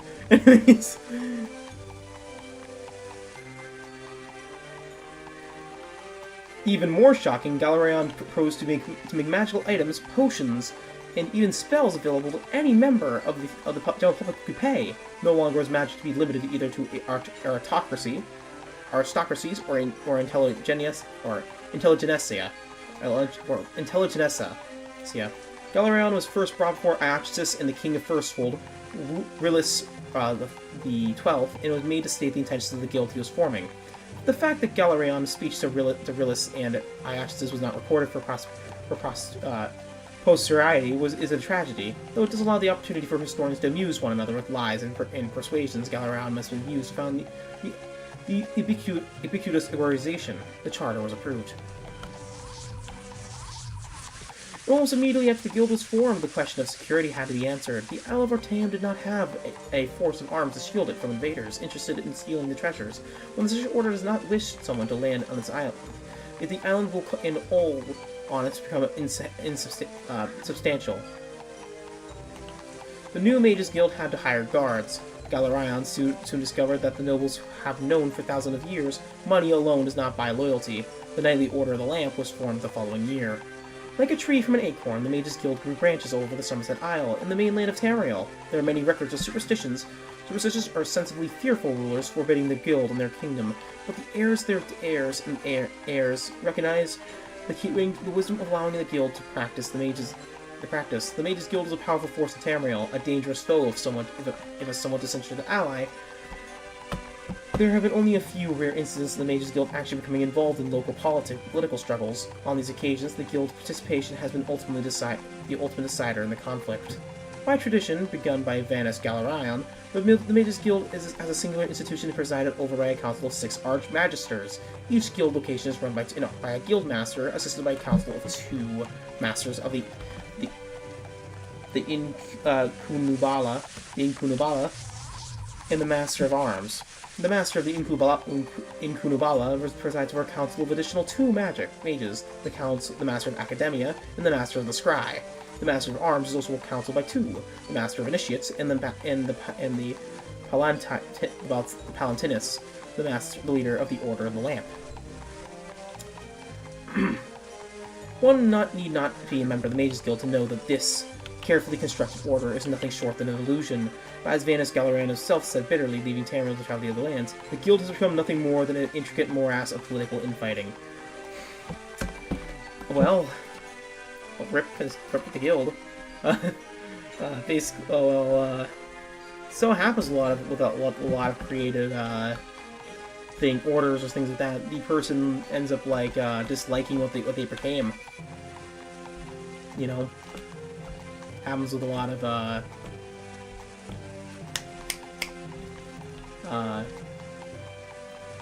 personally, I know it happens to a lot of churches, and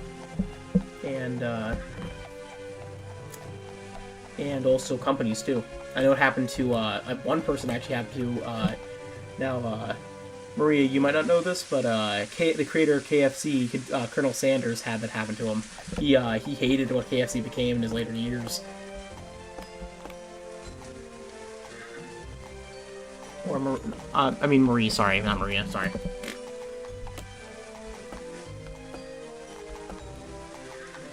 Anyways, next up is the second last book I'm reading tonight. The speculation concerning the worship of gods and their benefits of such. By Brother Hetchfeld. An overview of gods and worship.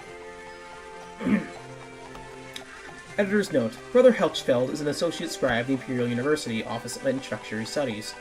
Gods are commonly viewed as by the evidence of their interests in worldly matters. A central belief is the active participation in deities in the mundane matters can be challenged by the evidence of apathy on the parts of the gods during plague or famine. yeah, it does.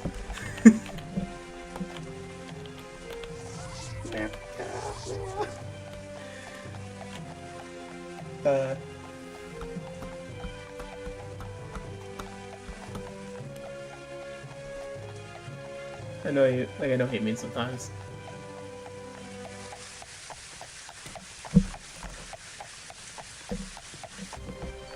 Like, wasn't there like something like Coca-Cola like actually has like the hidden recipe if like anyone finds out they'll like actually like one sue you or arrest you?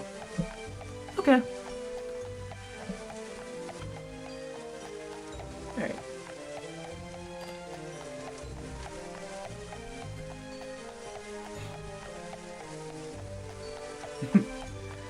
The only thing I think of was the you didn't have to cut me up meme. The somebody that I used to know.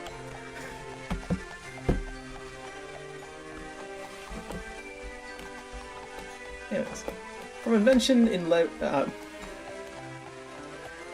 in legendary quests to manifestation in common daily life, no pattern for the gods of Tamriel activities is readily apparent.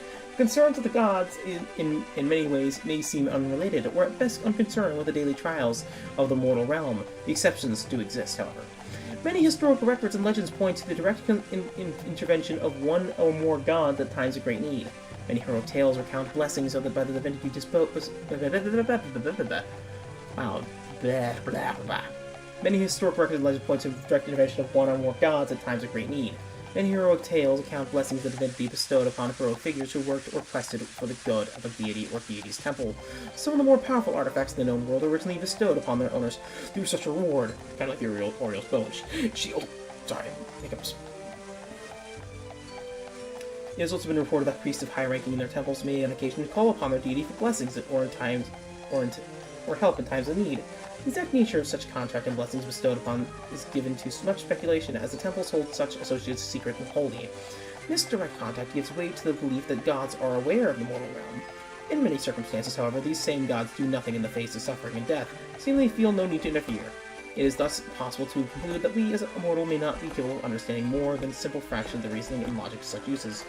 Well, considering that we just read a book earlier today that explained part of the reason why, and also part of the reason of, you know, with one, the reason why, and two, the fact that they're half unconscious most of the time, is the fact that, well, give me a moment, they can't be everywhere at once. They're not, the gods in the Elder Scrolls are not omnipotent. They have to actually be in a place, you know. Most of the time they try to be everywhere, but they can't be everywhere at once, so. Anyways, I think my cat's beyond to be let out again. So, because she's literally circling my legs again, so I'll have to be right back. It's gonna take about 5 seconds, don't worry. Hey, girl. Hey, girl.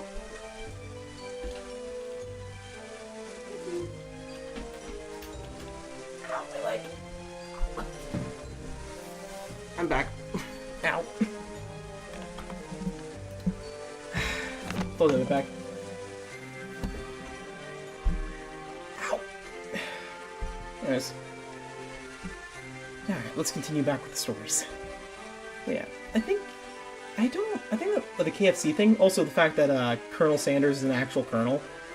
He's not a military colonel, he's a civilian colonel, given through high rewards of service, through the many deeds, through his good deeds. And his chicken recipe. The chicken recipe is so good, I created it helps people. Anyways, I'm joking around. But hey. But he actually did get become colonel through civilian service, not actually through military. One defining characteristic of all gods and goddesses is their interest in worship and deeds. Deeds is the form of holy quest, which is one of many things that bring attention to a deity. Deeds in the everyday life, by conforming to the statuses and obligations of individual temples and are commonly supposed to please a deity. Forms of ceremony in a temple may also bring a deity's attention. Ceremonies may vary according to the individual's deity.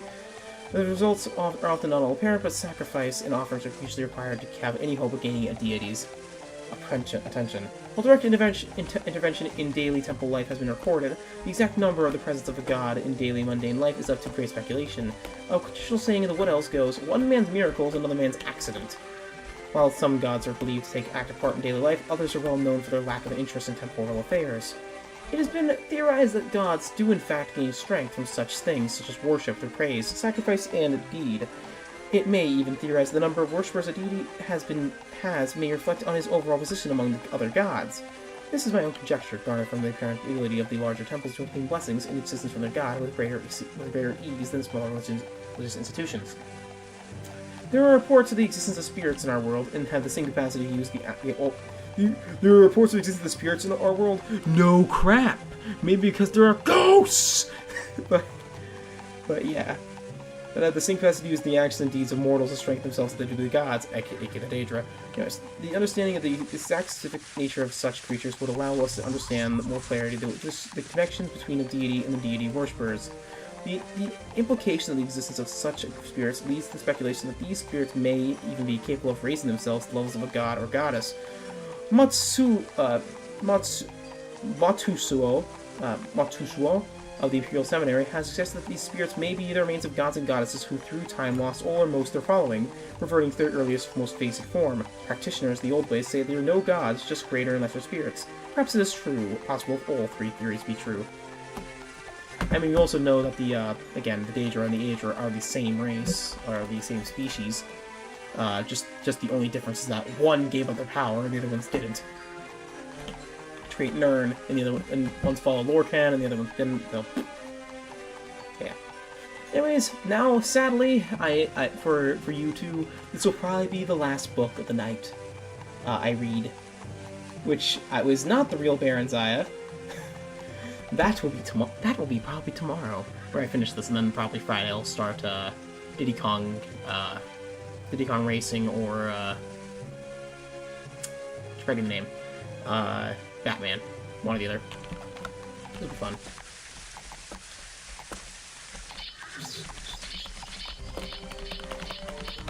By the way, just checking, Neo Achilleos, where is your time zone?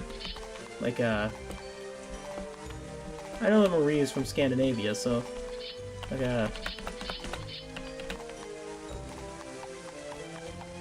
so I was just checking when is, like, most optimal to, stream. Anyways. Yeah. How far are we in here? Okay, we are not progressing that far. Oh my god. But our last book is discuss the history of the Orcish threat in Iliac Bay by Tyston Bane. The Pig Children. Oh god.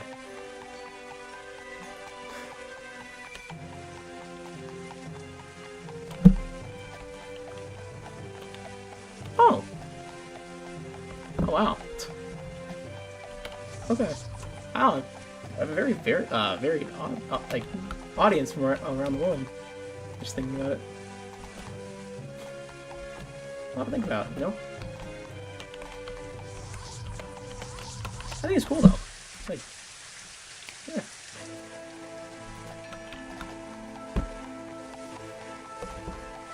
Well, I do say this.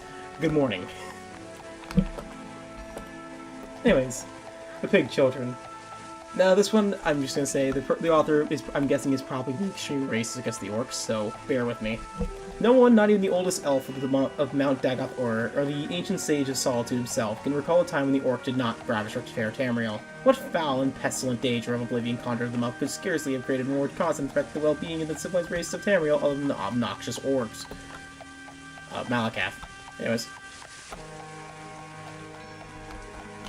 Yeah.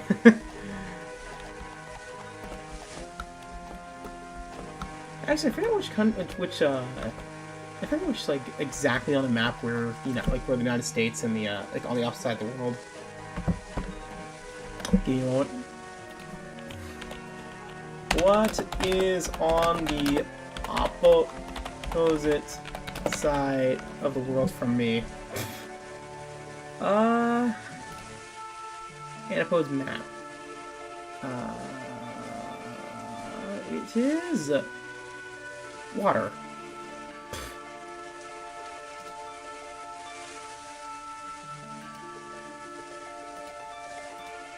The Indian Ocean. Okay, it's around India, or Madagascar.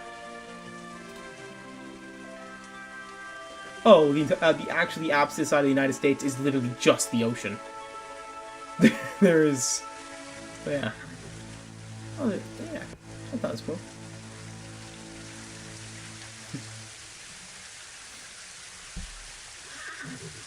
Anywho, let's continue down this very obviously racist book towards orcs.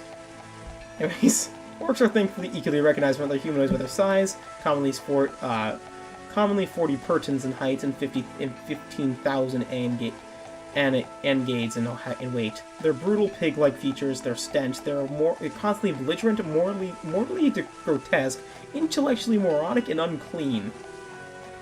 By all rights, the civilized race of Tamriel should have been able to purge the land of their blight eras ago, but their ferocity, animal cunning, and curious loyalty made them inevitable as leeches in a stagnant pool. Oh my god! Anyways, Tales of Orcish Barbarity precedes written order.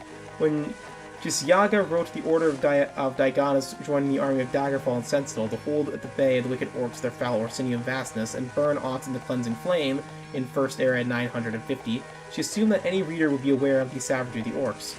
When the siege was completed 30 years later, after the death of many heroes including Gaiden Shinji, and the destruction of the Orsinians scattered the orcish survivors throughout the Rokarian Mountains, she further wrote, "The free peoples rejoiced that their ancient fell enemy was dispersed into diverse parts."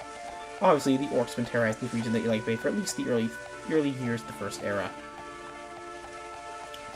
And so ends probably the stream. I'm sorry you two. Currently at my area it is 2 in the morning. It is 2:03 a.m. I need probably to go to bed. Because the next books, I don't want to interrupt the next books.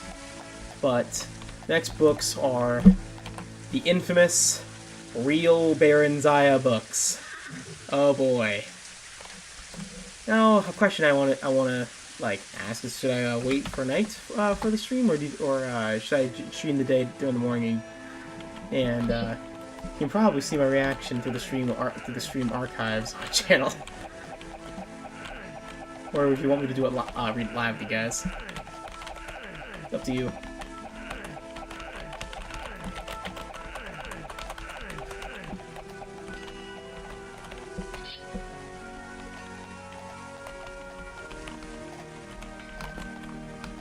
Yeah, Warhammer Orcs are one of my favorite depictions of orcs in media.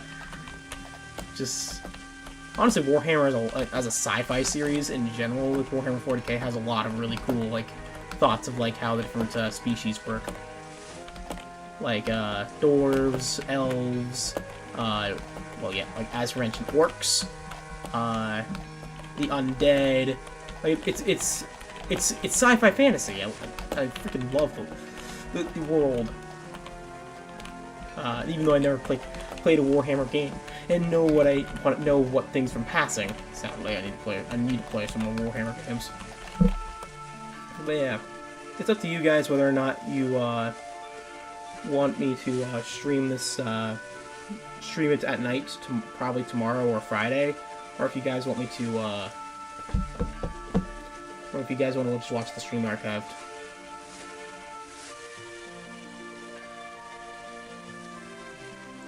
Okay. I understand. Well, Alright.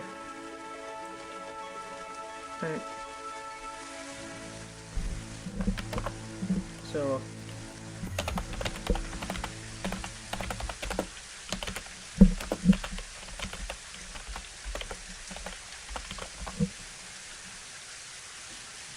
yeah.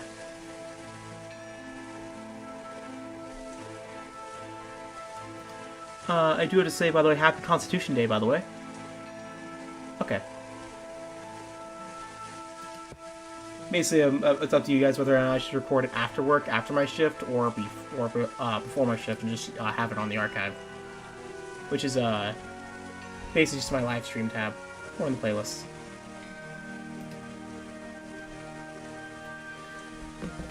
Now, personally, for me, with these next books, the next 10 books, The Real Baron Zaya, I'm not sure whether, like, reading them during the day might be very uncomfortable for me, but night might be a bit better, because I can whisper it. I'm already technically whispering. But yeah. I think I'll probably do that night. Maybe I'll start Diddy Kong Racing tomorrow. Like early in the morning, and then we'll just basically flip-flop between the streams. Or maybe I'll get ready for it. And then I'll do the reading of The Real Baron Zaya during the stream at night. This is probably the book I'm looking for the least. But...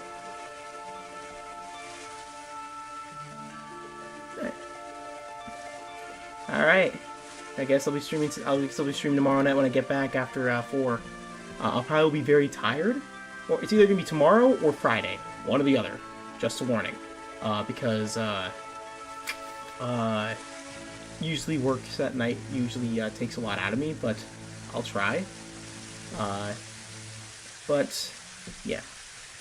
I hope both you have a great morning, because for me it's night. So, and for you, Marie, you have a happy Constitution Day. And you, Achilleos, I hope you have just a great, amazing day as well. So, I hope both of you have a great night, because I'm going to bed. Peace, guys. Peace, guys. Bye-bye. It's tomorrow, next stream on this thing will be doing the Real Baron Zaya. Oh god.